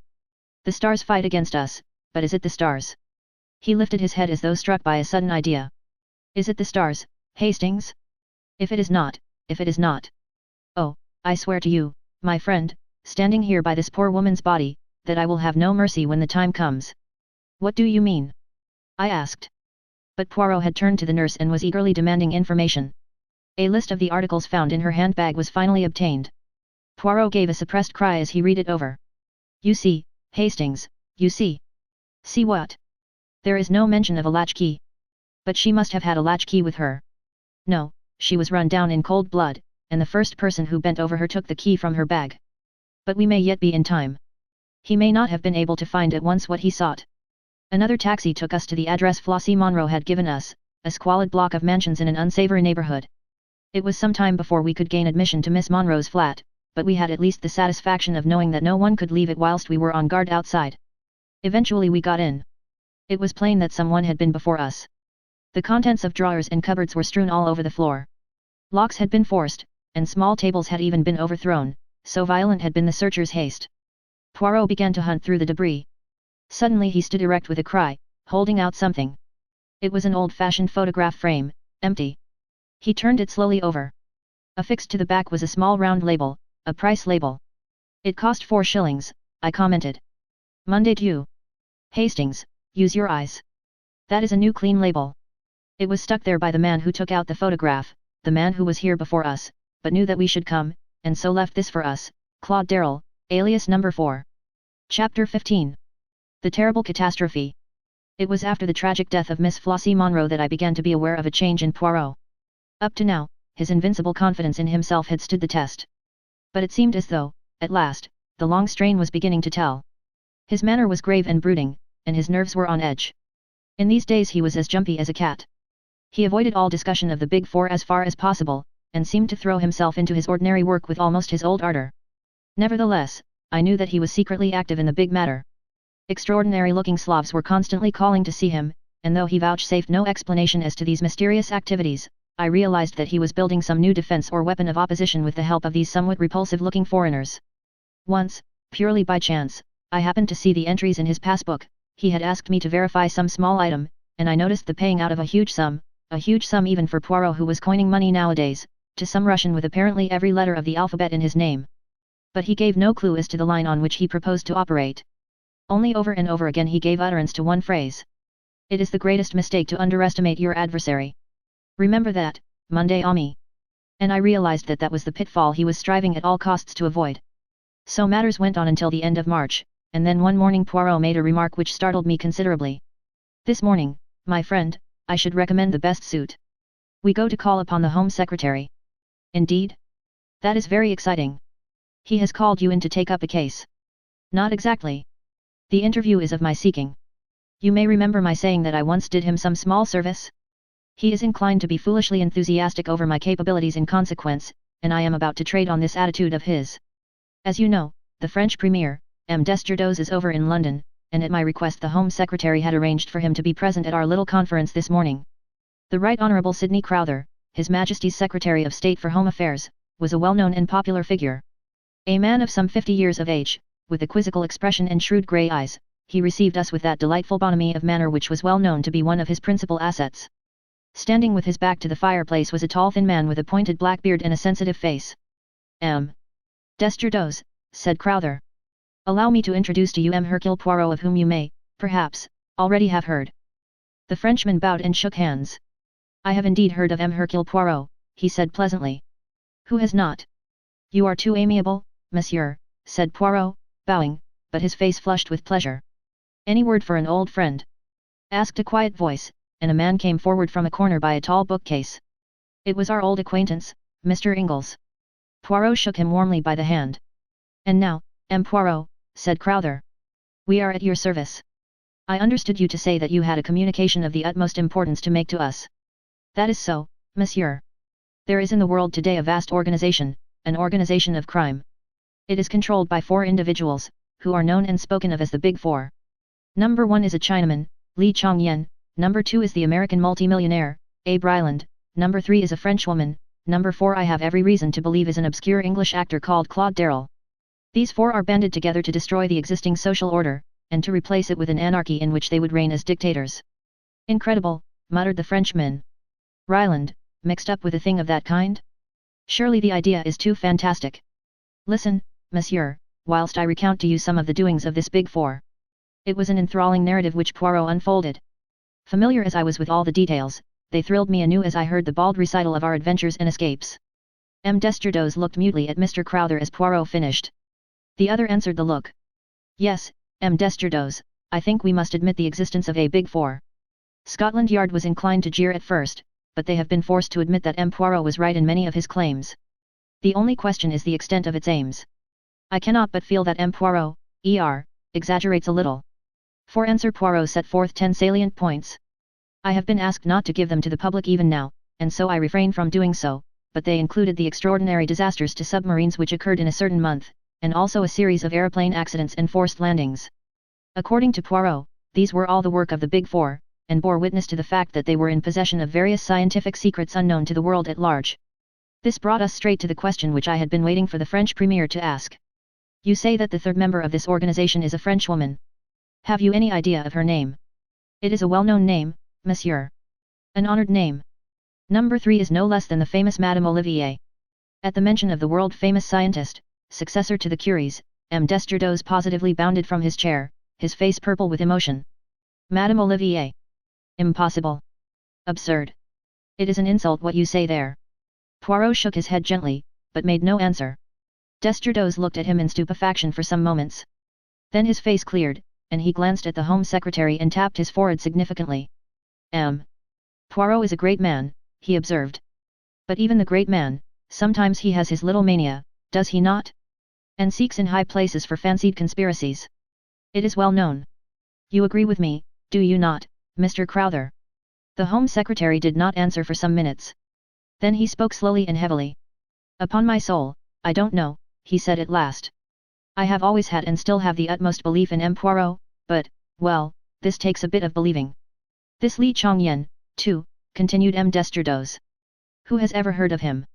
I have, said the unexpected voice of Mr. Ingalls. The Frenchman stared at him, and he stared placidly back again, looking more like a Chinese idol than ever. Mr. Ingalls, explained the Home Secretary, is the greatest authority we have on the interior of China. And you have heard of this Li Chongyen. Until M. Poirot here came to me, I imagined that I was the only man in England who had. Make no mistake, M. Desturdos, there is only one man in China who counts today, Li Chongyen.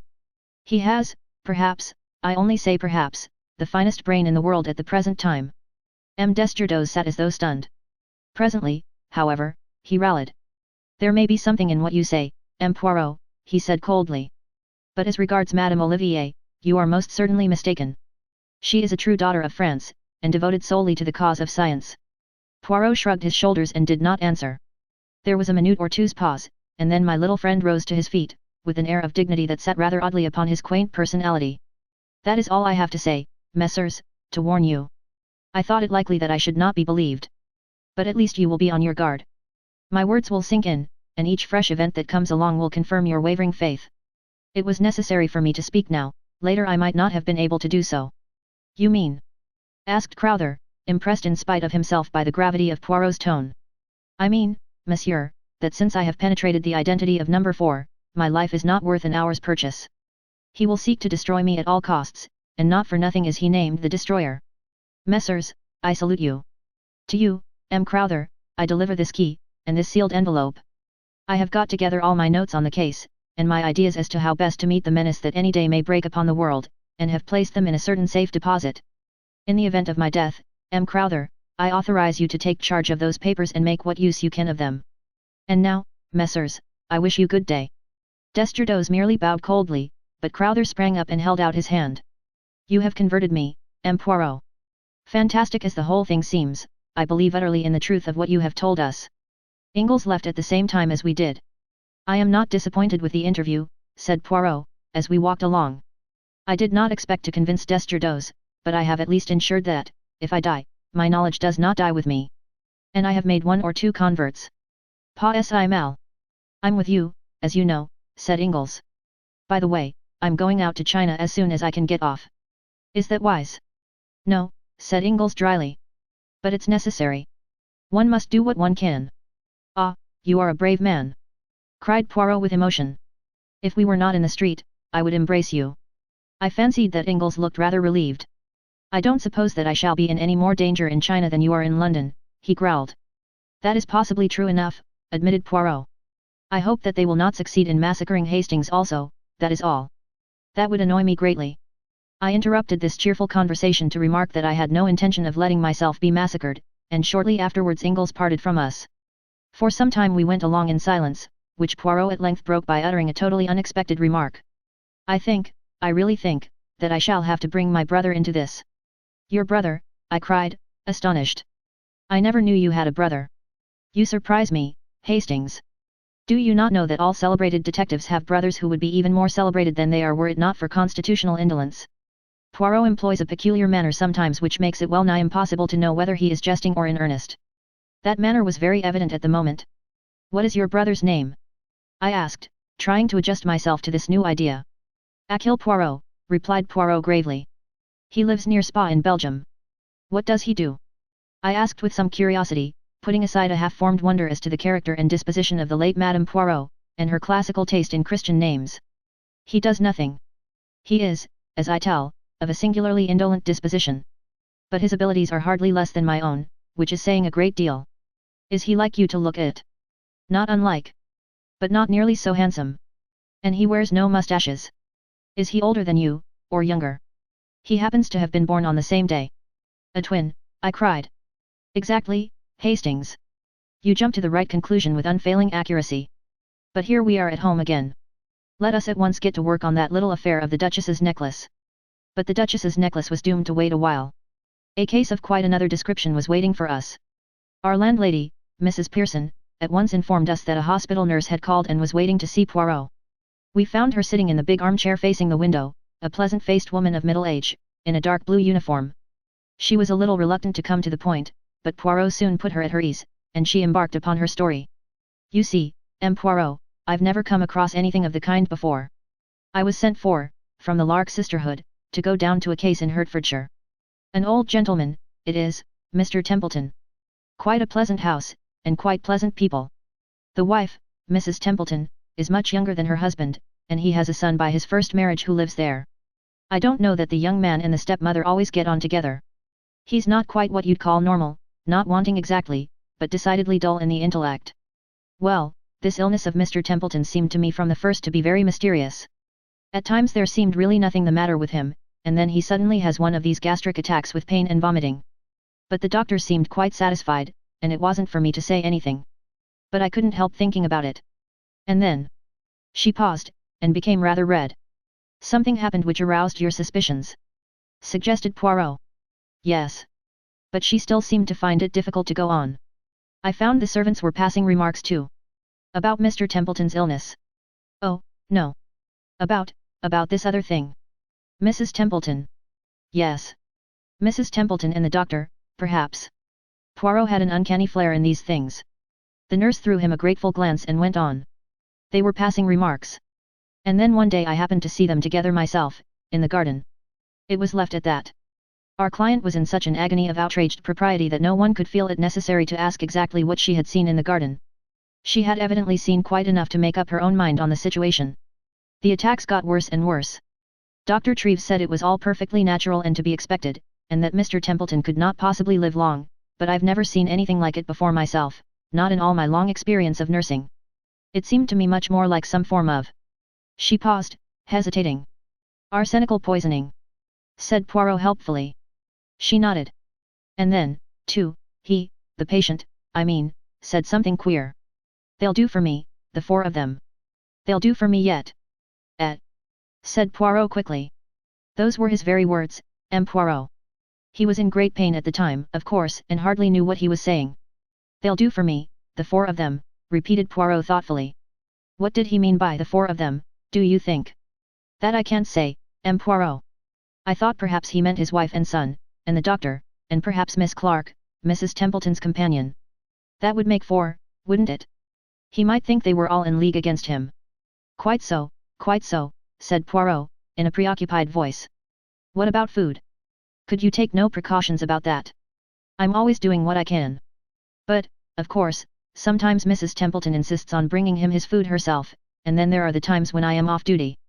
Exactly. And you are not sure enough of your ground to go to the police. The nurse's face showed her horror at the mere idea. What I have done, M. Poirot, is this. Mr. Templeton had a very bad attack after partaking of a bowl of soup. I took a little from the bottom of the bowl afterwards, and have brought it up with me. I have been spared for the day to visit a sick mother, as Mr. Templeton was well enough to be left. She drew out a little bottle of dark fluid and handed it to Poirot.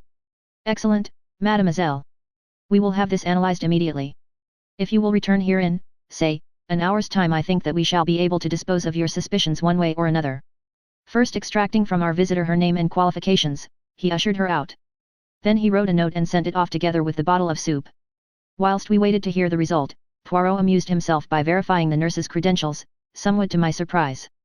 No, my friend, he declared. I do well to be careful. Do not forget the big four are on our track. However, he soon elicited the information that a nurse of the name of Mabel Palmer was a member of the Lark Institute and had been sent to the case in question. So far, so good, he said, with a twinkle. And now here comes Nurse Palmer back again, and here also is our analyst's report. Both the nurse and I waited anxiously whilst Poirot read the analyst's report. Is there arsenic in it? She asked breathlessly. Poirot shook his head, refolding the paper.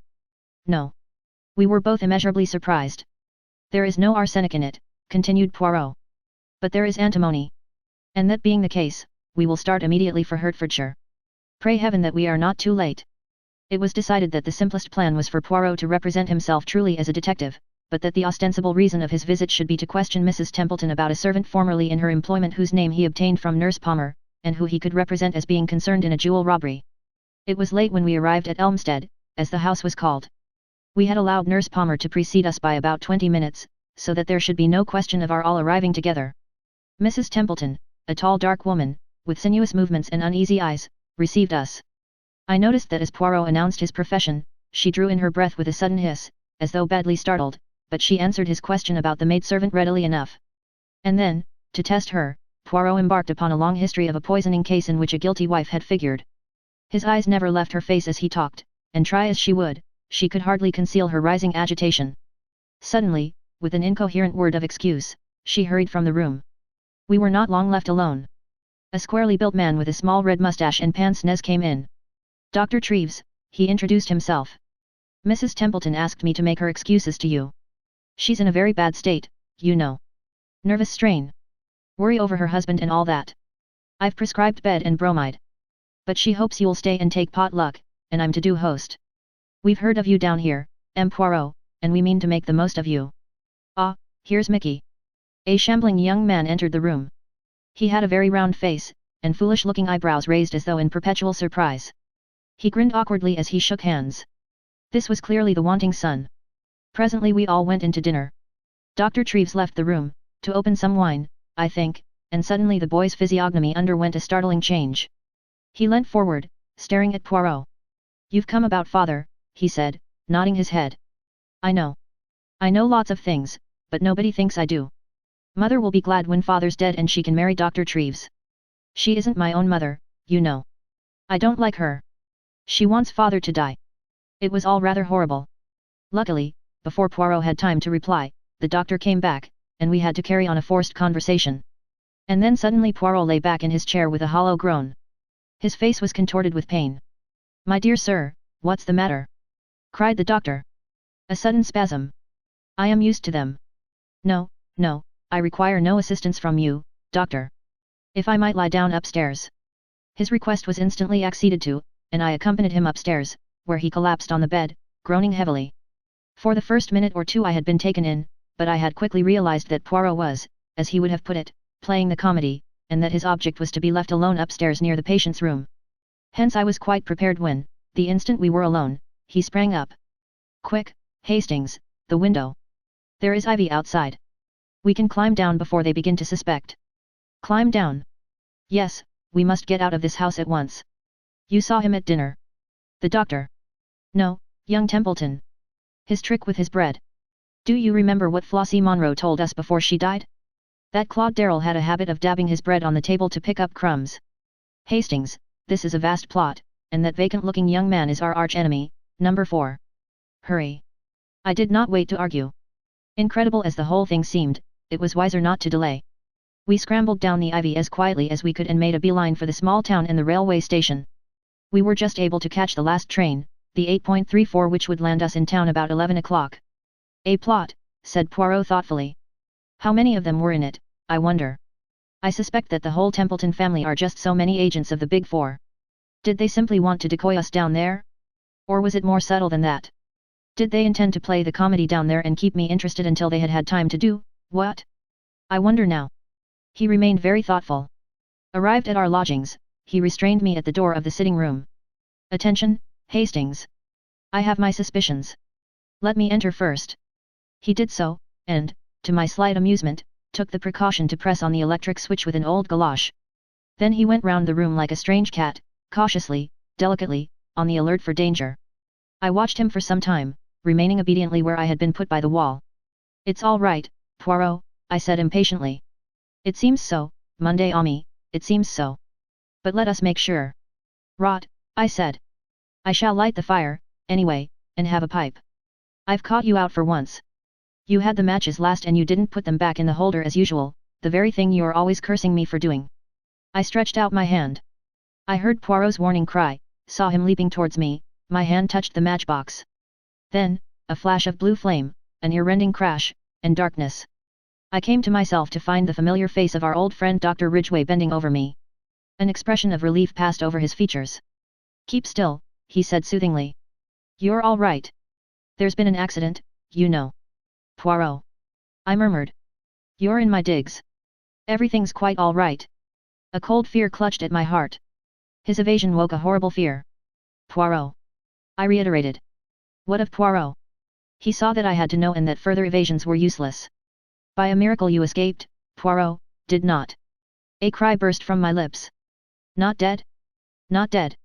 Ridgway bowed his head, his features working with emotion. With desperate energy I pulled myself to a sitting position. Poirot may be dead, I said weakly. But his spirit lives on. I will carry on his work.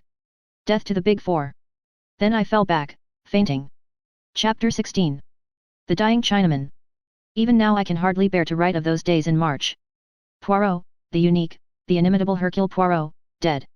There was a particularly diabolical touch in the disarranged matchbox, which was certain to catch his eye, and which he would hasten to rearrange, and thereby touch off the explosion. That, as a matter of fact, it was I who actually precipitated the catastrophe never ceased to fill me with unavailing remorse. It was, as Dr. Ridgway said, a perfect miracle that I had not been killed, but had escaped with a slight concussion. Although it had seemed to me as though I regained consciousness almost immediately, it was in reality over 24 hours before I came back to life. It was not until the evening of the day following that I was able to stagger feebly into an adjoining room, and view with deep emotion the plain elm coffin which held the remains of one of the most marvelous men this world has ever known. From the very first moment of regaining consciousness I had only one purpose in mind, to avenge Poirot's death, and to hunt down the Big Four remorselessly. I had thought that Ridgway would have been of one mind with me about this, but to my surprise the good doctor seemed unaccountably lukewarm. Get back to South America was his advice, tendered on every occasion. Why attempt the impossible?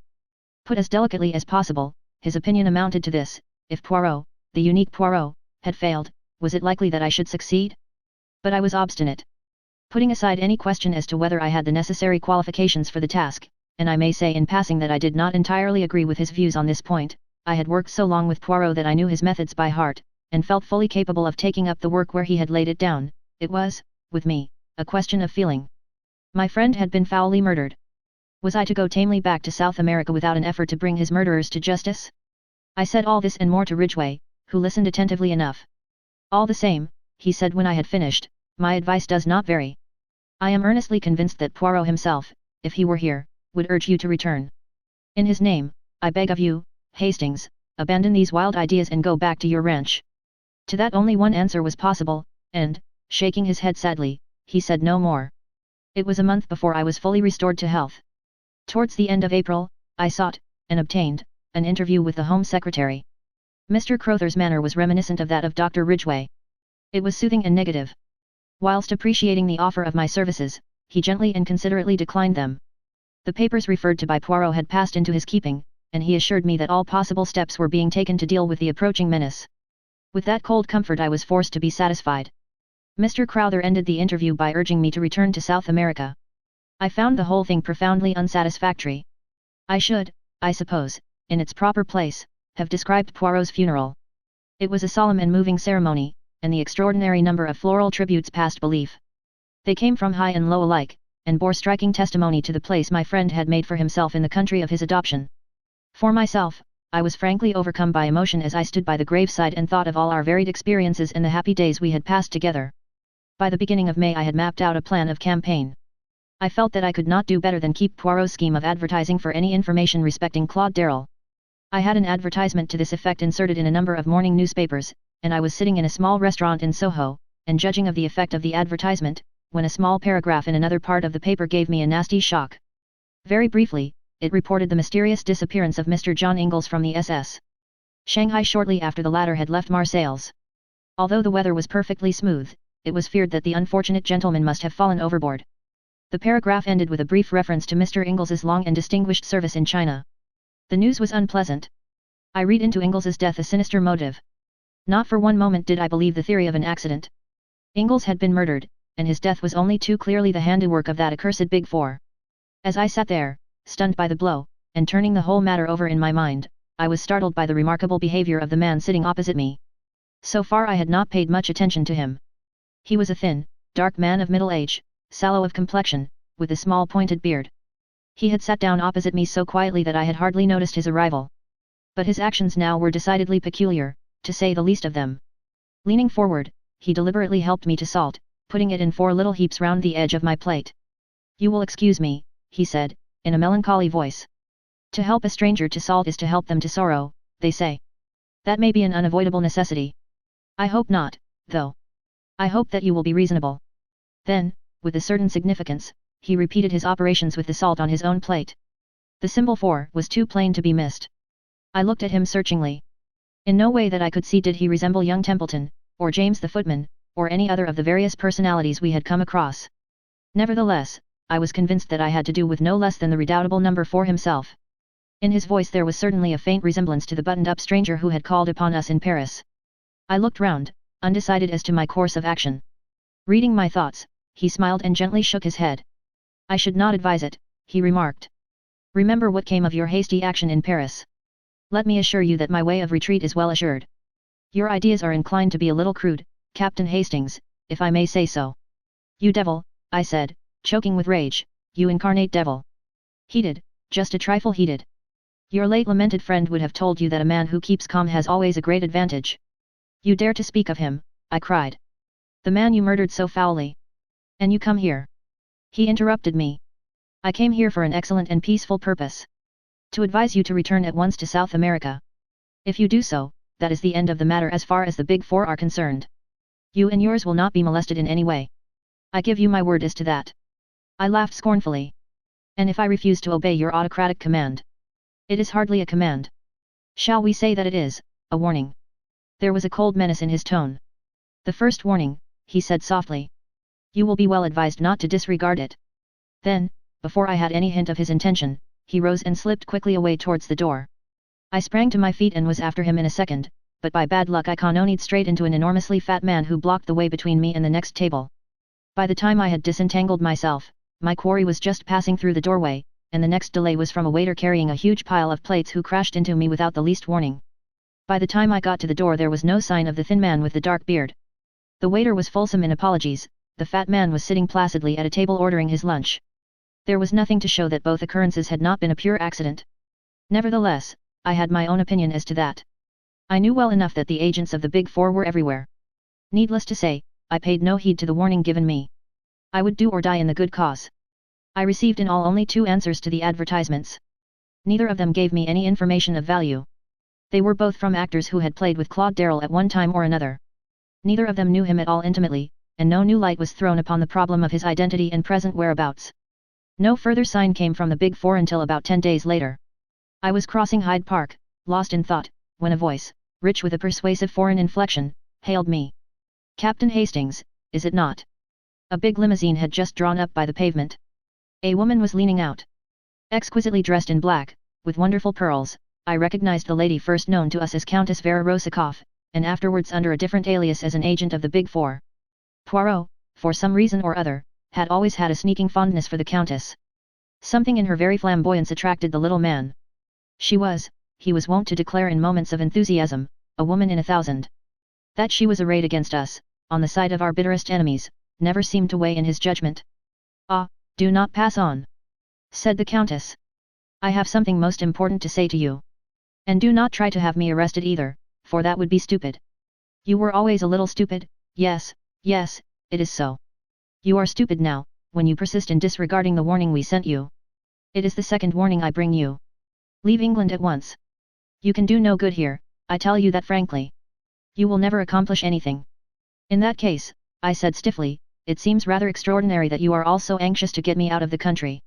The Countess shrugged her shoulders, magnificent shoulders, in a magnificent gesture. For my part, I think that, too, stupid. I would leave you here to play about happily. But the chiefs, you see, are fearful that some word of yours may give great help to those more intelligent than yourself. Hence, you are to be banished. The Countess appeared to have a flattering idea of my abilities. I concealed my annoyance. Doubtless this attitude of hers was assumed expressly to annoy me and to give me the idea that I was unimportant. It would, of course, be quite easy to remove you, she continued, but I am quite sentimental sometimes. I pleaded for you. You have a nice little wife somewhere, have you not? And it would please the poor little man who is dead to know that you were not to be killed. I always liked him, you know. He was clever, but clever. Had it not been a case of 4 against 1, I honestly believe he might have been too much for us. I confess it frankly, he was my master. I sent a wreath to the funeral as a token of my admiration, an enormous one of crimson roses. Crimson roses express my temperament. I listened in silence and a growing distaste. You have the look of a mule when it puts its ears back and kicks. Well, I have delivered my warning. Remember this, the third warning will come by the hand of the destroyer. She made a sign, and the car whirled away rapidly. I noted the number mechanically, but without the hope that it would lead to anything. The Big Four were not apt to be careless in details. I went home a little sobered. One fact had emerged from the Countess's flood of volubility. I was in real danger of my life. Though I had no intention of abandoning the struggle, I saw that it behoved me to walk warily and adopt every possible precaution. Whilst I was reviewing all these facts and seeking for the best line of action, the telephone bell rang. I crossed the room and picked up the receiver. Yes. Hello. Who's speaking? A crisp voice answered me. This is St. Giles Hospital. We have a Chinaman here, knifed in the street and brought in. He can't last long. We rang you up because we found in his pocket a piece of paper with your name and address on it. I was very much astonished. Nevertheless, after a moment's reflection I said that I would come down at once. St. Giles Hospital was, I knew, down by the docks, and it occurred to me that the Chinaman might have just come off some ship. It was on my way down there that a sudden suspicion shot into my mind. Was the whole thing a trap? Wherever a Chinaman was, there might be the hand of Li Chongyan. I remembered the adventure of the baited trap. Was the whole thing a ruse on the part of my enemies? A little reflection convinced me that at any rate a visit to the hospital would do no harm. It was probable that the thing was not so much a plot as what is vulgarly known as a plant. The dying Chinaman would make some revelation to me upon which I should act, and which would have the result of leading me into the hands of the Big Four. The thing to do was to preserve an open mind, and whilst feigning credulity be secretly on my guard. On arriving at St. Giles Hospital, and making my business known, I was taken at once to the accident ward, to the bedside of the man in question. He lay absolutely still, his eyelids closed, and only a very faint movement of the chest showed that he still breathed. A doctor stood by the bed, his fingers on the Chinaman's pulse. He's almost gone, he whispered to me. You know him, Et? I shook my head. I've never seen him before. Then what was he doing with your name and address in his pocket? You are Captain Hastings, aren't you? Yes, but I can't explain it any more than you can. Curious thing. From his papers he seems to have been the servant of a man called Ingalls, a retired civil servant. Ah, you know him, do you? He added quickly, as I started at the name. Ingalls' servant. Then I had seen him before. Not that I had ever succeeded in being able to distinguish one Chinaman from another. He must have been with Ingalls on his way to China, and after the catastrophe he had returned to England with a message, possibly, for me. It was vital, imperative that I should hear that message. Is he conscious? I asked. Can he speak? Mr. Ingalls was an old friend of mine, and I think it possible that this poor fellow has brought me a message from him. Mr. Ingalls is believed to have gone overboard about 10 days ago. He's just conscious, but I doubt if he has the force to speak. He lost a terrible lot of blood, you know. I can administer a stimulant, of course, but we've already done all that is possible in that direction. Nevertheless, he administered a hypodermic injection, and I stayed by the bed, hoping against hope for a word, a sign, that might be of the utmost value to me in my work. But the minutes sped on and no sign came. And suddenly a baleful idea shot across my mind. Was I not already falling into the trap? Suppose that this Chinaman had merely assumed the part of Ingalls' servant, that he was in reality an agent of the Big Four? Had I not once read that certain Chinese priests were capable of simulating death? Or, to go further still, Li Chongyan might command a little band of fanatics who would welcome death itself if it came at the command of their master. I must be on my guard. Even as these thoughts flashed across my mind, the man in the bed stirred. His eyes opened. He murmured something incoherently. Then I saw his glance fasten upon me. He made no sign of recognition, but I was at once aware that he was trying to speak to me. Be he friend or foe, I must hear what he had to say. I leaned over the bed, but the broken sounds conveyed no sort of meaning to me. I thought I caught the word hand, but in what connection it was used I could not tell. Then it came again, and this time I heard another word, the word Largo. I stared in amazement, as the possible juxtaposition of the two suggested itself to me. Handles Largo? I queried. The Chinaman's eyelids flickered rapidly, as though in assent, and he added another Italian word, the word Corazza. 2 or 3 more words of murmured Italian came to my ears, and then he fell back abruptly. The doctor pushed me aside. It was all over. The man was dead. I went out into the air again thoroughly bewildered. Handles Largo, and a Corazza. If I remembered rightly, a Corazza was a carriage. What possible meaning could lie behind those simple words? The man was a Chinaman, not an Italian, why should he speak in Italian? Surely, if he were indeed Ingles's servant, he must know English? The whole thing was profoundly mystifying. I puzzled over it all the way home. Oh, if only Poirot had been there to solve the problem with his lightning ingenuity. I let myself in with my latchkey and went slowly up to my room. A letter was lying on the table, and I tore it open carelessly enough. But in a minute I stood rooted to the ground whilst I read. It was a communication from a firm of solicitors. Dear Sir, it ran, as instructed by our late client, M. Hercule Poirot, we forward you the enclosed letter. This letter was placed in our hands a week before his death, with instructions that in the event of his demise, it should be sent to you at a certain date after his death. Yours faithfully, etc. I turned the enclosed missive over and over. It was undoubtedly from Poirot. I knew that familiar writing only too well. With a heavy heart, yet a certain eagerness, I tore it open. Monday cher ami, it began, when you receive this I shall be no more. Do not shed tears about me, but follow my orders. Immediately upon receipt of this, return to South America. Do not be pig-headed about this. It is not for sentimental reasons that I bid you undertake the journey. It is necessary. It is part of the plan of Hercule Poirot. To say more is unnecessary, to anyone who has the acute intelligence of my friend Hastings. Abbas the Big Four. I salute you, my friend, from beyond the grave. Ever thine. Hercule Poirot. I read and reread this astonishing communication. One thing was evident. This amazing man had so provided for every eventuality that even his own death did not upset the sequence of his plans. Mine was to be the active part, his the directing genius. Doubtless I should find full instructions awaiting me beyond the seas.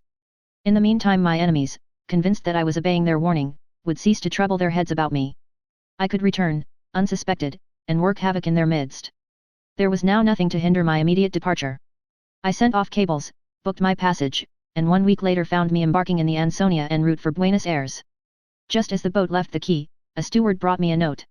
It had been given him, so he explained, by a big gentleman in a fur coat who had left the boat last thing before the gangway planks were lifted. I opened it. It was terse and to the point. You are wise, it ran. It was signed with a big figure 4. I could afford to smile to myself. The sea was not too choppy. I enjoyed a passable dinner, made up my mind as to the majority of my fellow passengers, and had a rubber or two of bridge. Then I turned in and slept like a log as I always do on board ship. I was awakened by feeling myself persistently shaken. Dazed and bewildered, I saw that one of the ship's officers was standing over me. He gave a sigh of relief as I sat up. Thank the Lord I've got you awake at last. I've had no end of a job. Do you always sleep like that? What's the matter? I asked, still bewildered and not fully awake. Is there anything wrong with the ship? I expect you know what's the matter better than I do, he replied dryly. Special instructions from the Admiralty. There's a destroyer waiting to take you off. What? I cried. In mid-ocean. It seems a most mysterious affair, but that's not my business. They've sent a young fellow aboard who is to take your place, and we are all sworn to secrecy. Will you get up and dress? Utterly unable to conceal my amazement I did as I was told. A boat was lowered, and I was conveyed aboard the destroyer. There I was received courteously, but got no further information. The commander's instructions were to land me at a certain spot on the Belgian coast. There his knowledge and responsibility ended. The whole thing was like a dream. The one idea I held to firmly was that all this must be part of Poirot's plan. I must simply go forward blindly, trusting in my dead friend. I was duly landed at the spot indicated. There a motor was waiting, and soon I was rapidly whirling along across the flat Flemish plains. I slept that night at a small hotel in Brussels. The next day we went on again. The country became wooded and hilly. I realized that we were penetrating into the Ardennes, and I suddenly remembered Poirot saying that he had a brother who lived at Spa. But we did not go to Spa itself. We left the main road and wound into the leafy fastnesses of the hills, till we reached a little hamlet, and an isolated white villa high on the hillside. Here the car stopped in front of the green door of the villa. The door opened as I alighted. An elderly manservant stood in the doorway bowing. "Mle Capitaine Hastings," he said in French. "Monsieur Le Capitaine is expected. If he will follow me." He led the way across the hall, and flung open a door at the back, standing aside to let me pass in. I blinked a little, for the room faced west and the afternoon sun was pouring in. Then my vision cleared and I saw a figure waiting to welcome me with outstretched hands. It was, oh, impossible, it couldn't be, but yes. Poirot! I cried, and for once did not attempt to evade the embrace with which he overwhelmed me. But yes, it is indeed I. Not so easy to kill Hercule Poirot. But Poirot, why? A ruse de guerre, my friend, a ruse de guerre. All is now ready for our grand coup. But you might have told me. No, Hastings, I could not. Never, never, in 1,000 years, could you have acted the part at the funeral. As it was perfect. It could not fail to carry conviction to the Big Four. But what I've been through. Do not think me too unfeeling. I carried out the deception partly for your sake. I was willing to risk my own life, but I had qualms about continually risking yours. So, after the explosion, I have an idea of great brilliancy. The good Ridgway, he enables me to carry it out. I am dead, you will return to South America. But, Monday Ami, that is just what you would not do. In the end I have to arrange a solicitor's letter, and a long rigmarole. But, at all events, here you are, that is the great thing. And now we lie here, Perdue, till the moment comes for the last grand coup, the final overthrowing of the Big Four. Chapter 17. Number 4 wins a trick. From our quiet retreat in the Ardennes we watched the progress of affairs in the great world.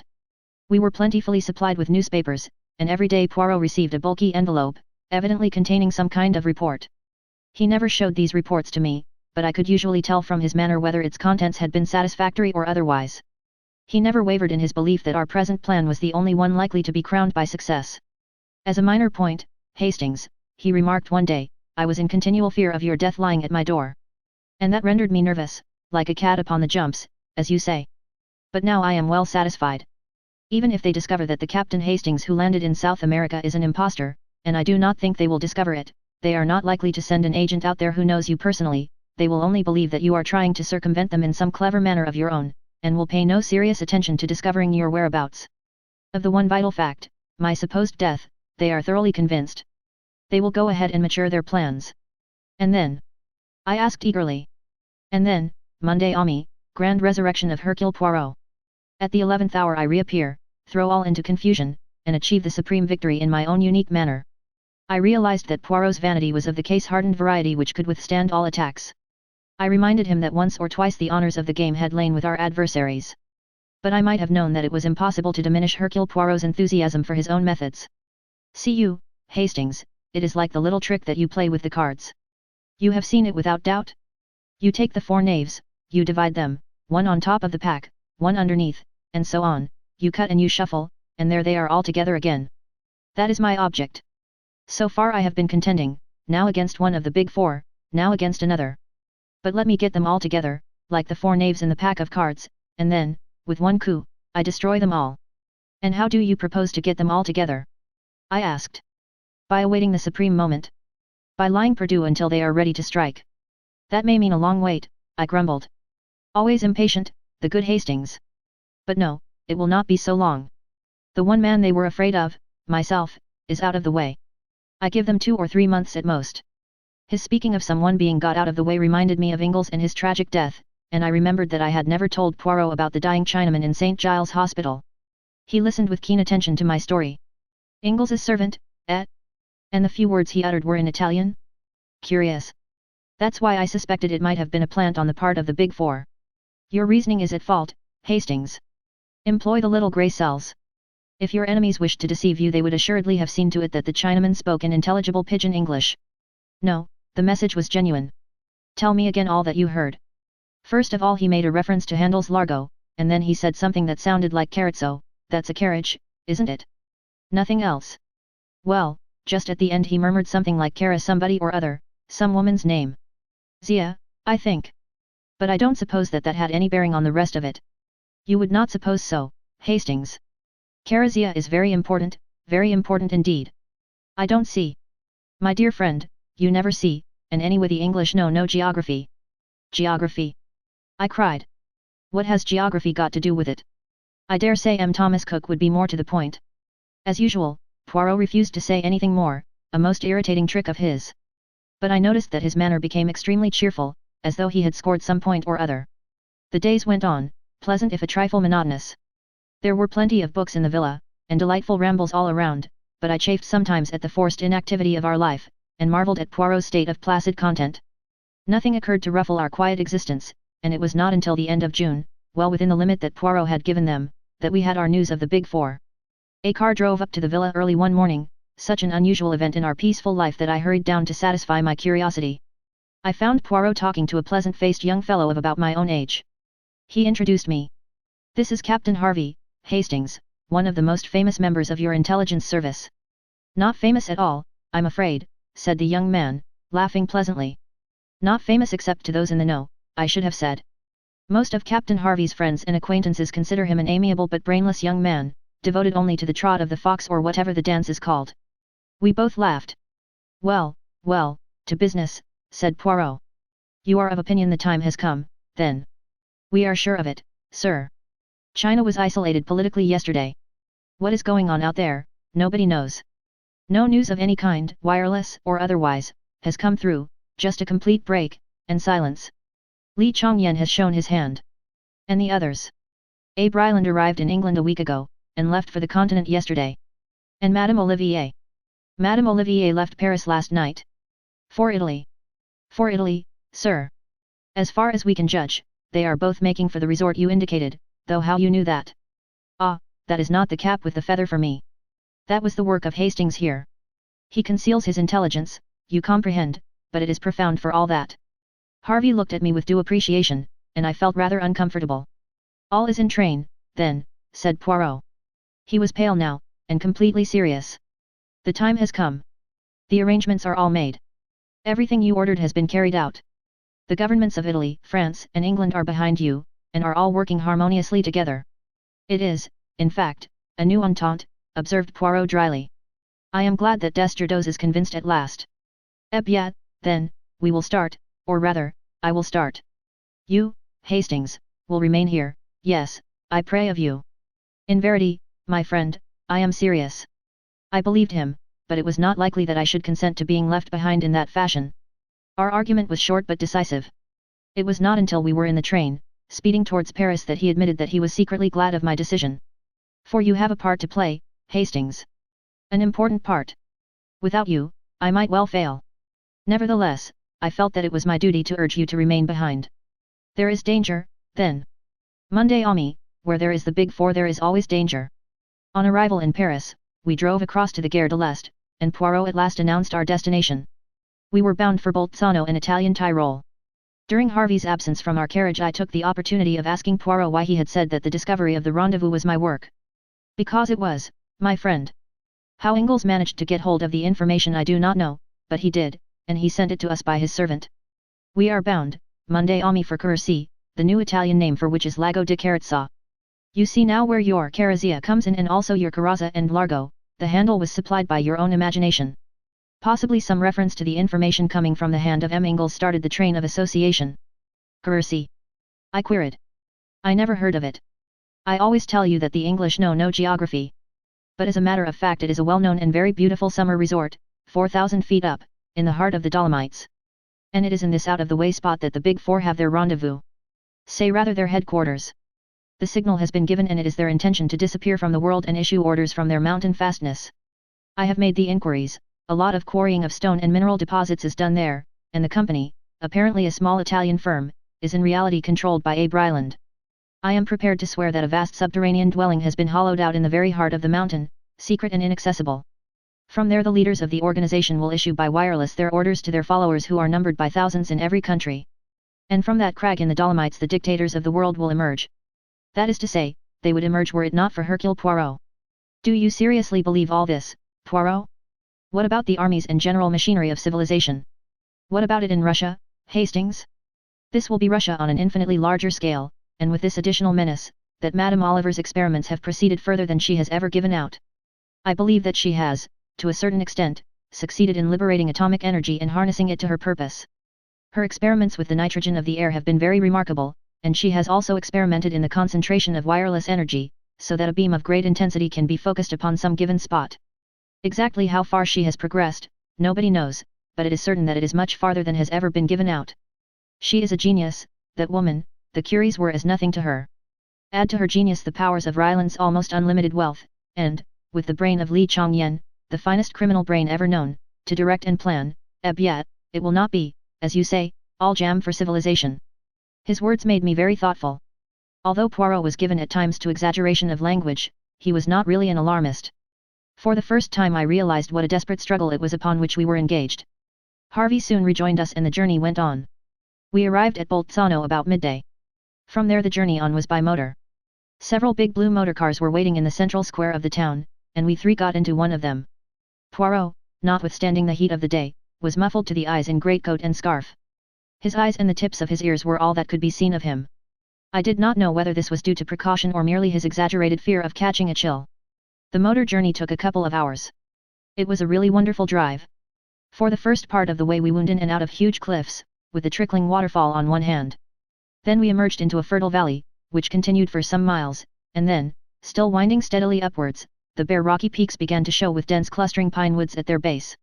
The whole place was wild and lovely. Finally a series of abrupt curves, with the road running through the pine woods on either side, and we came suddenly upon a big hotel and found that we had arrived. Our rooms had been reserved for us, and under Harvey's guidance we went straight up to them. They looked straight out over the rocky peaks and the long slopes of pine woods leading up to them. Poirot made a gesture towards them. "It is there?" he asked in a low voice. "Yes," replied Harvey. "There is a place called the Felsen Labyrinth, all big boulders piled about in a most fantastic way, a path winds through them. The quarrying is to the right of that, but we think that the entrance is probably in the Felsen Labyrinth." Poirot nodded. "Come, Monday Ami," he said to me. "Let us go down and sit upon the terrace and enjoy the sunlight." "You think that wise?" I asked. He shrugged his shoulders. The sunlight was marvelous, in fact the glare was almost too great for me. We had some creamy coffee instead of tea, then went upstairs and unpacked our few belongings. Poirot was in his most unapproachable mood, lost in a kind of reverie. Once or twice he shook his head and sighed. I had been rather intrigued by a man who had got out of our train at Bolzano, and had been met by a private car. He was a small man, and the thing about him that had attracted my attention was that he was almost as much muffled up as Poirot had been. More so, indeed, for in addition to greatcoat and muffler, he was wearing huge blue spectacles. I was convinced that here we had an emissary of the Big Four. Poirot did not seem very impressed by my idea, but when, leaning out of my bedroom window, I reported that the man in question was strolling about in the vicinity of the hotel, he admitted that there might be something in it. I urged my friend not to go down to dinner, but he insisted on doing so. We entered the dining room rather late, and were shown to a table by the window. As we sat down, our attention was attracted by an exclamation and a crash of falling china. A dish of haricots verts had been upset over a man who was sitting at the table next to ours. The head waiter came up and was vociferous in apologies. Presently, when the offending waiter was serving us with soup, Poirot spoke to him. "An unfortunate accident, that. But it was not your fault. Monsieur saw that?" "No, indeed it was not my fault." The gentleman half sprung up from his chair. I thought he was going to have an attack of some kind. I could not save the catastrophe. I saw Poirot's eyes shining with the green light I knew so well, and as the waiter departed he said to me in a low voice. "You see, Hastings, the effect of Hercule Poirot, alive and in the flesh." "You think?"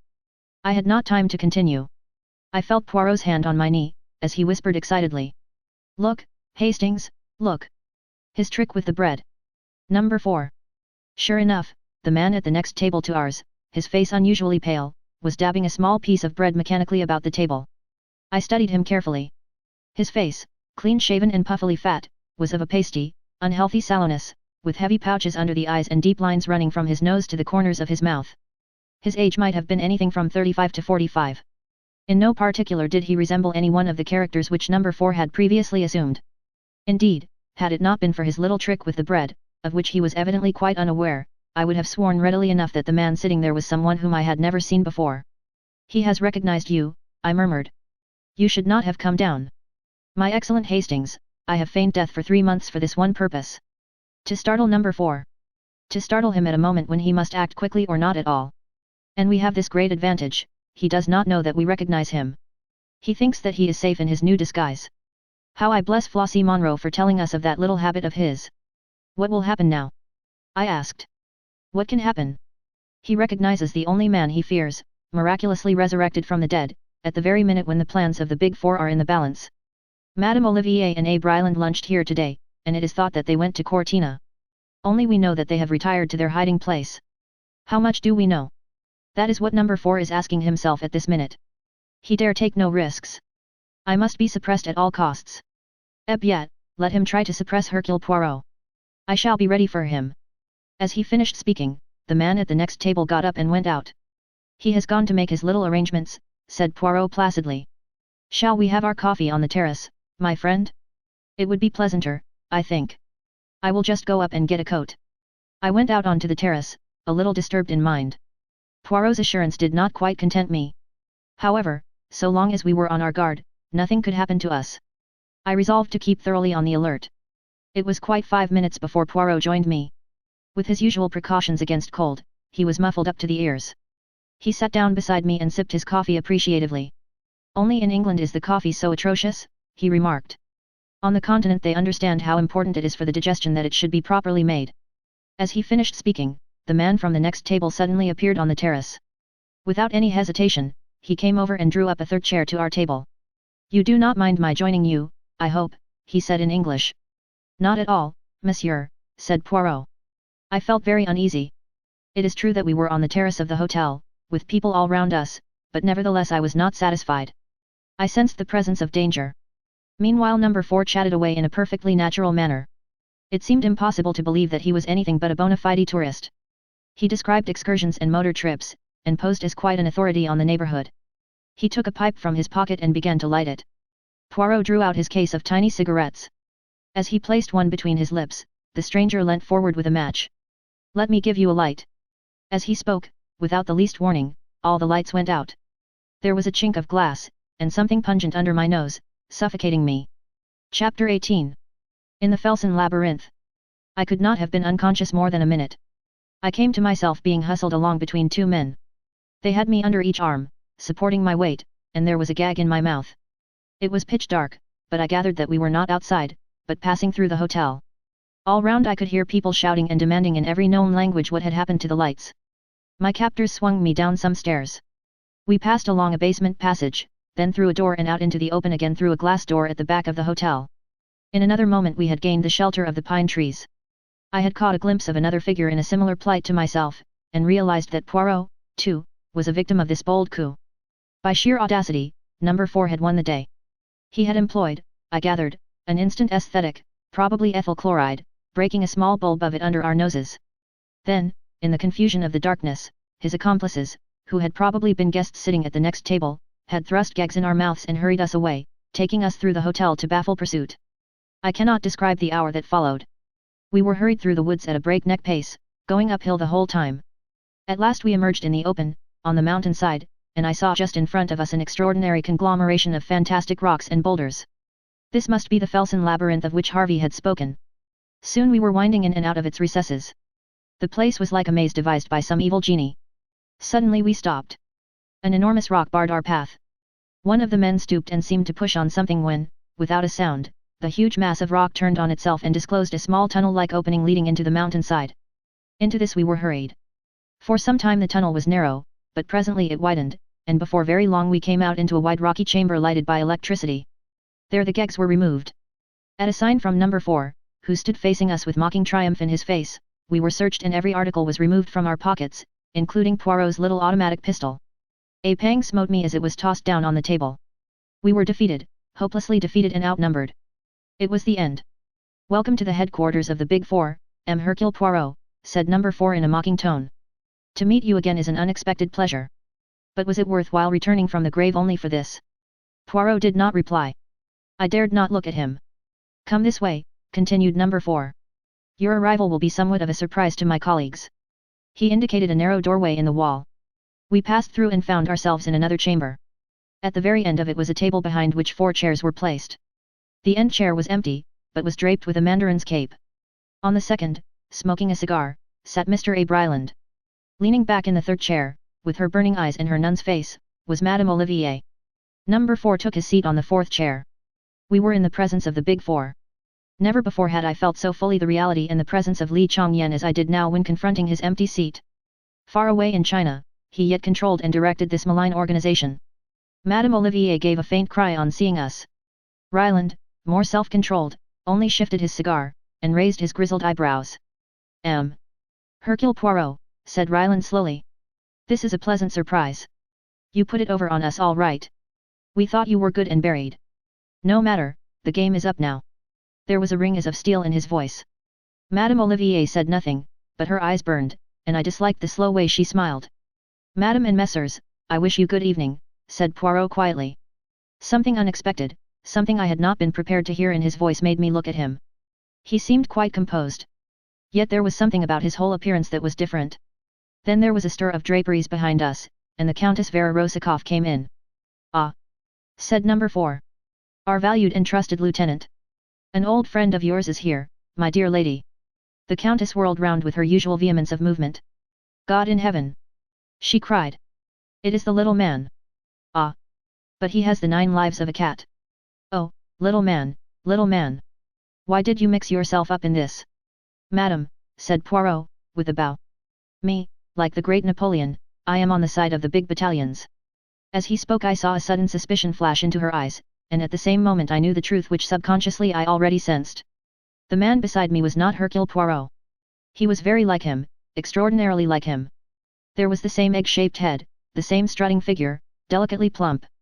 But the voice was different, and the eyes instead of being green were dark, and surely the mustaches, those famous mustaches? My reflections were cut short by the Countess's voice. She stepped forward, her voice ringing with excitement. "You have been deceived. That man is not Hercule Poirot." Number 4 uttered an incredulous exclamation, but the Countess leant forward and snatched at Poirot's mustaches. They came off in her hand, and then, indeed, the truth was plain. For this man's upper lip was disfigured by a small scar which completely altered the expression of the face. "Not Hercule Poirot," muttered number 4. "But who can he be then?" "I know," I cried suddenly, and then stopped dead, afraid I had ruined everything. But the man I will still refer to as Poirot had turned to me encouragingly. "Say it if you will.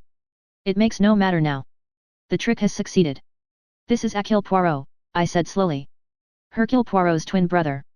"Impossible," said Ryland sharply, but he was shaken. "Hercule's plan has succeeded to a marvel," said Hercule placidly. Number 4 leapt forward, his voice harsh and menacing. "Succeeded, has it?" he snarled. "Do you realize that before many minutes have passed you will be dead, dead?" "Yes," said Hercule Poirot gravely. "I realize that. It is you who do not realize that a man may be willing to purchase success by his life. There were men who laid down their lives for their country in the war. I am prepared to lay down mine in the same way for the world." It struck me just then that although perfectly willing to lay down my life I might have been consulted in the matter. Then I remembered how Poirot had urged me to stay behind, and I felt appeased. "And in what way will your laying down your life benefit the world?" asked Ryland sardonically. "I see that you do not perceive the true inwardness of Hercule's plan. To begin with, your place of retreat was known some months ago, and practically all the visitors, hotel assistants and others are detectives or secret service men. A cordon has been drawn round the mountain. You may have more than one means of egress, but even so you cannot escape. Poirot himself is directing the operations outside. My boots were smeared with a preparation of aniseed tonight, before I came down to the terrace in my brother's place. Hounds are following the trail. It will lead them infallibly to the rock in the Felsen labyrinth where the entrance is situated. You see, do what you will to us, the net is drawn tightly round you. You cannot escape." Madame Olivier laughed suddenly. "You are wrong. There is one way we can escape, and, like Samson of old, destroy our enemies at the same time. What do you say, my friends?" Ryland was staring at Hercule Poirot. "Suppose he's lying," he said hoarsely. The other shrugged his shoulders. "In an hour it will be dawn. Then you can see for yourself the truth of my words. Already they should have traced me to the entrance in the Felsen labyrinth." Even as he spoke, there was a far-off reverberation, and a man ran in shouting incoherently. Ryland sprang up and went out. Madame Olivier moved to the end of the room and opened a door that I had not noticed. Inside I caught a glimpse of a perfectly equipped laboratory which reminded me of the one in Paris. Number 4 also sprang up and went out. He returned with Poirot's revolver which he gave to the Countess. "There is no danger of their escaping," he said grimly. "But still you had better have this." Then he went out again. The Countess came over to us and surveyed my companion attentively for some time. Suddenly she laughed. "You are very clever, Hercule Poirot," she said mockingly. "Madam, let us talk business. It is fortunate that they have left us alone together. What is your price?" "I do not understand." "What price?" "Madam, you can aid us to escape. You know the secret ways out of this retreat. I ask you, what is your price?" She laughed again. "More than you could pay, little man. Why, all the money in the world would not buy me." "Madam, I did not speak of money. I am a man of intelligence. Nevertheless, this is a true fact, everyone has his price. In exchange for life and liberty, I offer you your heart's desire. So you are a magician. You can call me so if you like." The Countess suddenly dropped her jesting manner. She spoke with passionate bitterness. "Fool! My heart's desire! Can you give me revenge upon my enemies? Can you give me back youth and beauty and a gay heart? Can you bring the dead to life again? Hercule Poirot was watching her very curiously. Which of the three, madam? Make your choice. She laughed sardonically. You will sell me the elixir of life, perhaps? Come, I will make a bargain with you. Once, I had a child. Find my child for me, and you shall go free. Madam, I agree. It is a bargain. Your child shall be restored to you. On the faith of Hercule Poirot himself. Again that strange woman laughed, this time long and unrestrainedly. My dear M. Poirot, I am afraid I laid a little trap for you. It is very kind of you to promise to find my child for me, but, you see, I happen to know that you would not succeed, and so that would be a very one-sided bargain, would it not? Madam, I swear to you by the holy angels that I will restore your child to you. I asked you before, M. Poirot, could you restore the dead to life? Then the child is dead? Yes. He stepped forward and took her wrist. Madam, I who speak to you, swear once more. I will bring the dead to life. She stared at him as though fascinated. You do not believe me. I will prove my words. Get my pocketbook which they took from me. She went out of the room, and returned with it in her hand. Throughout all she retained her grip on the revolver. I felt that Hercule Poirot's chances of bluffing her were very slight. The Countess Vera Rosikoff was no fool. Open it, madam. The flap on the left-hand side. That is right. Now take out that photograph and look at it. Wonderingly, she took out what seemed to be a small snapshot. No sooner had she looked at it than she uttered a cry and swayed as though about to fall. Then she almost flew at my companion. Where? Where? You shall tell me. Where? Remember your bargain, madam. Yes, yes, I will trust you. Quick, before they come back. Catching him by the hand, she drew him quickly and silently out of the room. I followed. From the outer room she led us into the tunnel by which we had first entered, but a short way along this forked, and she turned off to the right. Again and again the passage divided, but she led us on, never faltering or seeming to doubt her way, and with increasing speed. If only we are in time, she panted. We must be out in the open before the explosion occurs. Still we went on. I understood that this tunnel led right through the mountain and that we should finally emerge on the other side, facing a different valley. The sweat streamed down my face, but I raced on. And then, far away, I saw a gleam of daylight. Nearer and nearer. I saw green bushes growing. We forced them aside, pushed our way through. We were in the open again, with the faint light of dawn making everything rosy. Poirot's cordon was a reality. Even as we emerged, 3 men fell upon us, but released us again with a cry of astonishment. Quick, cried my companion. Quick, there is no time to lose. But he was not destined to finish. The earth shook and trembled under our feet, there was a terrific roar and the whole mountain seemed to dissolve. We were flung headlong through the air. I came to myself at last. I was in a strange bed in a strange room. Someone was sitting by the window. He turned and came and stood by me. It was Hercule Poirot, or, stay, was it? The well-known ironical voice dispelled any doubts I might have had. But yes, my friend, it is I. Brother Hercule has gone home again, to the land of myths. It was I all the time. It is not only number 4 who can act a part. Belladonna in the eyes, the sacrifice of the mustaches, and a real scar the inflicting of which caused me much pain 2 months ago, but I could not risk a fake beneath the eagle eyes of number 4. And the final touch, your own knowledge and belief that there was such a person as Hercule Poirot. It was invaluable, the assistance you rendered me, half the success of the coup is due to you. The whole crux of the affair was to make them believe that Hercule Poirot was still at large directing operations. Otherwise, everything was true, the aniseed, the cordon, etc. But why not really send a substitute? And let you go into danger without me by your side? You have a pretty idea of me there. Besides, I always had a hope of finding a way out through the Countess. How on earth did you manage to convince her? It was a pretty thin story to make her swallow, all that about a dead child. The Countess has a great deal more perspicacity than you have, my dear Hastings. She was taken in at first by my disguise, but she soon saw through it.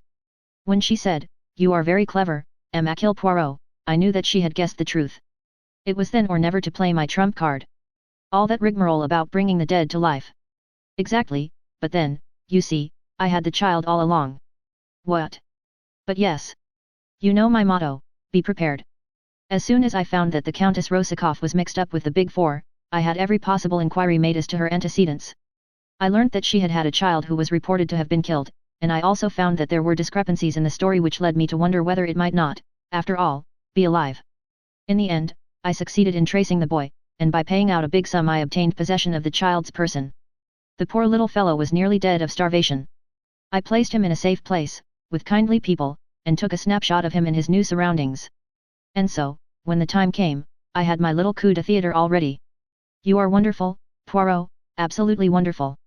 I was glad to do it, too. For I had admired the Countess. I should have been sorry if she had perished in the explosion. I've been half afraid to ask you, what of the big four? All the bodies have now been recovered. That of number 4 was quite unrecognizable, the head blown to pieces.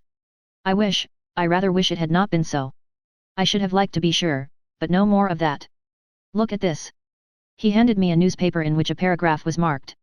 It reported the death, by suicide, of Li Chongyen, who had engineered the recent revolution which had failed so disastrously. My great opponent, said Poirot gravely. It was fated that he and I should never meet in the flesh. When he received the news of the disaster here, he took the simplest way out. A great brain, my friend, a great brain. But I wish I had seen the face of the man who was number 4. Supposing that, after all, but I romance. He is dead. Yes, Monday Ami, together we have faced and rooted the big four, and now you will return to your charming wife, and I shall retire. The great case of my life is over. Anything else will seem tame after this. No, I shall retire. Possibly I shall grow vegetable marrows. I might even marry and range myself. He laughed heartily at the idea, but with a touch of embarrassment. I hope, small men always admire big, flamboyant women. Marry and range myself, he said again. Who knows? The end.